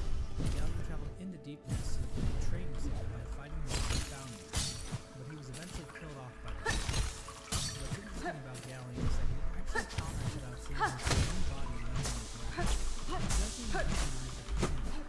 That seems to confirm that ghosts are not just confused, but in denial about their pain. I mean, Wayne from the Spirit's Blade is looking at anyone who watches shows about real life, actual ghost hunting, knows that ghosts tend to be friend. Ignorant of the fact that they're ghosts. Another kind of interesting but not really fact is that Galleon is the only character to actually use a physical weapon during combat. The other thing is just magical projectiles, or roll up into a ball, or summon ghosts of their dead beings to attack you. Kind of makes you wonder how bugs like Zero and Gord actually fought in the real life. Marmu was created by Zara Pellin, aka William Pellin's own mother. Marmu acted as the protector of the Queen's Garden, waiting patiently for the return of her queen, presumably the White Lady. Apparently the White Lady was going to teach Marmu how to fly, but it seems kind of odd considering the White Lady wouldn't know the first thing about flying, considering she's a flying root. What's next? Pigs walking on land? Marmu appears to be based on a real-life insect called a pus moth caterpillar. But this raises a lot of questions about how we should examine all that. This would technically mean that Marmu is going to transform into a moth, but she doesn't seem to be related to the moth tribe. So are there groups of moths that wander around outside the moth tribe? Does Marmu even care about dreams of the dead, like the moth tribe did? Can Marmu shoot fucking swords out of her face? To me it seems like Marmu really doesn't have anything to do with Seer and her group. Marmu being based on an insect doesn't mean this character has anything to do with the other moths. There just isn't a narrative or even aesthetic connection between them. The same thing happens with the grubs. I always see comments from people trying to tell me that the grubs are going to turn into little radiances because they're caterpillars. And while that might make sense on the surface, we know the grubs turn into grubbifiers, which is just a completely made-up thing. The biology of bugs and crawling doesn't have to follow reality by any means. For all we know, Marmu might evolve into a 2001 Honda Civic. However, there is one Dream Warrior that is directly tied to the moth tribe. Markov. Markov is unique to the moth tribe, however, as he was one of the only members to take up a life. In fact, the only other moth we know of who did this is Thistlewood, another Becker character found in the Spirit's Glade. Thistlewood even mentions Markov, making him the only Dream Warrior to ever be acknowledged by anyone other than the members. Markov can be found in the outskirts of the Kingdom's Edge. Thistlewood says he is the Covenant son Forgotten. Unfortunately, to tell us what he is looking for. Maybe he heard about the Bone Corpse, or maybe he wants to know the Hive, or maybe he wanted to see what was beyond this stupid-ass tent. I was lucky enough to get into contact with Samuel Dixon, who actually designed Markov. And Samuel was even able to provide me with his original instructions for Markov to be sent to Team Cherry. If we compare Samuel's made it into the game, we can see that Team Cherry kept Markov's battle-worn, stoic personality. However, after being defeated, Markov gained some perspective as opposed to still being a complete dick. Finally, you can see that the emblem Markov would have given you is similar to the quote in the Hunter's Journal. According to Samuel, Markov was supposed to position himself in the far corner of the room, treating him as a shield. Woo! The knight could then deal damage, which would probably be in the final game, Markov kind of just floats around wherever he wants, like a fart in a room.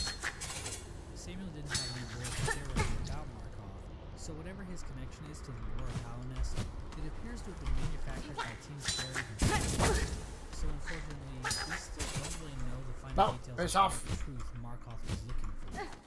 There is another incredibly cryptic theme that we really do need to discuss. The deep and disturbing lore surrounding this area has haunted me for years now. And I think it's finally time we discuss it.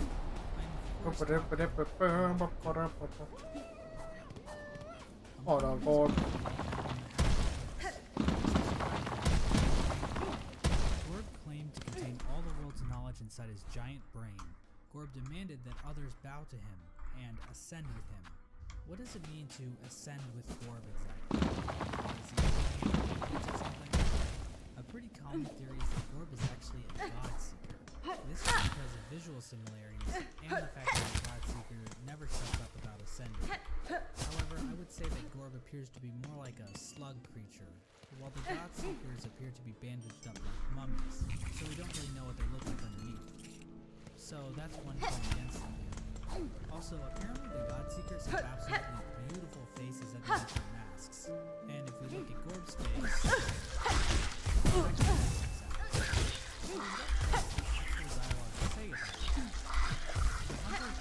describes Gorb as being a mysterious life form. That's a really interesting word to use. Alright, let's get to bottom home. Let's see what changes happen. Extraterrestrial. So does this mean Gorb is some kind of alien?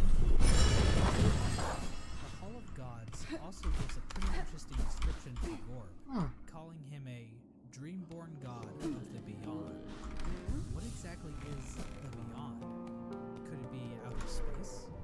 Maybe ascending with Gorb is literally ascending in some kind of spaceship. I mean, the architecture of Hallownest seems far too complex for simple bugs. Oh, It would make much more sense if there was some advanced alien race helping build these monuments. All of the unexplainable aspects of Hollow Knight lore have an answer. Where does Reddit go? Aliens. Cadestre. oh. The Hollow What Knight ritual calls you all together, Pilgrim? Pentagon? Aliens. Oh no. Honestly, I am mostly joking, but there Oh is brother, much this to poor know. wretched in my arms has walked his path The concept of last mind and aching using step. consent We gather here to is sing a him farewell simple theme and to of mourn our great loss. but there doesn't Although, seem anything as special pilgrim, about we aim to say hi, and they will wave our path. The lost brothers and sisters still stops our trembling lips. Sing, brothers and sisters, sing, and drown this burden. I was able to get into Through some contact sorrow, with Gorb. sing out the name of poor pilgrim, whose journey has never He begun. didn't even give Gorb a name. All he gave Team Cherry was this drawing. Who here knows the name of the little pilgrim? Gorb was a slug that wielded a nail in his mouth. They don't know. Fora. Pilby. Thinking he was The pilgrim's name is Pilby. reality, he had great Ah, thank you for services. Put it on the So it board, seems steadfast all the of pilgrim. Gorb's We shall strange sing. alien nonsense For brother, who has died devotee, all his pains and torment left behind, like dust struggles from where travels shone. Farewell, little pilgrim. No eyes can be found in May the your Silksong share harder the sanctuary. path of other tread. She was a warrior who disappeared during the infection. Out of all the dream warriors in the game, I'd say No Eyes is the most interesting and the most cryptic. No Eyes was first revealed in a Kickstarter update, where Team Cheer explained that her backstory We carry our was memory. disturbing bits of fiction Climb, that they the had climb. Unfortunately, Our journey we didn't ends. share any details on what her original backstory is, but luckily someone on Reddit was able to contact the original backer, Lisa Kretschmar, and provide us with No Eyes' backstory. No Eyes was off on a quest when the infection spread throughout Howard. Okay. She had left her Alright, children wait. behind, thinking they would be safe. This When she pilgrim. returned, she refused to believe that her children could have been killed by the infection, so she ran inside the sanctuary to get them out safely. She found them inside, both maddened and hungry. No Eyes tried to pick up some of her children, but they swarmed her, devouring her eyes along with the rest of her body. No Eyes' ghost would warn the player to stay away from the sanctuary. Her nursery rhyme that she sings was supposed to actually be instructions on how the player needs to move throughout the room in order to avoid getting hit by the children. The whole battle was just avoiding the ghosts until all the rounds were finished. Of course, in the final game, the ghosts are just the way No Eyes attacks, as she teleports around the room. And the nursery rhyme is just gibberish. Creepy gibberish.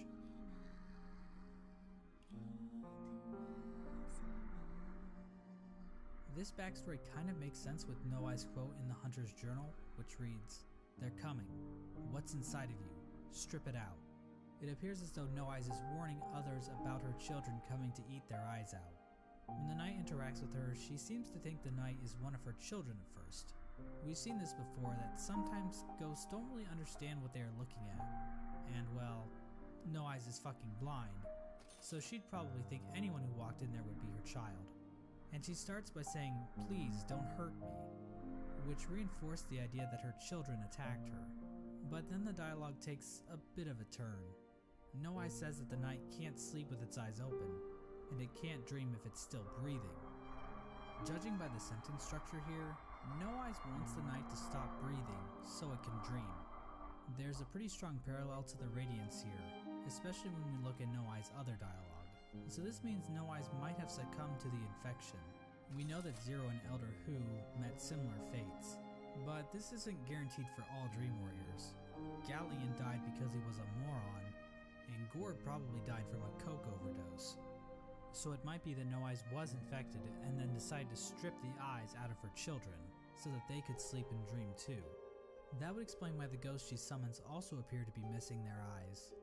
We can tell from No Eyes' next line that this resulted in her children saying loathsome things while they slept. This might be a reference to the fact that these bugs' ghosts still haunt the stone sanctuary. Another explanation is that No Eyes tore everyone's eyes out, as a preemptive measure to try and stop the infection from getting to them. Basically, she's blinded all her kids out of fear, but ultimately, they all still perished. After the battle with the Knight, we see that all of these spirits are finally put to rest, and No Eyes embraces being taken to a place where the Radiance's light and dreams can't haunt her and her children anymore. I'm not really sure how the line "they're coming" fits into either of these two interpretations. Who are they, if not No Eyes' children? The Radiance? Other infected bugs? Regardless, it does seem like Team Cherry tweaked Lisa's original story at least a bit. And that's pretty much all I have to say about the Dream Warriors. They haven't been discussed much on this channel, but that's mainly just because they are pretty inconsequential to anything that actually happens, unlike, say, a character like Menderbug. Of course, there's nothing wrong with that. Small pointless details are what make Hollow Knight such an amazing game, like how the bench in the archive has Modamon's face on it, or how the glowing moon bugs turn into little turds when you have the Defender's crest equipped, or how the Nailsmith's rotting corpse can be found in the junk pit. Amazing. By the way, have you heard of a little hellhole called Discord? If so, maybe you'd like to check out my new Discord server called Mossbag and Friends. There you can talk about all things Hollow Knight or Mossbag related, like discussing the moral implications of dream nailing ghosts, or bitching about how the latest Indie World presentation didn't shadow drop Silksong. We even have some amazing invite and banner art created by Zamzam and Yoklesh. So please check the link in the description if you're interested. And let's see how long it takes before I regret ever creating this server. I'm thinking April.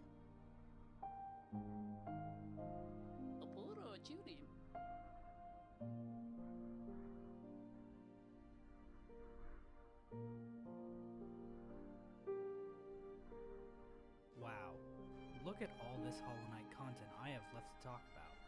It really is beautiful, isn't it? Silksong could be delayed until December, and I'd still have plenty to discuss. But until then, let's talk about one of the more mysterious aspects of Hollow Knight lore, the Colosseum of Fools. The Colosseum is such a weird part of the game, and honestly, I still don't understand this place much at all. I mean, why would people willingly get together in a crowded area in the midst of a dangerous pandemic? Come on, Team Cherry, no one would actually do that. Overall, the Colosseum is one of the few big mysteries left in Hollow Knight, alongside things like the Vitruvian Grub and the Trilobite Shrine in Deep Nest. Oh, and the Mass Maker Dogs. Okay, got a huge ass pizza. Where the fuck am I supposed to put the pizza? Also, what the fuck happened to Isma? Like seriously, what the fuck? Since the Colosseum Pizza is so time. cryptic, trying to explain it. So it might be good to have a video that just lays it all out, even if there isn't any strong conclusion we can make about this part of the lore. The Colosseum was originally a Kickstarter stretch goal, which promised 4 new bosses and a chance to uncover the mystery of the Colosseum.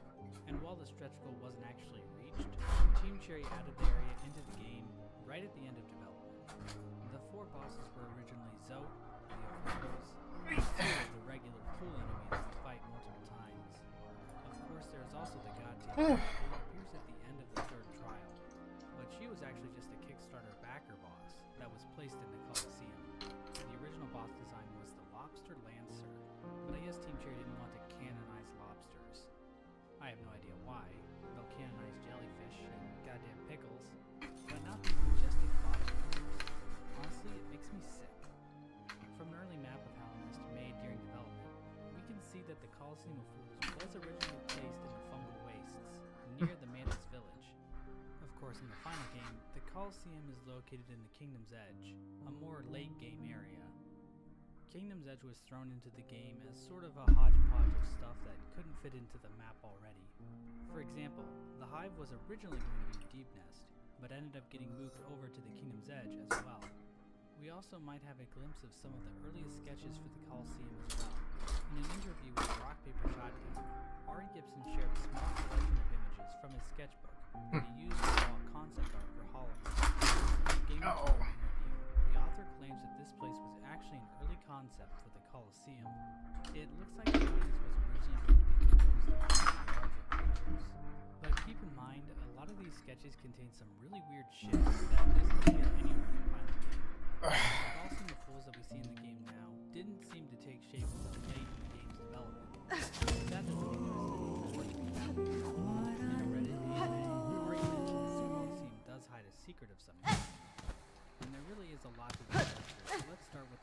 Colosseum itself. The Colosseum of Fools is situated inside the corpse of some ancient bug. Both the interior and exterior of the Colosseum are hidden with chains. This might be to keep the husk of the bug from collapsing in on itself, as well as to support the structure of certain things. Also as a way to imprison things, like the little bug. It seems like this is just some random corpse that can be turned into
gives them autonomy while in the warrior pit. There are bigger mantises who took the infection in willingly, and it would make sense for the fools to face the infection. Glad I got you a moment, miss. You done so not a fair service to this camp. Give much more most. And be thinking of all of your effort instead of making a little something to pay you. It's only a token, really, but I put a lot of all the me talent into it. Much of as I've got. Something to keep you company on the lonely roads to the above. Hold on to your travels and remember that you're always welcome down here with us. Oh, that's so beautiful. Don't go thinking far keeping it from pilgrimage. It's just if there are a lot of work still to do here and few bugs able to do. Modera.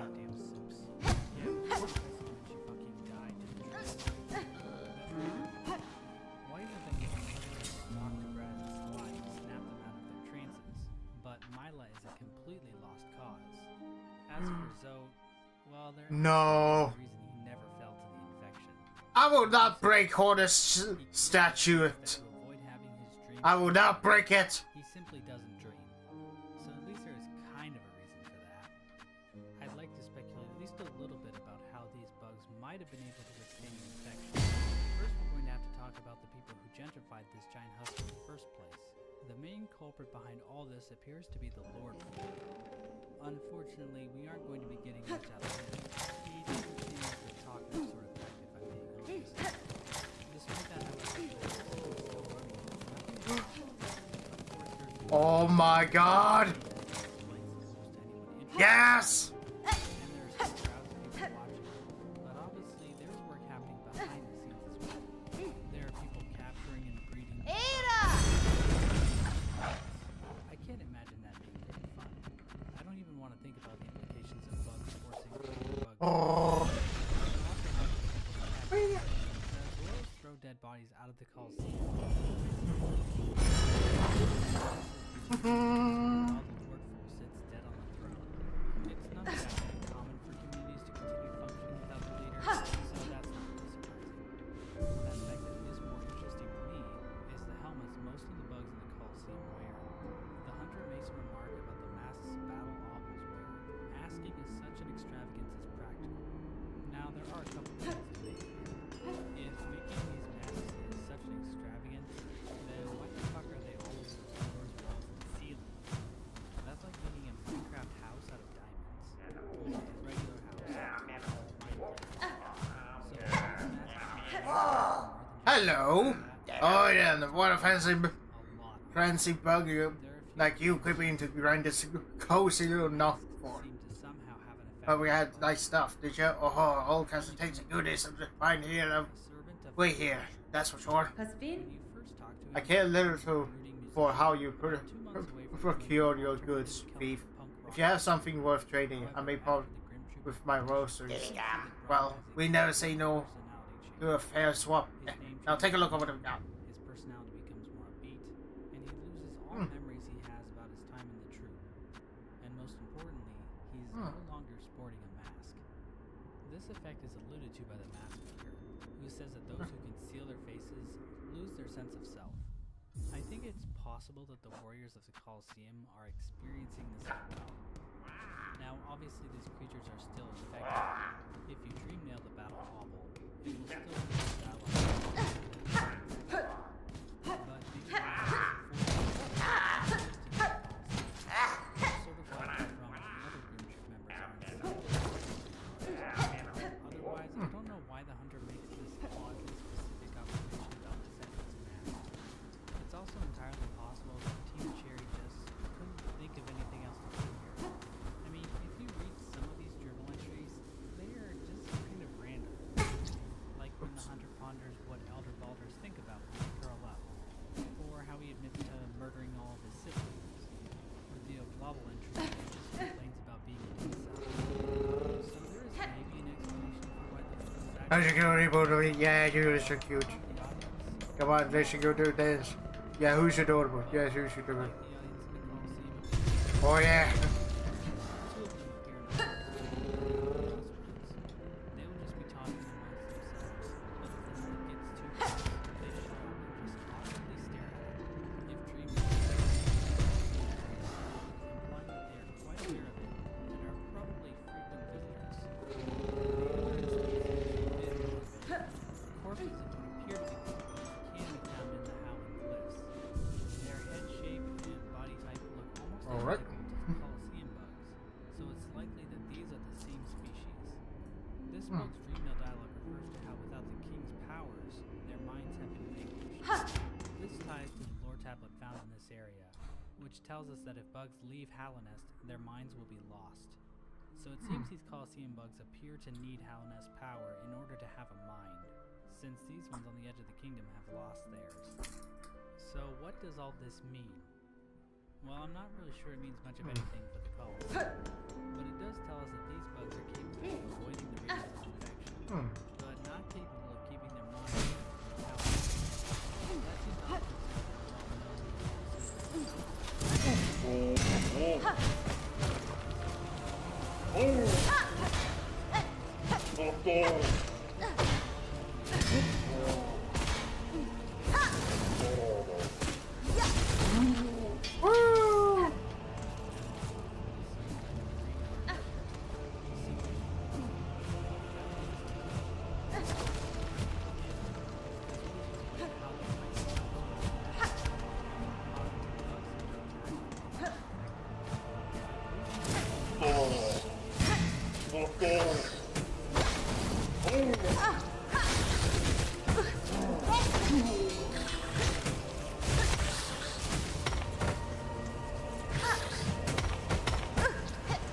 Ow.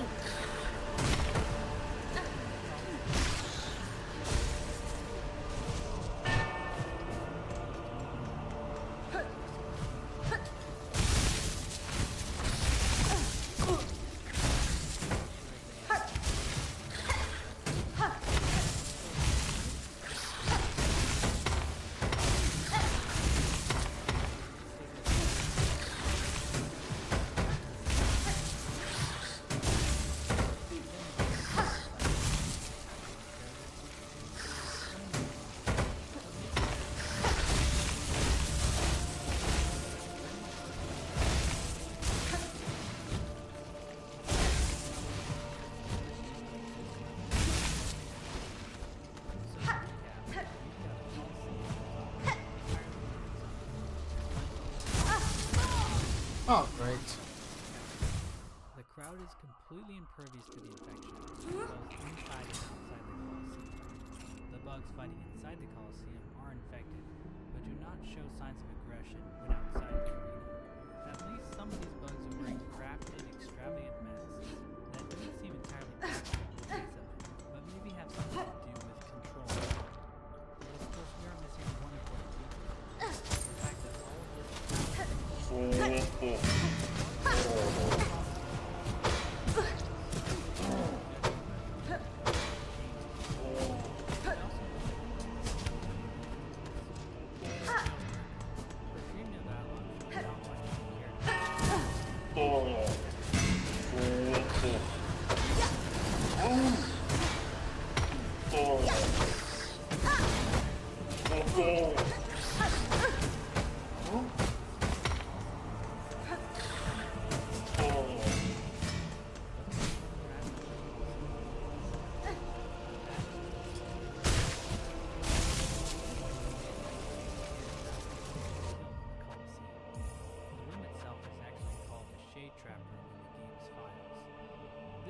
raises a pretty big question.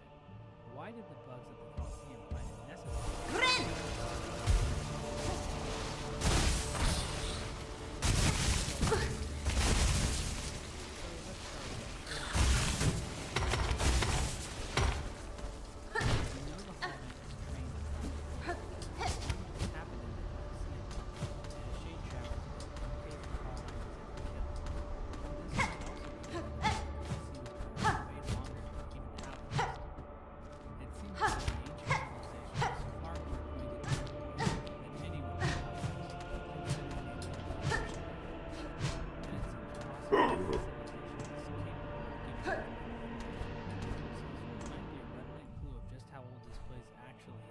And maybe void creatures were more commonplace.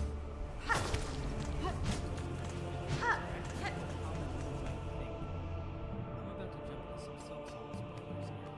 So if you are worried that a few bosses in the game getting spoiled, you should skip ahead in the video now. As far as we know, void can only be found in the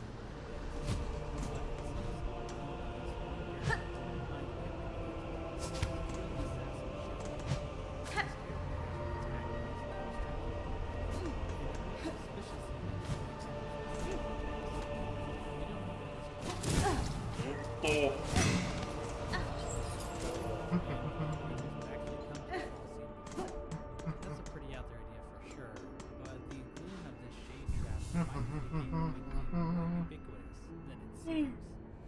And that's about all there is to talk about with the Coliseum.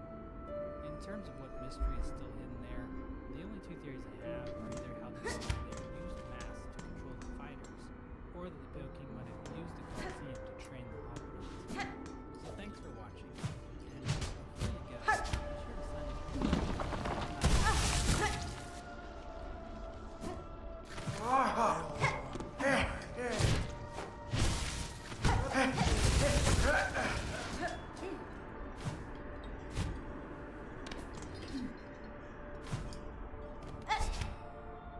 I gotta be honest, guys.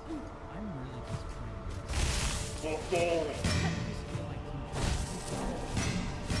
nothing really seems to connect to the game. A bunch of stuff that they come to is just completely missing.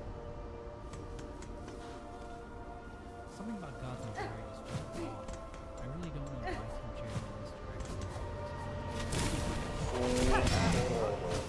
It's almost like an accident.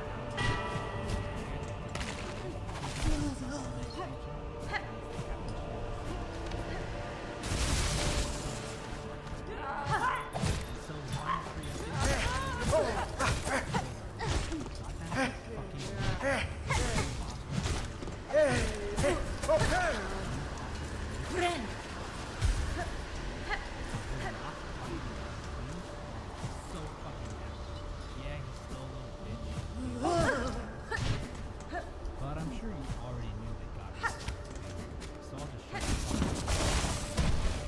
Now there's a zone to go. So let's just start with probably the biggest new piece we got. Team Cherry has finally listened to their fans and given us more information on Flute Marm. In case you somehow forgot, Flute Marm is a giant boss found in the world marketplace. She's the creature responsible for all parasites. So what's the new lore surrounding this thing? Well, in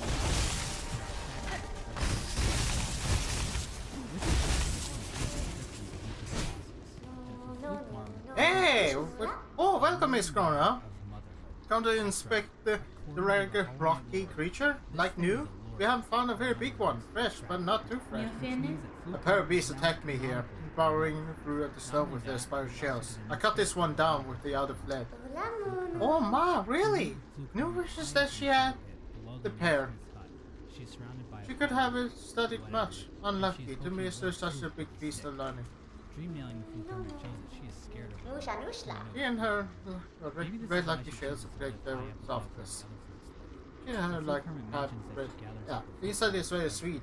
Very hard on crack them open though, so it's best to wait. It's always best to wait. The Flute Hermit also uses the words grow and little sisters, which makes me think she is trying to help her sisters grow from the material she took from the Flute Marm room. Finally, when she features Charm and talk to the Flute Hermit, she freaks out. She starts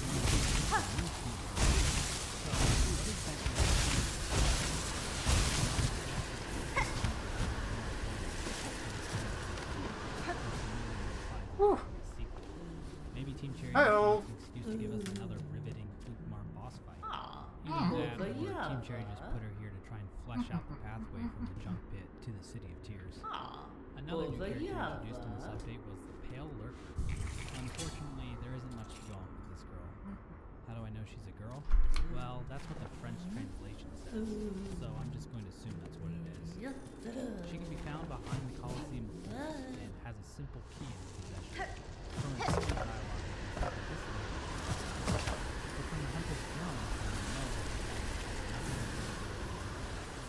the journal also mentions that the with a name including the Tale, the King's Idol found in the nearby cave, dialogue using the word king, I think it's safe to say that this character is somehow connected to the Pale King. Other than that, I think anything connected.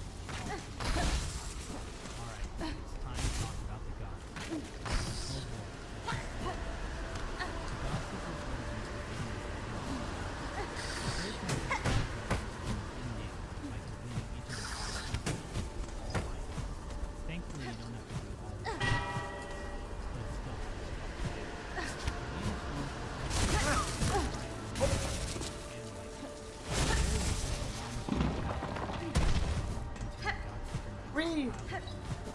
in the background, you can see the silhouettes of 2 large bugs. We can get a better view of these bugs by ripping the images from the game. The Land of Storms also contains an item that unlocks a journal entry for the Weathered Mask. The description of the mask says that it originates from the godless land, and that the design of the mask allows the wearer to focus their thoughts through the crest. There is also a quote from a poem titled Lament of the God Seekers, which explains that the previous gods of the God Seekers abandoned. It's hard to say what the God Seekers did to cause their gods to forsake them, but enough for the song. It's possible that their gods died. Maybe these silhouettes are of the old gods' corpses. Regardless of why the old gods are gone, it's clear that their departure had a negative effect on the God Seekers, and it has to do with how the God Seekers' mind works. The God Seekers as if they share one singular. The God Seekers in Godhome also mention that their mind is secret. With this shared mind, the God Seekers attempt to connect themselves to the gods. The description on the Weathered Mask mentions that the wearer's thoughts are focused to the crest of the mask. It is through this focus that the God Seekers are able to communicate with the gods and ascend their own mind. The God Seeker in the Royal Waterways puts it best when she says the following: by attuning ourselves to the flesh of their greatness, their immortality, their unknowable splendor. During the Pantheon of Hallownest, the God Seeker also says, we live only to serve the gods. Okay, I need a little break here. So what happens if there are no gods around for the God Seekers to attune with? In their lament, the God Seekers mention a woeful silence after the gods of thunder and the gods of rain departed them. Also, there's this line from the God Seekers where they ask what gods will save them from their silent mind. So yeah, the God Seekers really want to be around gods, otherwise their mind suffers in silence. Which brings us to the next part of the story, the journey to Hallownest. Turns out there is yet another hidden area in the new DLC. This one happens completely by random when you dream nail the God Seeker in the Royal Waterways. Instead of being taken to Godhome, you are taken to a strange area that looks similar to the Howling Cliffs. Here we see the God Seeker hiding in a cave next to a strange contraption. The God Seeker talks about how they will find their way to their new gods. After you look at the device, you get kicked out of the area and booted back into Godhome. It talks about the God Seeker in the around gods, otherwise their mind suffers in silence. Which brings us to the next part of the story, the journey to Hallownest. Turns out there is yet another hidden area in the new DLC. This one happens completely by random when you dream nail the God Seeker in the Royal Waterways. Instead of being taken to Godhome, you are taken to a strange area that looks similar to the Howling Cliffs. Here we see the God Seeker hiding in a cave next to a strange contraption. The God Seeker talks about how they will find their way to their new gods. After you look at the device, you get kicked out of the area and booted back into Godhome. This scene appears to be a memory from the God Seeker, showing her journeying out of the Land of Storms in order to find a new god. The device is likely an older version of the God Tuner, an item the knight receives after opening the cocoon that the God Seeker was sealed in. The God Tuner seems to have a couple of different abilities. one of which being the ability to locate powerful beings. It is with this device that the Godseekers were able to find Hallownest. In the Pantheon of Hallownest, just before the Pure Vessel fight, the Godseeker mentions that the lingering power of the Pale King's presence in Hallownest was what led the Godseekers to the kingdom. The Pale King's afterglow must have been picked up by the God Tuner, leading them straight into Hallownest. This is where things get a little weird. The next time we see the Godseeker, she is inside of a cocoon with a lock placed around her.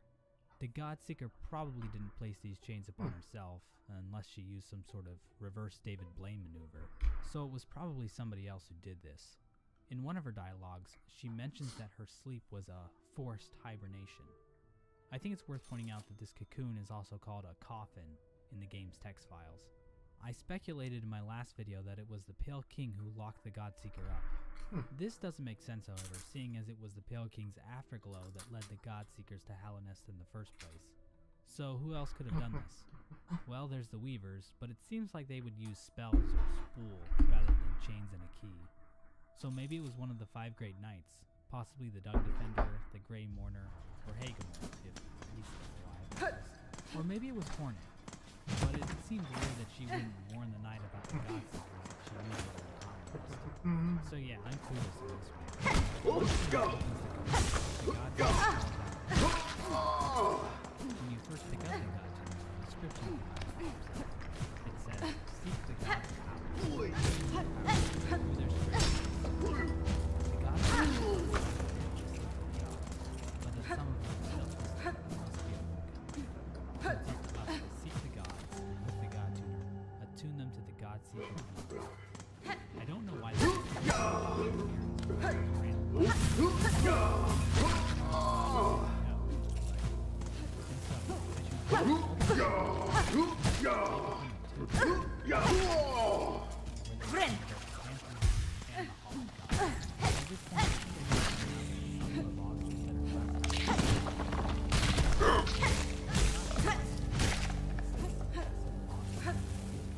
But hey, maybe the Godseekers are awesome. Maybe you could make a religion out of this.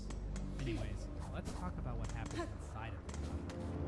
The Godseeker starts off by calling Ryan a creature. She then tells Ryan to get off. It's too puny to be in the home of God. From this point, the player now has access to the Hall of Gods, a place where they can fight bosses and difficulties. But the main thing we want to look at are the Pantheons. This is where all the new bosses for the update can be found. Pure Vessel, and the Absolute Greatness. These bosses are the base game, so it appears that the Godseekers can attune with at least some beings without needing the knight to go fuck them up beforehand. Let's look at the Nail Masters first. Unfortunately, we didn't gain much new lore from them. The first fight is between Oro and Mato. In his dream dialogue, Oro mentions how his path is his alone, which is pretty much what he said in the base game. Mato's most interesting line is, "Don't leave me behind," which really doesn't tell us much. Probably the best part about the fight is this moment. My missing brother. Tip off the. Somebody Greymore. Lore-wise, I want to say that in this moment, Oro and Mato are setting aside their differences and working together Bellheart's to try and lore. beat the shit out of one of their pupils. Inspiring, isn't it? Shio gets all Okay. philosophical, Not again. saying stuff like, "What is a god? Not an artist." And "Are we all seeking something different?" Well, I'm seeking more. This shit is a waste of Hello. time. What the hell am I supposed to No, do? it's this thing. Actually make something of myself and achieve happiness and self-actualization? Yeah, right. Slice's dialogue doesn't add any new lore either. He's still a badass boss, though. I especially like the part where he starts jumping all over the fucking walls. Oh, hello. But if I Yeah, had you any lots of teachers time. to Thank you for Danny Frank. some teacher. to see many safer weapons. I the message is playful shares. Miky. Some kind of orders, this is ordered. Look at you for fun. Our friends so far, but now we must away. These monsters are close. Yanaga. Good friends for peace and make it good. Oh, yes. Wonderful, wonderful. Let's get away. Each entry includes a prayer from the Godseekers. In each of these entries, the Godseekers make it clear that they are looking for one god in particular, the one they call the God of Gods. This God of Gods that the Godseekers are referring to is the Matrix. During each of the pantheons, the gods seek to control the top of the night. For the first three pantheons, we talked about how we are going to get crushed by the gods. But the fourth pantheon is where things start to get Pushka-Miky. This dialogue. Another unit complete, and a new high spot for this upon the coast of my Citadel. No less. The God Seeker explains that This was that all our companions survived to track the master. the glory of its pure. The howling rise subside, She then and the says tangle of wood before it have both claimed their lives of countless bugs. Yanaga. Indeed. Noshke. A perilous ascent. Maybe it was your company that brought us luck, Miss Hornet. It sure put us fleas at ease to have you and your weapon riding close. Ah, and before we roast this away for us again, allow me to offer you a humble gift. One of the little ones found a pale artifact while thinking about its hands, a funny gold sort of thing. I only use it for we fleas, so of course we are all too pleased, eager even, to bestow it upon our dear friend. Yes! This boss helps us better understand an important aspect. Even more! The question of how the Hollow Knight grew has generated Yanaga. Noshke. my theory never really gained any Paravo. What a companion to Another right, theory Yusuf. floated around for a while. This theory basically stated that the Hollow Knight's growth was due to it taking on the infection. The evidence for this was that there are a lot of other creatures in Hallowness that change form due to the infection. This seems to be Sorry, a is that false awesome? theory, since the Pure Vessel shows no sign of infection. The Hunter's Journal entry for the Pure Vessel says the following. Chosen Vessel, raised and trained to climb forward. I think this is the best explanation you're gonna get. Oh, The Hollow Knight was raised and good trained as game, Softly. I see you were able to unite safely with your camp. Another interesting Oh yes, thing I'll face you. is that it Sweet has both you. of its arms. Alright, boys and girls. The flea master, that old boar, tells me to call you Miss Porter. With such a pretty name, you'll But what's interesting benefit. is that there is With one his such a more for in the delicate control. beauty. Shall I call you Same something thing pretty like happened to the Hollow Knight. Nectar Sweet, my dear? And that You is shall that not there was a address ton me of by other my unused name or not at all. Granada, of course. Now, I shall let you only see my carriage double Sufi spawn, you see. It's most ingenious. The water in the sea is pipping hot, purer than the psalm. You have to soak inside for the most. Looking into what the dialogue says, Sure thing. is pretty depressing. Thank you. The Hollow Knight There's is a basically sweet just smell as telling receiving. himself to stop Here. thinking. Now, double size, step If inside. the Hollow Knight is actually thinking these thoughts, then that means it must have been told what its purpose was, probably by the Pale King. So it knows what's at stake, and it knows it isn't truly hollow. So it's trying its best to keep itself from thinking or feeling anything for the sake of the kingdom. The Hollow Knight Damn. wanted so badly to save Hallowness from the infection, but that feeling, that desire, that hope, was ultimately No, baby! kind of ironic, don't you think? What a creep! After the battle, we get this cutscene. Anyway. The pain such very over missing. Cried. No one cares, need to care. Lie no more to me, Flea, and be careful you still live. Know that appear again, you will die. Of course, Cried will never. Consider the battle for colonization, show that just a guest. Holy shit! Barishkava. I'll send you away, This master. camaraderie is shared by the other vessels. Oh, that was funny. There's definitely room for more interpretation here, but I personally don't think that there's much else going on. Then a light shines down from above, and you hear the Radiance's trademark roar. You then hear another roar as a wave of void covers the screen. So we are all well acquainted with the Radiance's roar that happens in the sea. But what is this new roar we hear? The name of the audio file implies the roar comes from something called the Shade Lord. We're going to be seeing the Shade Lord a little bit later, so let's table this discussion for now. I want to mention a few miscellaneous things before we move on. There's a lifeblood room that can be accessed in the You have to complete at least 8 binding challenges with Pantheons to open the door. Inside, there's an object you strike to activate lifeblood cocoons that will show up during the Pantheons. On top of that, you can also see our friendly Abyss creature. So what does this tell us about the Abyss creature and lifeblood room? Pretty much nothing, other than that this thing classifies as a god, which is obvious. Some of the bosses in Battlefield have new dream nail dialogue. Hornet appears to know that she has been pulled into but she's not sure of what exactly is going on. From looking at his dream Oh, another one. Haha. In fact, even both of these characters have some sort of godlike status. Grimm is a higher being, for sure. As for Hornet, her father was the Pale King, so she's like half higher being, or whatever. So this is probably why she is only somewhat aware of what's going on. And now we move on to the 5th and final Pantheon. This is where you have to fight almost every single boss in the game without dying. Yeah, it's hard as fuck. In fact, it's harder than fuck. If this is fuck, then this is the Pantheon Palinist. The biggest problem people seem to have with this Pantheon is that there are new endings for the game, locked behind the 42 boss gauntlet. I can see why this would upset people.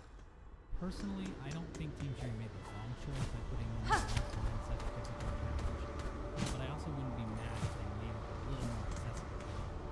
When we first see the Godseeker in this Pantheon, she modeled the part of the college, and she tells us that the Godseeker is listening closely to us. Again, this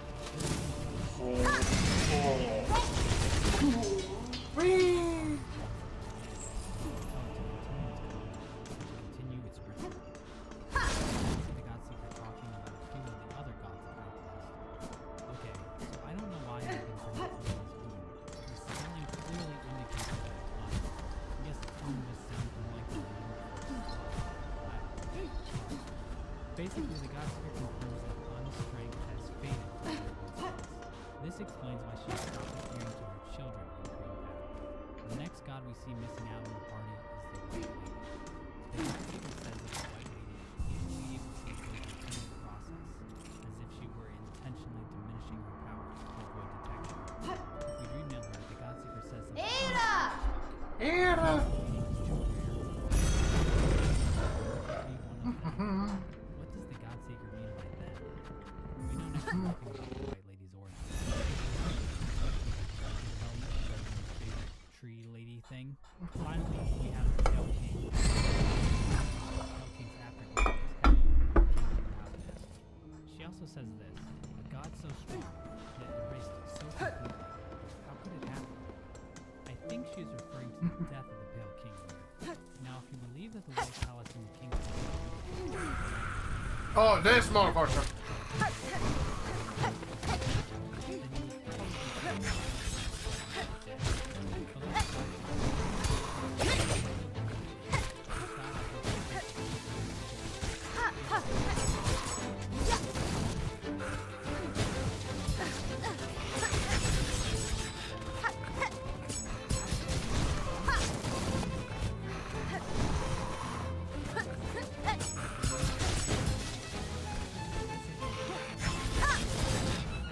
Come on.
Damn it! God like 128 times in this video. So how the fuck did this become this? Let's start by looking at the knight statues in the Hall of Gods. If you are able to defeat every boss in the Hall of Gods, you are given access to a room with statues. Very different forms depending on what difficulty you have beaten each boss on.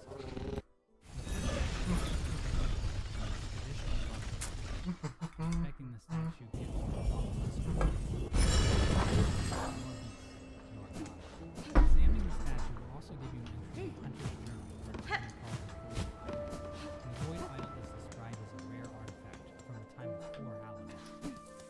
also says that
this information didn't confuse you.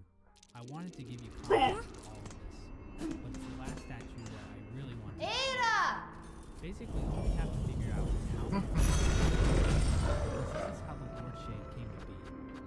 To present my current theory on how to do it. I think there's plenty of interpretations, and I would love to hear them in the comments below. Let's start with Okay, how the hell am I supposed to beat that creature?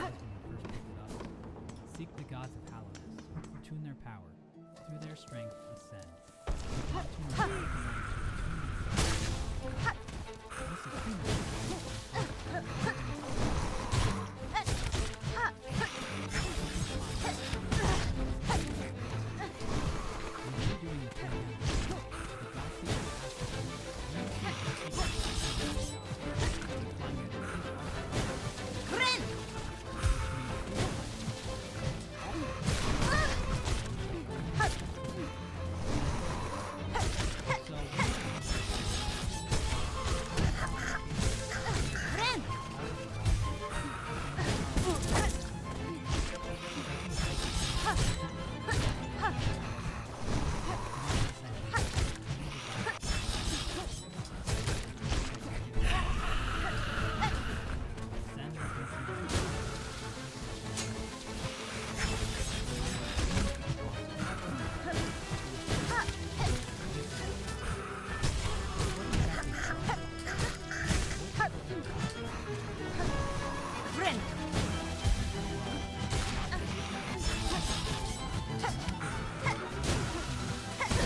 Oh, so close. In the pantheon of the sage, the God Seeker is follow until through godly focus do we attain communication with great power. Is what makes Okay, one more time. it allows creatures Why the? Okay, why the hell is it so damn different? all of the abilities What the? Oh no, hold on. For the first 4 pantheons, the God Seekers have no interest in the night, seeing it as a weak and meager Oops. fringer. At the end of the pantheon of the night, however, the God Seeker mentions that the night is beginning to get into her mind. Not long after this moment, we hear the Lord Shade's roar for the first time. Once the night makes it to the pantheon, the God Seekers start by the time the night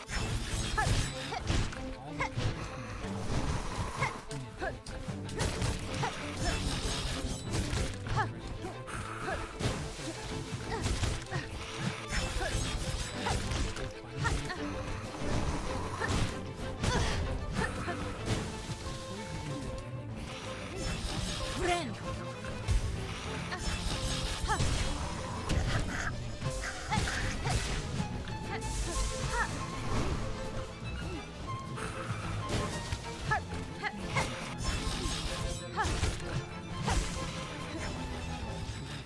Come on.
Yeah, you can go piss off.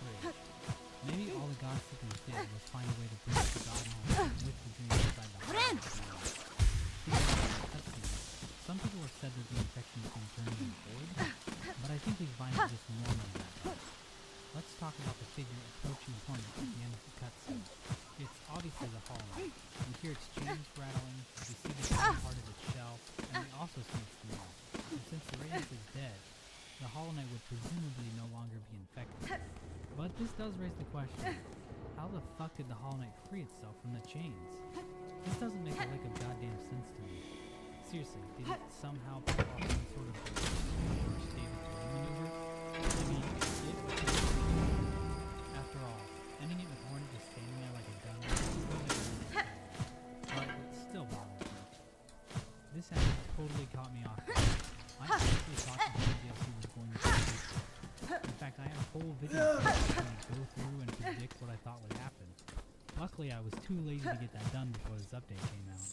But now that the new game is a strong DLC, actually looks like the Shade Lord looks absolutely terrifying, and I have no idea how Hornet is going to stand any chance against it. Yeah, I don't think Citadel is going to do shit. However, thanks to an alternate ending, we do have a how if the player has successfully delivered the delicate flowers to the grave at the same time, those flowers will begin to grow. This is probably what Team Cherry did romantically. Okay, they won the money. Taking the flowers to the God Seeker unlocks an alternate ending, where the God Seeker and the Void disappear, presumably stopping the Void from tearing into Hollow Knight. The description for the flower says that it glows with a pale light, which is usually a sign of something having a connection to the Pale King. Turns out that's right. Eternal Emanation tells us that the flower's pale aura is king. The White Lady also tells us that the flower is not even from Hallow, implying that mysterious Demir brought it with her from some other land. We have no clue where that was, but there is something about the mysterious Demir that is worth playing. After completing the flower quest, Demir nopes the fuck out of existence, similar to how the delicate flower caused the God Seeker to also disappear. That's about all we know for now. It seems pretty likely that the Hornet DLC will get further into what exactly is going on here. And that's it. That's all the lore I can mercilessly beat into this update. Okay, there's one more thing. You can now find the Nailsmith's body floating in the water. And I think Jerry gave us that information. But yeah, that's it. Well, there's also the Eternal Ordeal. This is a minigame of sorts where you have to fend off against an endless stream of Zotes. It's a cool area, but there isn't any lore to discuss. For some reason, Team Cherry didn't add journal entries for the additional Zote wings. This is unacceptable. Alright, I actually am done this time. There's nothing left in the game to talk about.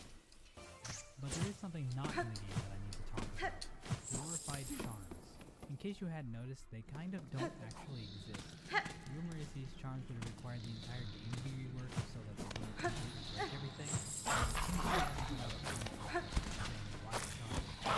Oh, sweet Jeebus, what are you doing? But it is still a bit of a bummer. I just hope Team Cherry fills us in on how the charms are going to work at some point. So where does this update leave us? This isn't 100% sure. It looks like how how we can do that. They're the ones who have to come up with a solution to the problem. Ow.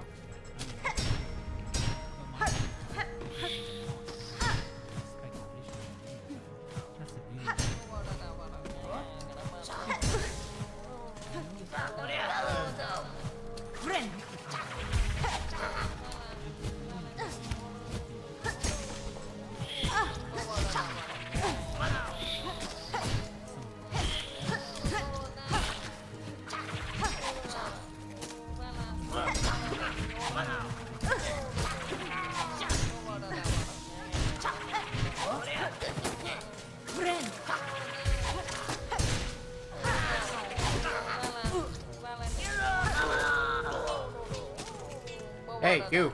Everything falls apart. Safely saved is Pill, but who is the rare carrier of the shell of another. Name yourself, good bug.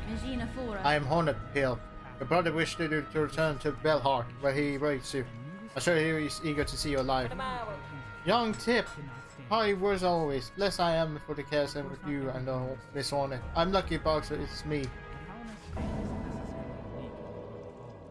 There we go. Head fast to the railroad trail. These lands are not for the traveler without stopping. Ah, yes, the railroad. I'm for brother. And my brother. I shall fly quickly. Quick.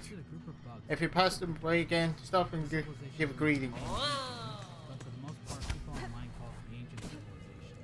Other names include the ancient past or the Black Kingdom.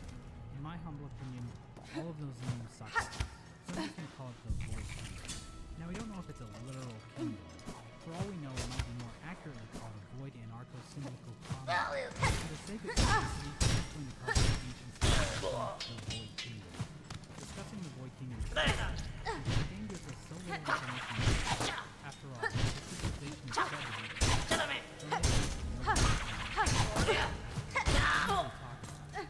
but there are still echoes of the Void Kingdom found in breakage and artwork. So in this video, we're going to go through the few scraps of dialogue we have, as well as discuss how some of the art in the game can hint at connections. Talk about the descriptions, or like the fifth dimension. Some of the things I'm going to be saying in this video are highly speculative. In this video, we'll see the result. Also, feel free to check out this documentary.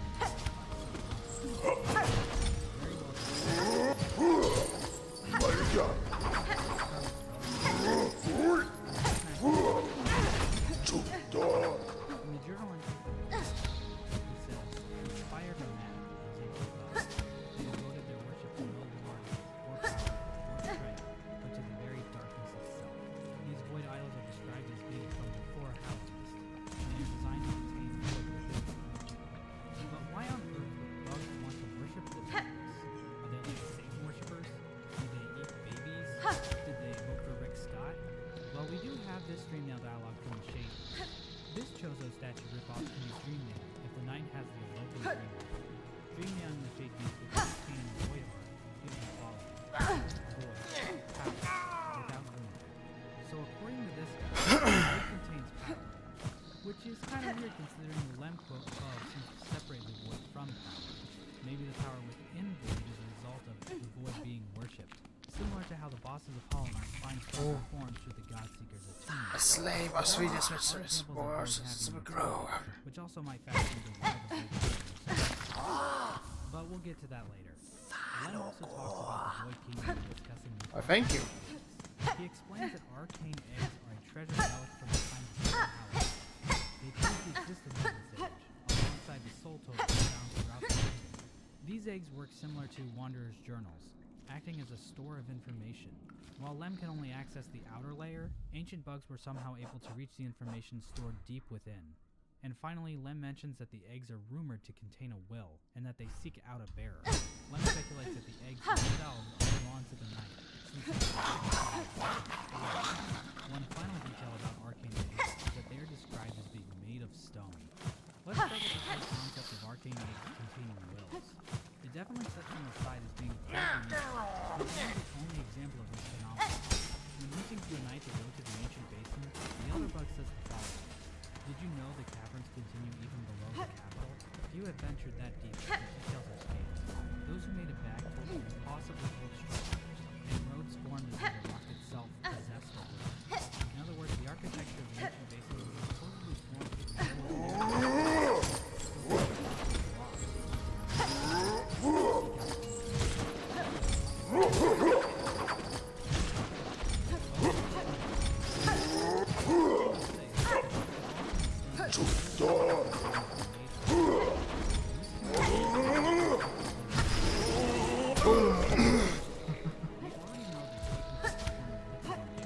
given the sea of void and the soul of the void gas contained in several locations.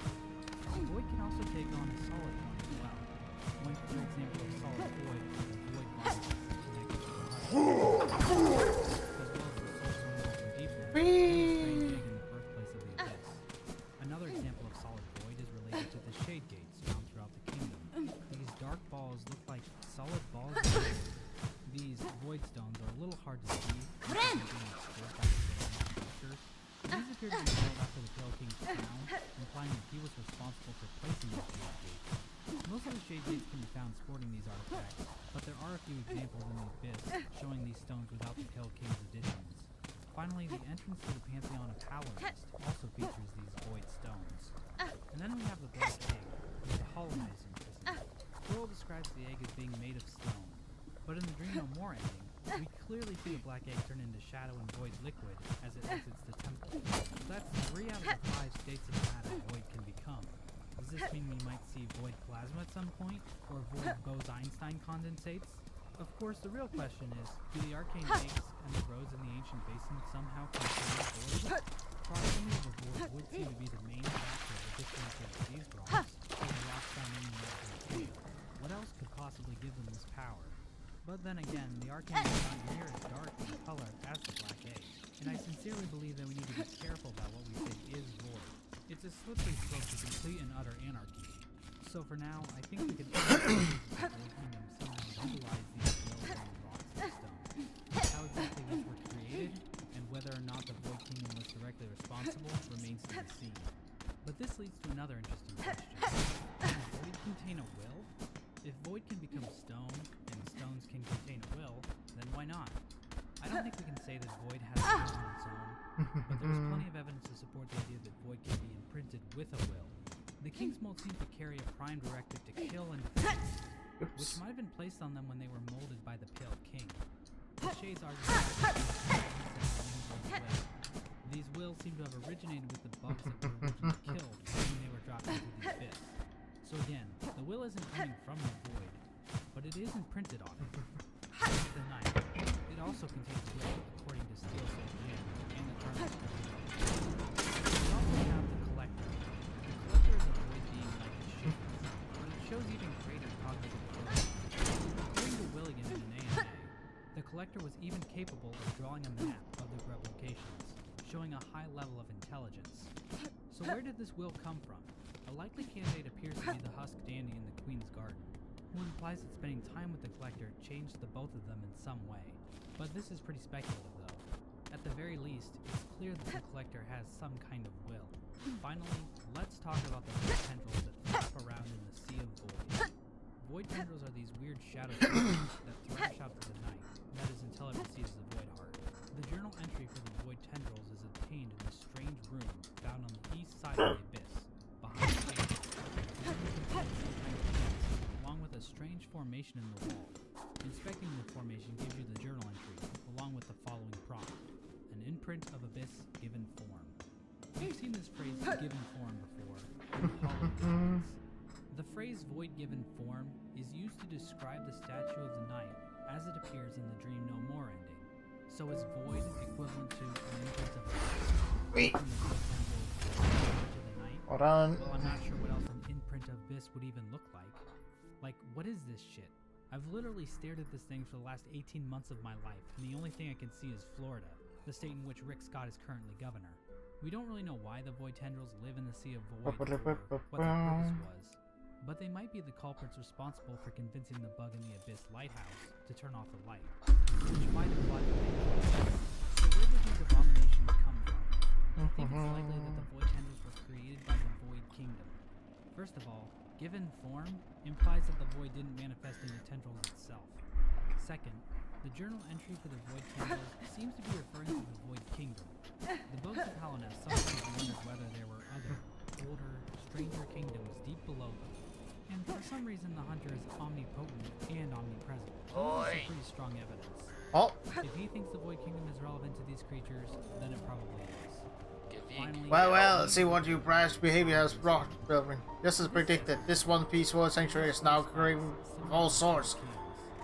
We're at the beginnings of a shabby little settlement, a huddle around an old shrine. These poor bugs, over the course of this all are victims of the Citadel and its attraction. and now This place draws them up into the maw, only to consume them, only. No, Zobo. Aye, inside and out. It's nothing but a grand and glided lie. Well, at least these few staggers can enjoy a moment's safety. created by the Void Kingdom. Safety. Or It seems fools. pretty likely to me that this Gafama. was created by might think me a dullard, but I understand this place in all real good senses. Brought here, weren't you? From beyond the borders of your land? You're correct. The one who awaits atop the Citadel. Through their hospitality, I righted this kingdom. I seek now to return that welcome in time. Beastly words, then. Finally spoke. Obviously, I just pray you don't bring any more unneeded pain on the heads of these homeless little pilgrims. Going back to these soul totems, there is another detail common among many of them, hiding in the background. These twisted pillars. They show up all over Halloween, behind at least 21 different Oi. So were these things also built by Oi. the kingdom? Oi. Solid void? Oi. Well, these pillars show up in one specific area that is quite interesting. Yeah, soon. Oi. Inside the black. Oi. The question is, do these pillars turn into shadows that fly away with the rest of the egg and reveal the war ending? Oi. That would imply that Have you done it yet, Willringer? We're gonna deep uncover the depths of Bruce. We should speak of the Citadel and its silk caretaker. And yes, I know now how to stop it. The yard down below are so clear, they hollow the husk, and the many a torturous implement. Machines is still a bug with a thread that would see their life extend. Aye, that's it, in part. But there's more skill to it than that. I just think of it greedily showing the silk into their shells. The madness of our kingdom, the eternal life of mortal bugs. And thinking how long they're all gone on. The children born in them, of them, and all the pilgrims after. The silk has seeded deep into the kingdom's shells, generations deep. No wonder problems bugs proved such easy prey for that haunted thread. It had only to seek for itself refuge. Now you're seeing it, Bellringer. These poor pilgrims, all born bound of the cruises of the world, now stricken in its new curse way. You at least are free from it, and free to shake it all up. But ain't that your truth? Possibly as some kind of void worship, but it seems possible that these other giant beings. You found this place too, sister. The Citadel's grand promise has been strength. Strangled away by cursed threads, but at least the great bell here grants us some sanctuary. We're amongst the blessed few, really just a little more live given. We don't know anything about it, and information regarding the other beasts What'd you say? isn't much better. While there does seem to be influences of the Void Kingdom all around the Honest, the ancient basin and the abyss seem to be the most important parts of their society. The most interesting aspect of the ancient basin is that it's called the ancient basin. Geographically, the basin is a depression in the ground where water collects. Looking at the abyss, the entrance is remarkably similar in structure to that of a well. It's a long vertical hole that stores liquid at the bottom. This begs about 100 questions. Was the abyss built as a way to store void? Kill mass soil. Find the abyss and set up home nearby. Hunt the hidden wielding chalk rocks in the Citadel and collect findings. Where was it coming from? Or is there just an Such a infinite precious amount of question. void pouring out of the Shade Beast's bowl somehow? There is also the question of whether or not the snail shamans are connected to this void kingdom. Definitely some kind of void creation. The snail shamans are a little shadow. The blind baby knows what the next is. And the shamans and the soul shamans really explode into void absorbed by the night. However, the snail shaman is surprised by the bishop and finds that the shaman has never been to a place of authority. I think a character like a knows what he's talking about. Maybe the question of where the snail shamans came from, which I don't really have the answer to. They have a very strange nature to them. Damn. The snail shaman in the ancestral mound implies that it is bound to stay on the mound. We don't know if this binding is physical or but it kind of implies that the shamans have as for the found, I think this was built by the Silksong. The faces are similar in design to the soul vessel, which store soul similar to the soul totem. The Void Kingdom is only used to capture soul. Okay, maybe Somewhat not. likely candidates for creating the soul vessels found in the game. There is even a soul vessel Damn. fragment located in an area in deepness that features those twisted black pillars. One minor query. We don't know if anything Oh, what like a the- Shade Lord existed in the Void Kingdom. It appears as though the Shade Lord came into being from the worship of the God Seekers. So I suppose it's possible that the Void Kingdom was able to create a similar being, but there's no way to tell. The God Seekers wore special masks that allowed them to focus their thoughts, giving them a godly focus, which indicates that the creation of the Shade Lord was a more unique occurrence. And if something like the Shade Lord existed in the past, it would have already emerged. Which brings us to the Void Kingdom. The Void Kingdom is briefly mentioned by Master the King of the Master under his kingdom, saying, "No bodies ever and bound around the the ancient cast and made Elements ruin the spectrum of spirit attempts. So the kingdom appears to have fallen apart due to the the Radiant betrays her enemy, implying that she can battle the Void Kingdom, possibly even three structures in the room where they plan on making a return, which should be expected. Star Wars Tale of you're probably aware of these mysterious things mentioned by both and Silksong appear to be void in some way, indicating that they could also be connected to the Void Kingdom. If this is true, then that means Silksong might shed light on what exactly the Void Kingdom was. Seeing as the last one God I think it's likely that they will become important in Silksong. Alright, let's run through everything one last time. And remember, there's a lot of speculation in this. Don't spout all this off in a dinner party, expecting everyone to agree with you. You might make a complete ass of yourself. There was an ancient caste that existed in the King's Palace. These bugs chose to worship the gods. They placed void inside of idols in order to worship them, and imprinted void with forms that did something. They also Here it is, had a the whole manipulated concept. soul, capable of placing it within the consciousness. They also use rocks with wheels to store information, as well as construct roads and pathways. This being attempted to through futile, possibly due to Empire failed to carry out their plans. And there you have it. Of course, a lot of this is on shared artwork being 100% delivered, which could very easily not be the case. You would think that the Pale King built real waterways, so why exactly can You know, maybe I shouldn't go why in is this there. wall replaced in Ah, damn it! these load-bearing corpses? Where the fuck did the drapes go? Hopefully, we were actually able to dig up a little more information about the ancient civilization and the void. If not, then the whole point of my video is still future.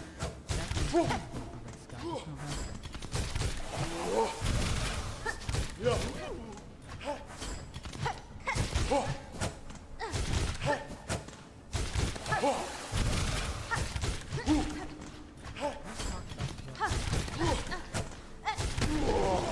But we're not going to talk about how he had sex with a tree, or how he killed millions of his own children, or that time he built a shitty tramway that goes only about 10 feet. Oh. No. Instead, we're going to talk about the fate of the Pale King. The Grey Mourner in the Netherlands implies that the Pale King fled from his kingdom. This lines up with what is written in the gameplay, which mentions what happened with the King.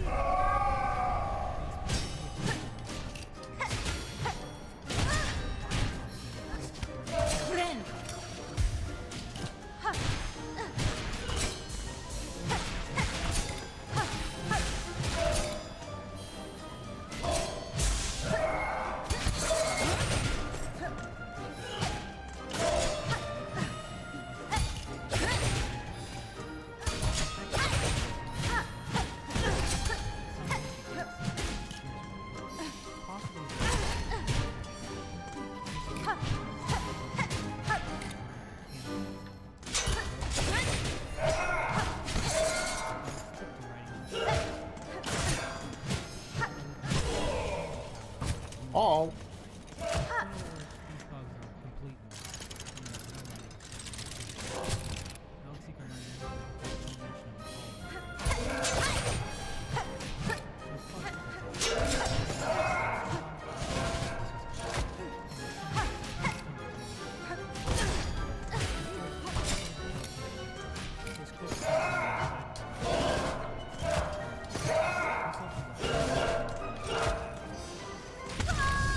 Okay, ow. Is just a memory, and not the real White Palace. I've mentioned this idea a couple of times in my other videos, but I don't believe it's correct at all. First of all, if this one is just a dream, then what happened to the real White Palace? Relic Seeker Lens tells us that the palace seems to have just vanished. Does this mean there's a second White Palace somewhere that we haven't seen yet? Did we happen to miss it behind the breakable wall in the green path? That makes less sense than just saying that the one in the green Oh. is the real one. Second, the alien. You can see the same in the area.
Uh-oh.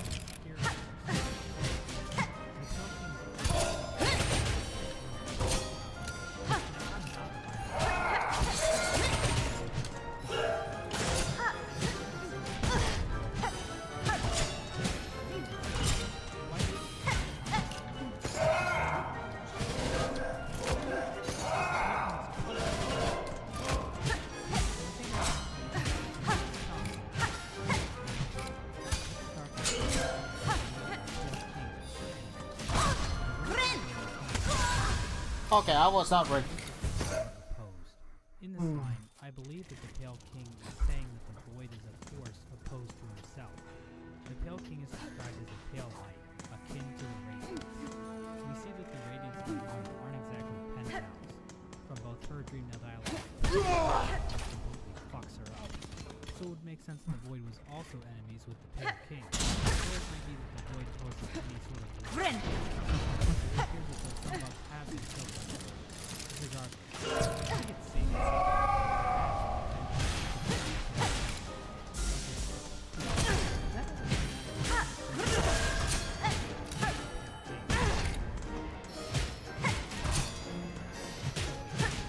look at those black balls floating. That's the void piece. Well, with my map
standing guard at the entrance, another one shortly afterwards, 2 guarding the memory in the Path of Pain, and then 7 corpses outside the throne room. It seems a bit strange that the King's Molds found near the Pale King are dead, but not the ones that are further away. It might be that the void within the King's Molds was able to escape its confinements. The Pale King's presence drew the void within these King's Molds to him, and that's why it escaped from these King's Molds and not the other ones. But there are a few issues with this theory. Did the Pale King not realize that this could happen?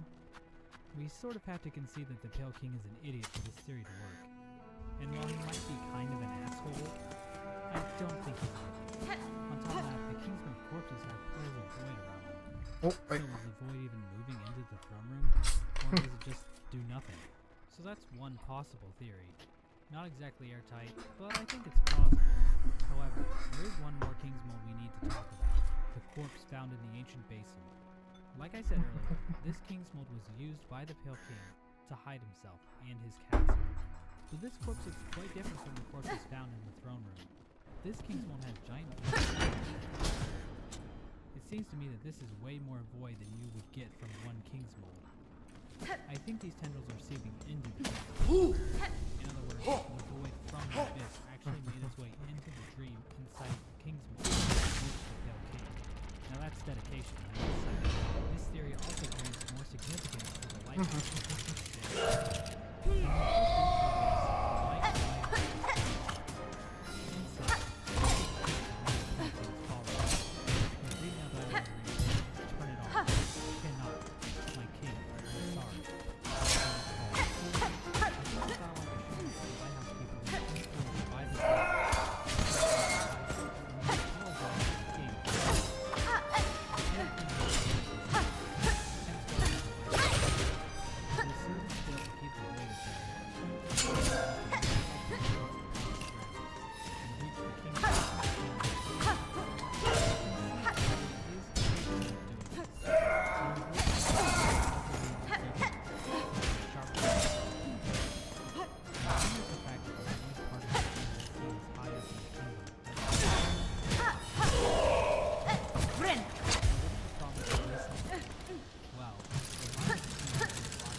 version of the sound during the birthplace cutscene in the Abyss, when the Pale King is talking to the hallway.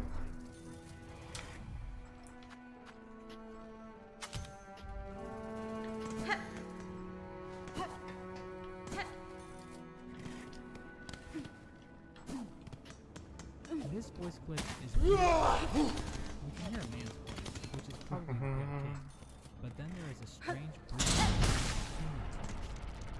I assume this is so maybe she was also present when the Pale King closed the hallway.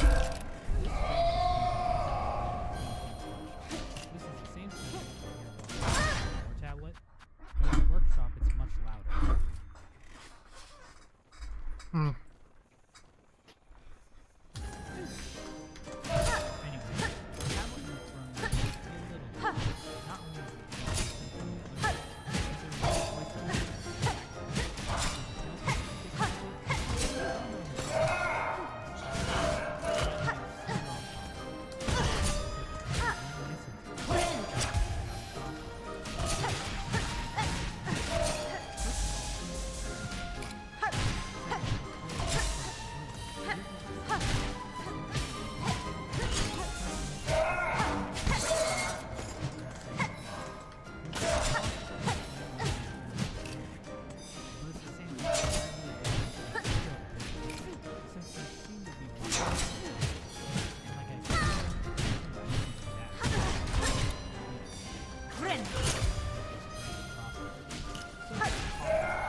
some people might stare really hard and see something that isn't even there. Now, one issue with the idea that the Pale King was killed by the Void is that there doesn't seem to be any indication of this on his corpse. Now, the Void tendrils can make it and I seem to have just pointing out that some characters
Damn it.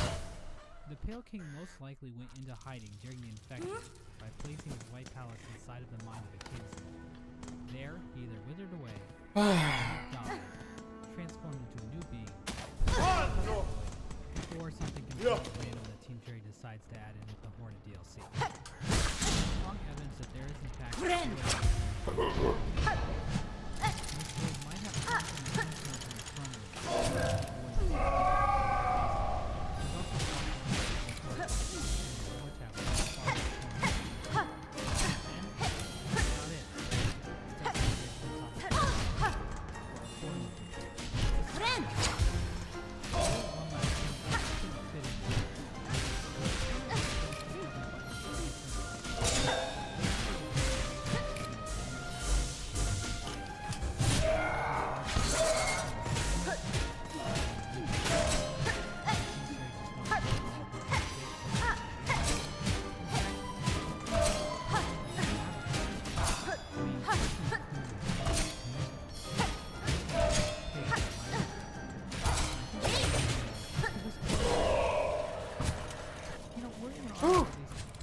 Goddamn DLCs, and you can't even bother to answer a good experience question.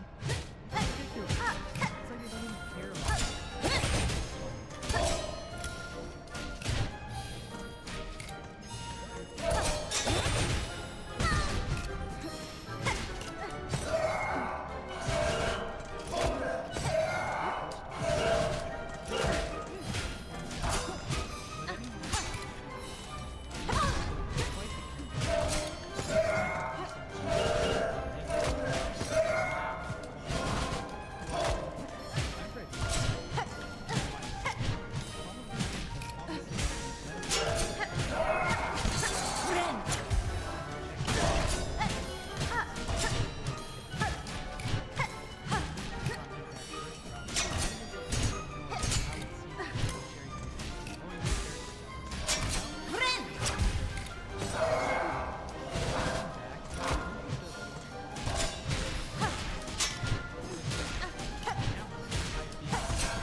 Oh no! But what exactly caused this? What about the other? These kinds of splits are common in creation stories, like how Zeus, Poseidon, and Hades split up the cities and others. How the world of Dark Souls went from being a gray, unchanging world to one divided up. Even our own scientific understanding of the universe starts with a theory that three of the fundamental forces in the universe were unified, but eventually split apart from them. So, Lewis writing like this is kind of just how creation stories work.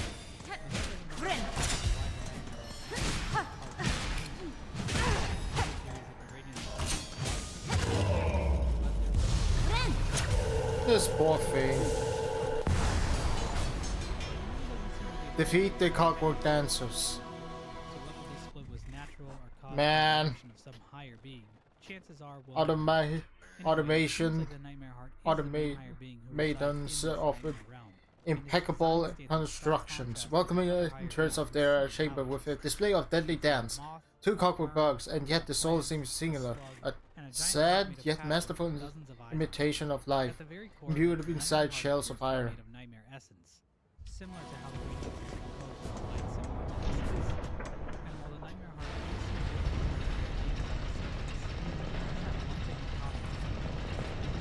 Uh-oh.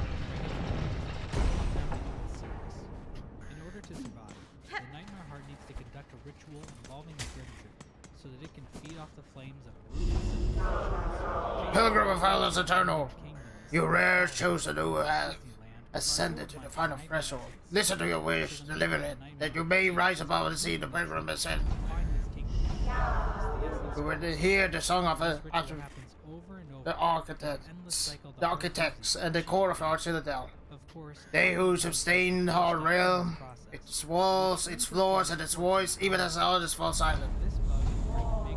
We would hear the voice of sleepers within their grand values.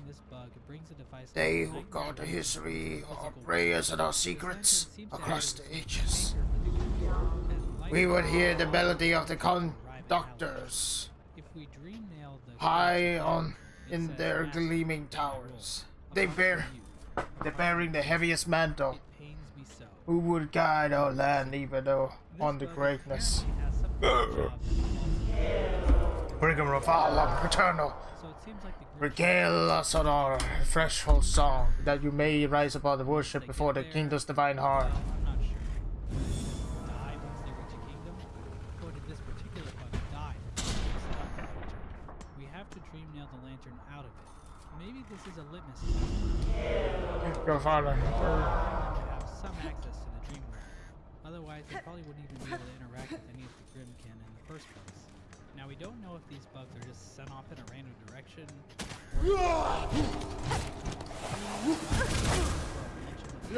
carry them to Hallowest. Hell is the wind blowing towards one specific spot. Oddly enough, the Pale King does have some other weird connections to wind. The Monarch Wings and the King's Brand also blow wind through the Hall for some reason. But Lindlore and Hall Knight is a whole other can of worms you'll have to save for later. Anyway, the Godseeker also detected the Pale King's afterglow while traveling to Hallowest. But I personally don't think the Grim Troop bug could have done it, considering it doesn't appear to have a god tuner device like the god. Instead, bugs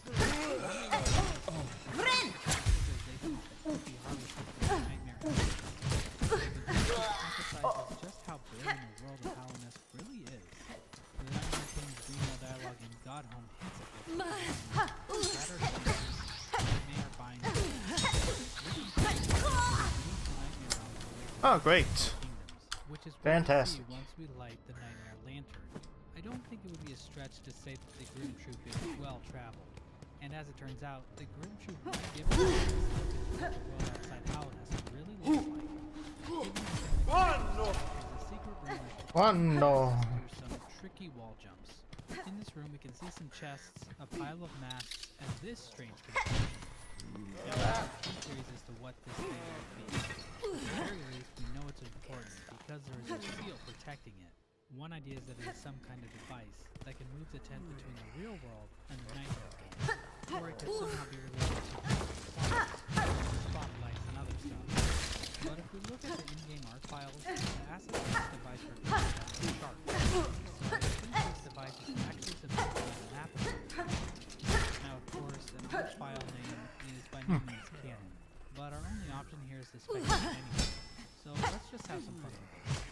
But bear in mind, this is by no means conclusive. So is this thing a chart of a real world, a realm, or what? Unfortunately, none of that. Possibly points to this for the country. So these might be the various locations they've traveled to over the years. Things like Reddit like .com, Montag, or display.gg, or Montag.com. I'm sure you've already noticed that there are 19 of these balls. So does that mean there are at least 18 other civilizations that the game has visited? What other crazy worlds could be out there? Waterworld? Moonworld? New Jersey? However, if this really is supposed to be a chart of where the Grim Peak has been, it's really weird looking. Why does the world of Hollow Knight make it look like a cock and balls? It honestly looks more like some kind of planetary model as opposed to a topographical map. Which might make sense. These kingdoms could all be deep underground. We aren't even sure if Hallownest is Okay. It appears to be. But we can't see the stars or direct evidence. Maybe the land of Oh, what an awful shadow! Would you kindly conduct yourself a little more carefully? And what are you doing under such an awful livid dread? By my oath, those above must take a spot or send me those pictures. It's not like they would have a map on So the fine. globe or something. I am no servant, sir, rather guest of sort, invited by the Citadel. Tell me, is this a wild of order display of your own? Nothing here is my own, you impertinent young mite. This sacred hall and all the food contained within belong to my most To what this thing is. exalted Getting back to the nightmare. master, Whoever lights this thing gets entwined into a contract with the great Gorman, the finest common sewer who has ever lived, the one whose taste transcend the ages. None has left now who venerate them and they, as they deserve. Says for the loyal, lonely bug who stands before you. That oil is merely a small savory of where their appetite of the grand meal to come. A spectacular, fallen-spending dish that I have been planning for an age. But alas, those above seem to have forsaken my poor master, and I have grown so old. Now I can never hope to gather the necessary ingredients. Bless their indolence.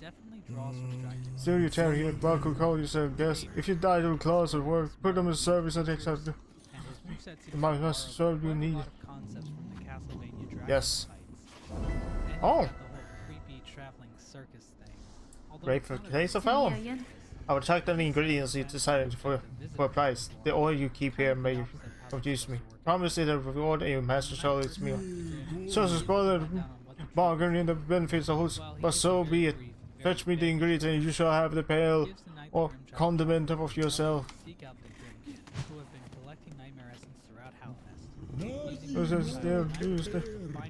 Okay. And store the essence inside the Grimchild. Once returned, the Grimchild then evolves into 4 different forms, implying that the Grimchild might have fed off the flames to become stronger. But it's not this nightmare essence that the Grimchild feeds off of. According to Grim, it can also feed off the heat of a passionate humans, or in other words, there's also one other way to do this, by consuming the Nightmare King himself. Yes, like most things in Hollow Knight, it all comes back to Vor.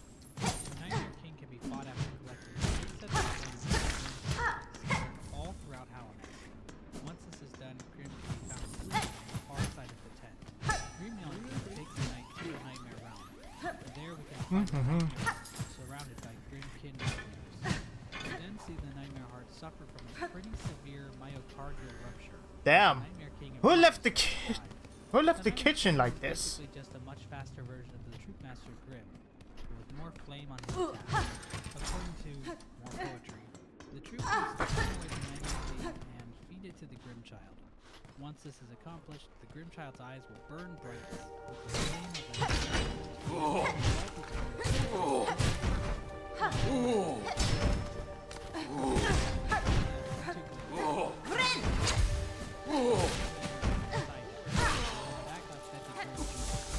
Grim was a vessel for the heart, but now the heart has been transferred over into a fresh new vessel.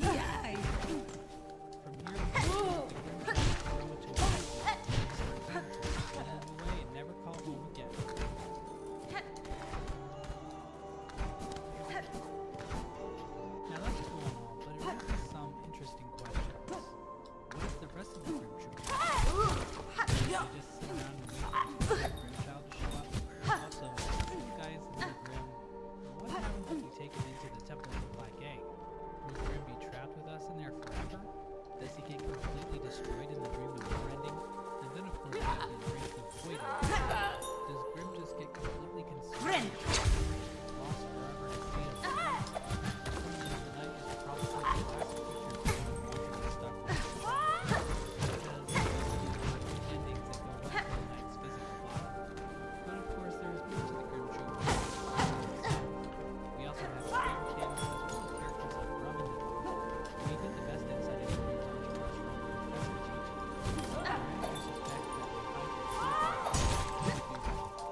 all these characters have in common are the masks they wear. Even the bug outside the kingdom is wearing a Grim Troop mask, although this one looks more like a third-rate cosplay than actual Grim Troop warfare. Now, I've talked about masks a lot. Mask Pick video, King's Pass video, got masks for color. The masks are Jim Carrey versions, but that's no surprise. Very mysterious and important. Gigi doesn't actually mention the masks outright. Instead, she says that the Grim Troop prefer projection and to hide themselves in forest trees. This could be referring to how Grimkin are literally. They come in three forms: novices, masters, and masters. It seems that all are more devoted to Grim.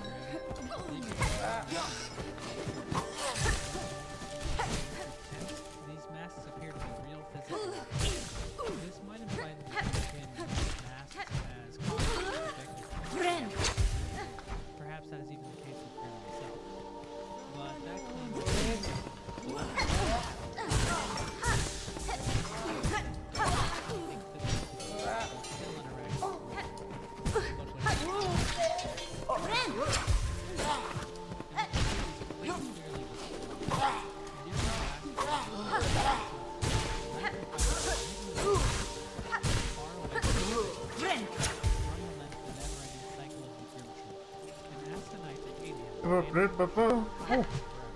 Oh. Tonight goes through this request and uproots the Nightmare Lantern in the Howling Cliffs.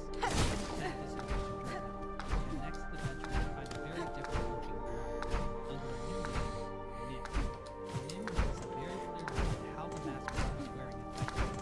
As a problem, he had no memory of his past life, and his demeanor was very constrained. Nim was he has forgotten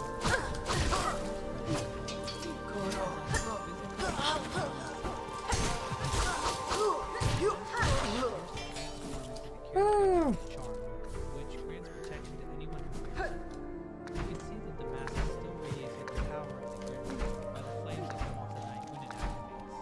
So that sort of ties the mask to having a dreamlike quality of sorts, similar to what Professor Gigi mentioned. Nim's experience also closely parallels a line from Maskman: to change face, to conceal it fully within another.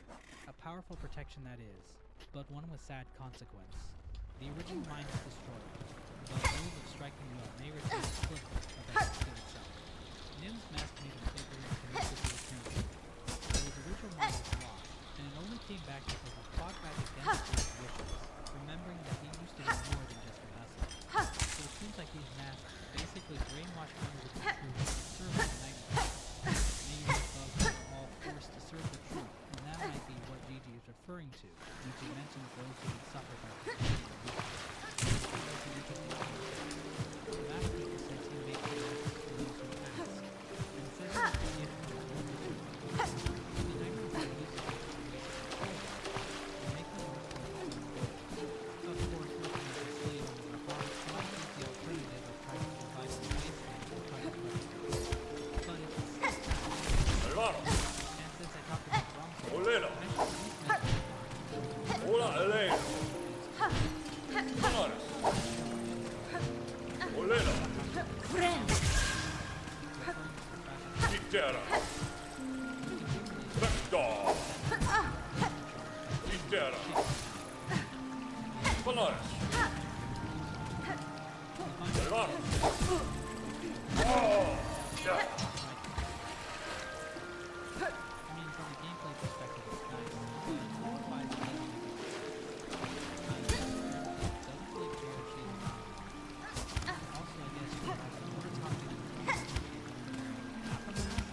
Instead, you need to get all the bricks of charms and then talk to Miky or something to seek out the dog. Which, well, doesn't go for him. However, if you do this, divine needs for good. And if you didn't get the unbreakable charms, then you're not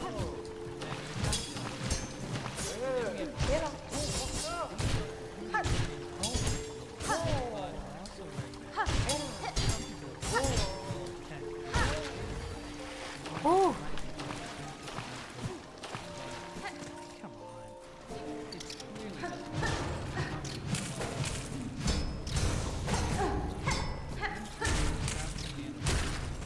clearly They use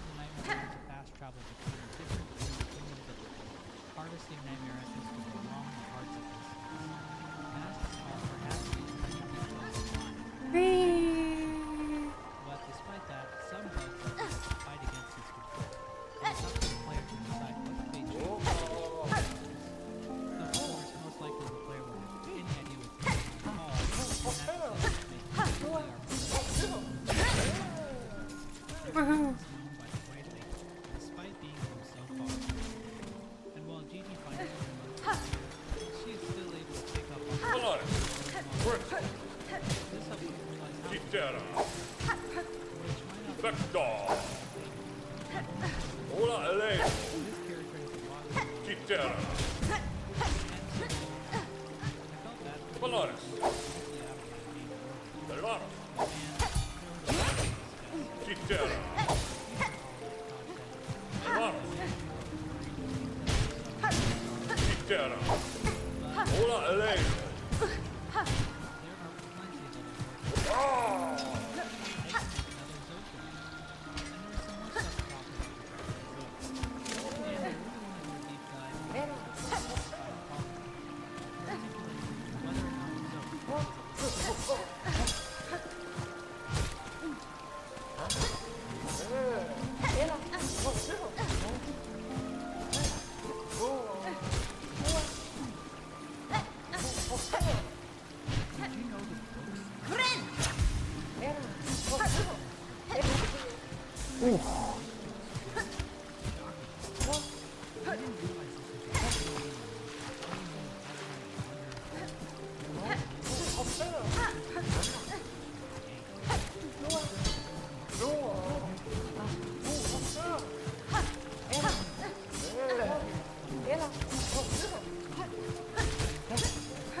Here we go.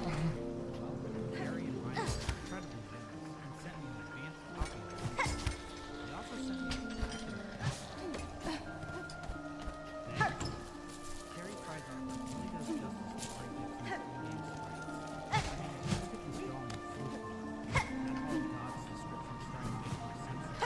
And all of this artwork is accompanied by various descriptions of all of the various trends and poses and the other. And the amount of this book is staggering. First of all, this book does a good job of covering most of the lore in the game. There isn't much on the in-game content, but the book does appreciate discussing most of the boss's animals, as well as theorizing on numerous miscellaneous background objects. If you're new to Hollow Knight lore, this is a great book. And even lore experts like myself can find it.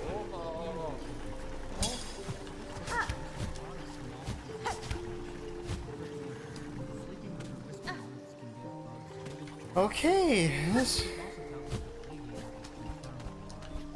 But at the same time, this book also gives us information on Citadel, like the timeline of the we'll go through this information chronologically where it is in the book. But I'm also going to skip that random chapter. I'm not sure why.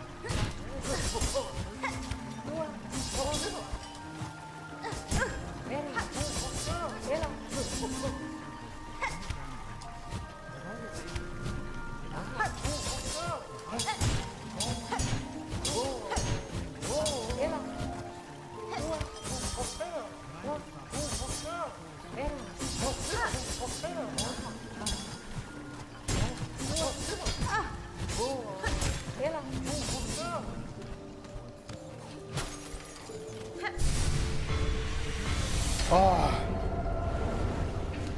Yes. Anytime something is called pale, we immediately have to think of in the Kingdom's Edge, we see something similar growing out of the ground.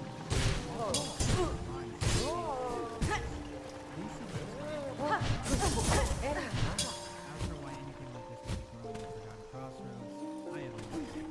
Is this from the White Lady? Zelda seems to think that it's just natural, so maybe that's the case. The journal mentions that the Temple of the Black Lady was fashioned from the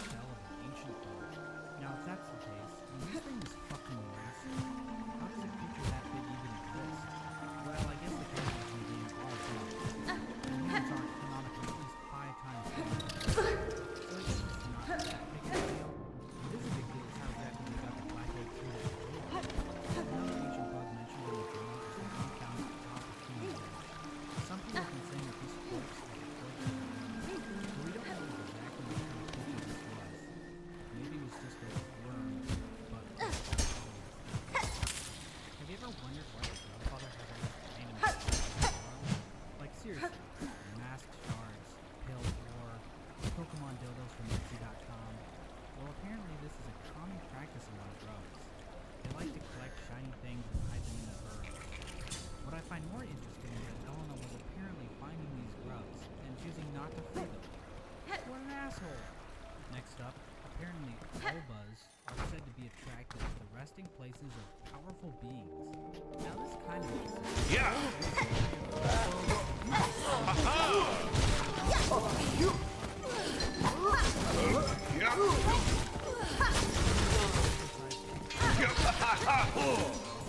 Woo! Chishin! Oh, sister, Grand Prix achieved again. A haunted mind from the place cannot stand against the pure hearts. Oh, You oh to my the God. heart. Yes, we shall. But in this book, we are actually given a few hints about how there are two sentences stating that the physical waste only recently been impacted by the infection. Elena also claims that Deep Nest has only recently been hit by the infection, and that the Weavers have only recently left the community.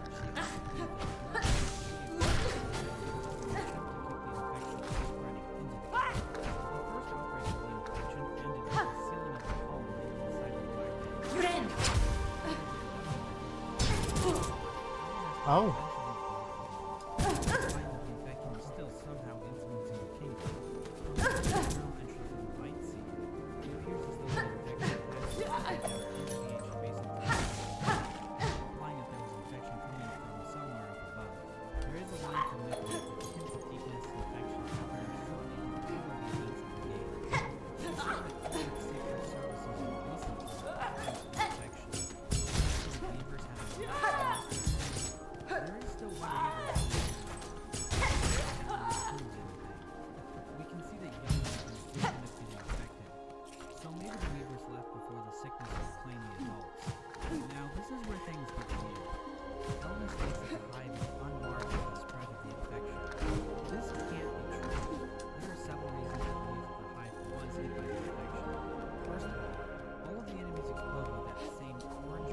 Okay.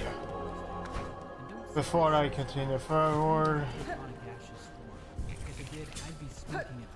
Characters like the mantises and dung defender give off white particles when hit because they aren't infected.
Oh boy.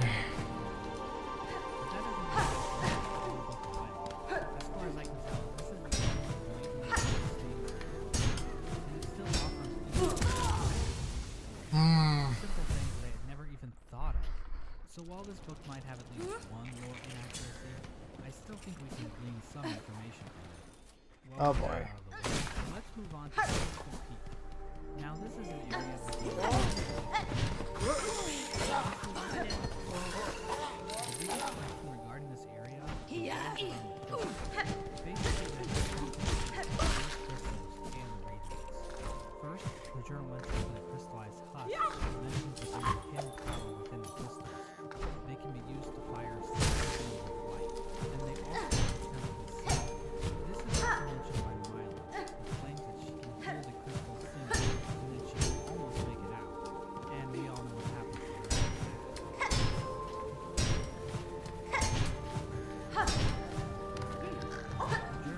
Hey, get out of here, bud.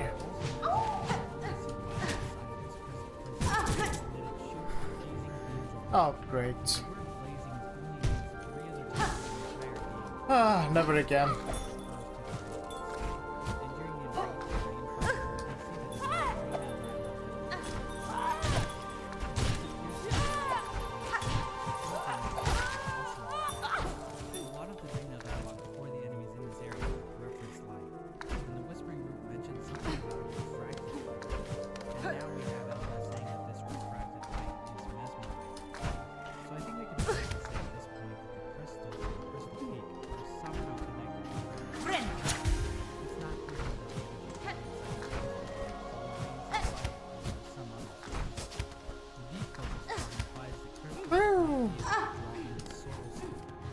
I'd recommend you check out this lore doc from Metal if you want to read more about this theory. But what does the Crystal Peak have to do with the Radiance? Well, it all has to do with Alaness's craft. This is one of the most interesting glyphs in this area is giving off a radiant light. She says the glyphs were likely from a civilization that predates Howland. She mentions how some of the glyphs seem to display winged creatures, which, sure. She also theorizes that these glyphs were made Oh, great. civilization wanted to be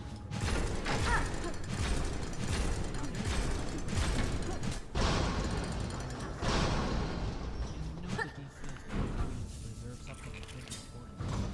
So I guess it makes sense that it could be used to preserve the memory. This talks a lot about the importance of being remembered. The Radiant also mentions that she will not be forgotten. The Moth race was known for tending graves after all. And when the Pale King arrived, the seer explained Oh, that nice. Radiant's away by forgetting about her. So being remembered is a big part of the Moth tribe's tradition. So this statue was possibly built by the Moths before the Pale King arrived. It's also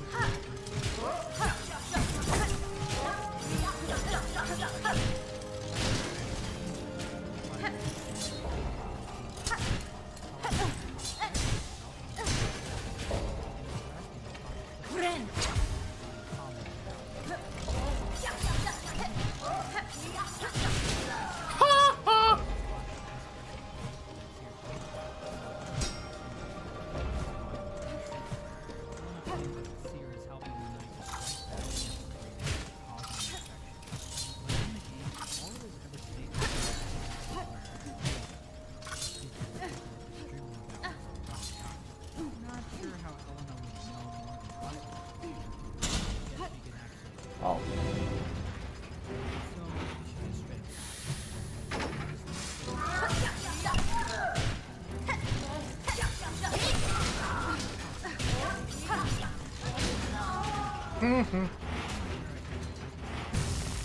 Oops.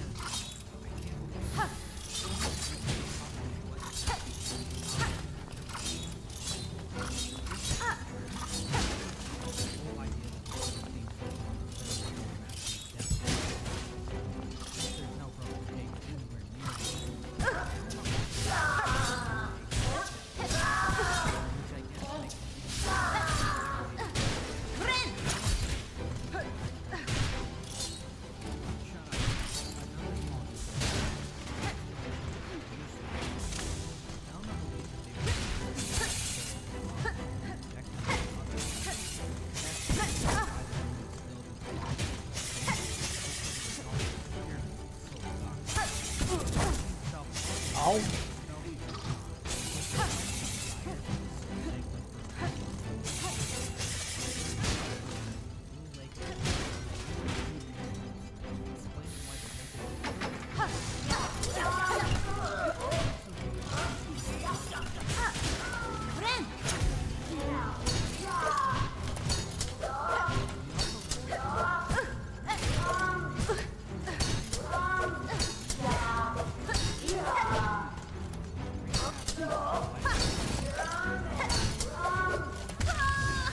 Ah, damn it.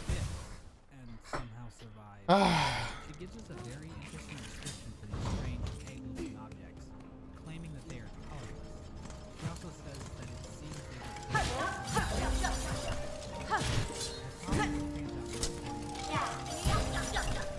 I always thought they made traditional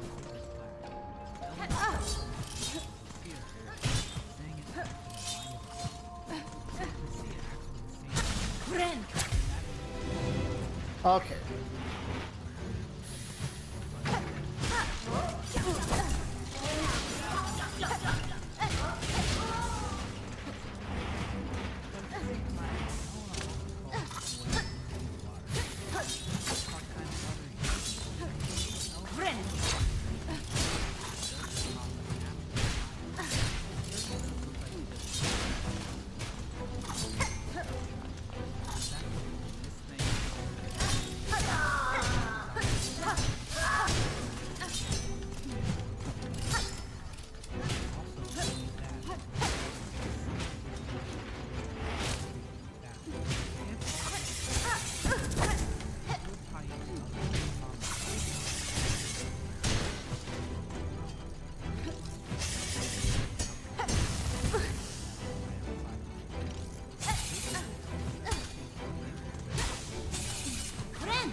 Oh. Come on.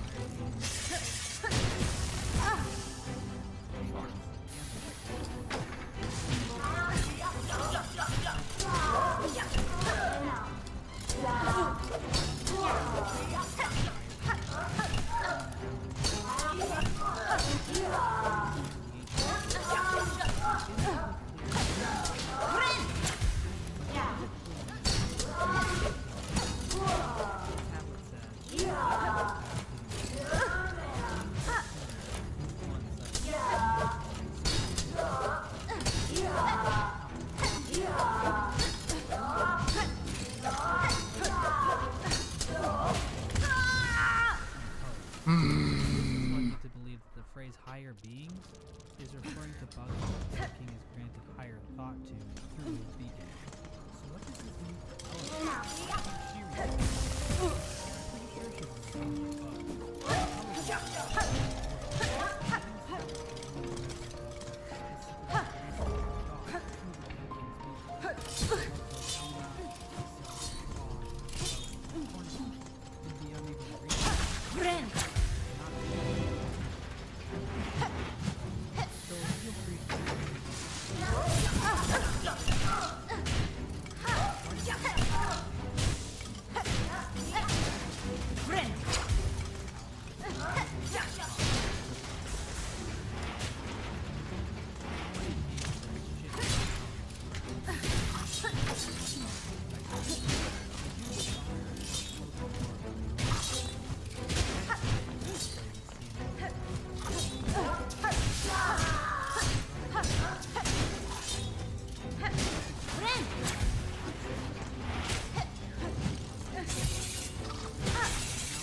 Yes. famously decided to go on to stop being famous. Bill Cosby made his way back onto TV, but this time it wasn't exactly for advertising Jello. But yeah, other than that,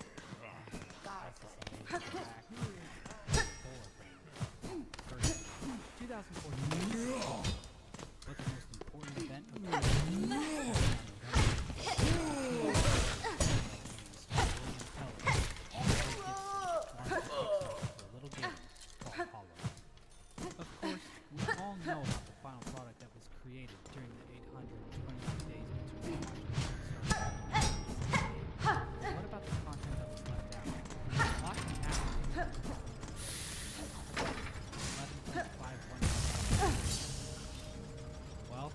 first thing I do when I start working on a new video is to check the theme. That way I can just copy and paste it.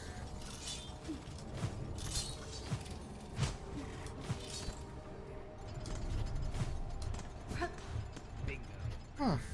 This is Oh, all sure, the Bob. latest content pack features. So it's always possible that Whoa. some of the stuff will get. Team Cherry has dropped the And trailer. inter automation of empty chests. And it looks good.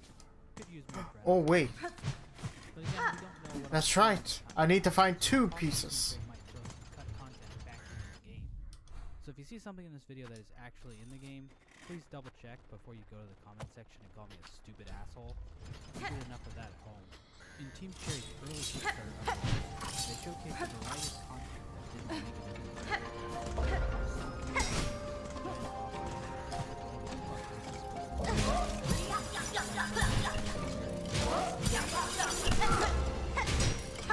Dude, these ones reminds me of the one from A Bug's Life. You know, the twins. The twins that couldn't speak English properly.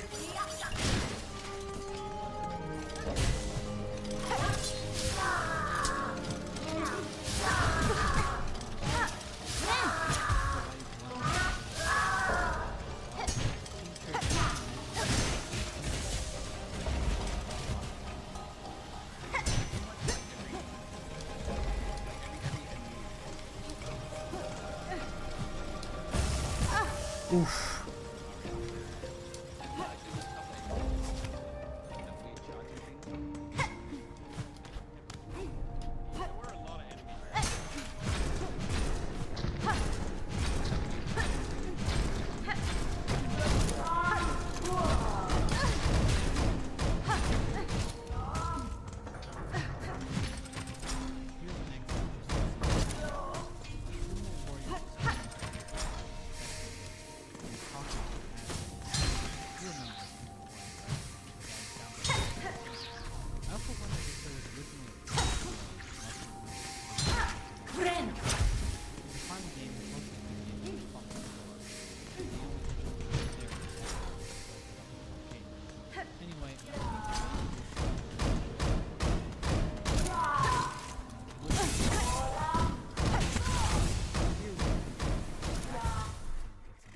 Oh, this little bugger. At about 30 seconds in, you can see the knight using an ability called the Tyrant's Fist. This is clearly an earlier version of the Desolate Dive.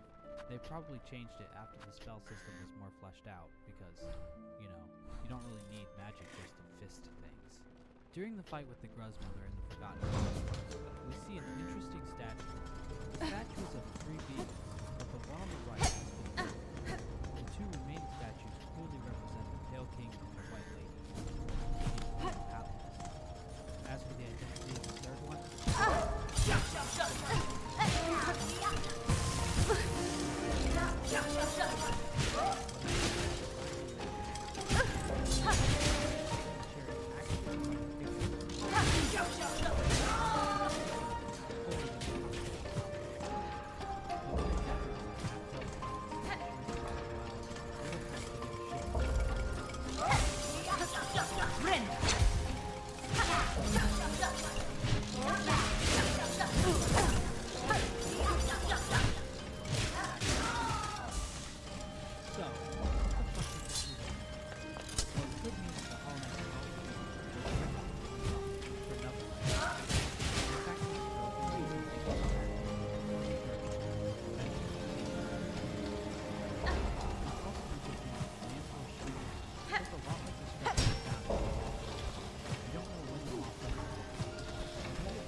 Ooh. But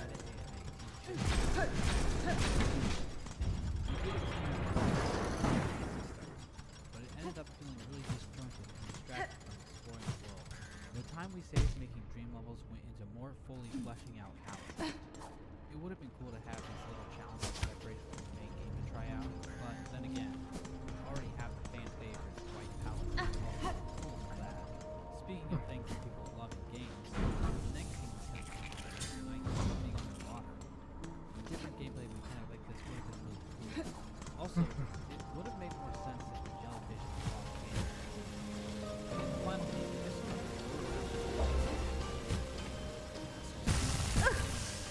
Ow. Okay. This.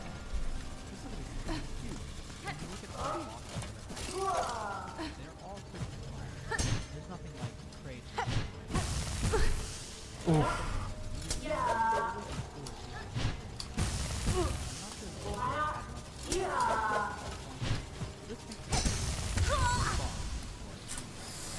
Oh. Well, obviously there was. What else would be making this noise? Come on, come on, come on, come on, come on. And don't try to tell me. Spiders holy shit, this trailer just keeps going, doesn't it? After the spider boss, we see an unused NPC, a giant snail. Okay. It looks like this is an entire village. Ba-ba-da-ba-bum. Looks like little houses. God, I wish this place was in the game. I know the character design is a bit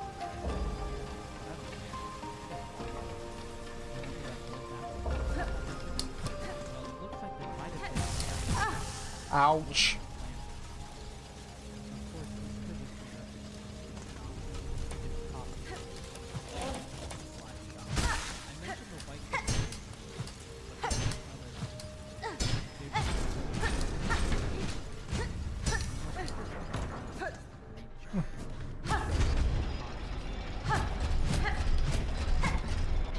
No.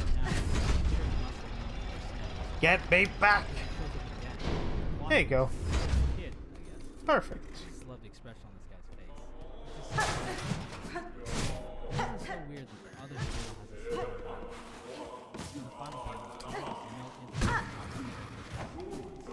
others are made with dreams. I'm bummed that they got the book, but who knows? In a Kickstarter update posted in February 2017, Cherry mentioned that 2 new backer design Oh.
Oh.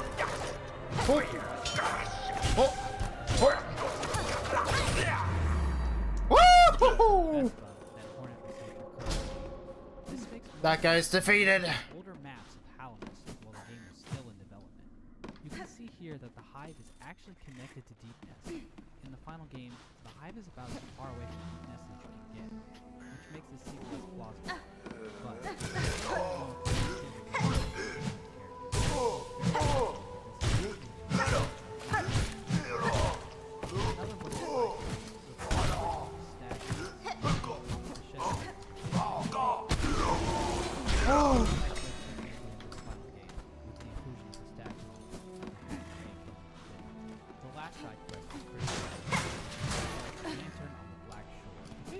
Description for this event says, travel beyond the City of Tears to reignite an ancient flame. I assume that this lantern is the lighthouse found in the Abyss, and the Black Shore is the lake employee. The boss encounter for this side quest might have just turned out to be the Radiance, but I'm not sure. Now since we're talking about the Abyss, I figured we should talk about the Oh, damn! The Abyss expansion would have added 4 new bosses to the Abyss. Now as we know, the Abyss has no bosses, even though there are creatures there. He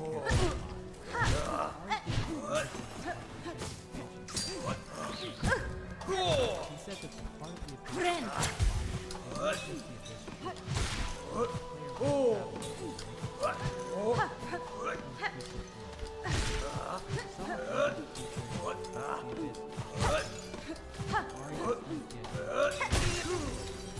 Oh.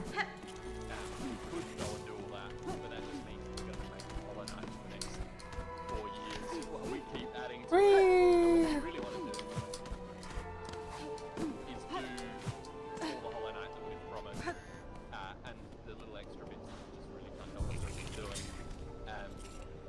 Okay. close that book. Now let's see what we need now. Another game, but obviously like something that is its own world, and then, you know, maybe we feel like returning to it in 10 years or something, and then the Abyss might be calling. The next stretch goal was to bring Hollow Knight to the Wii U. So yeah, this has been completely dropped. And now Team Cherry is Well, I think I need to pause this stream. Bye.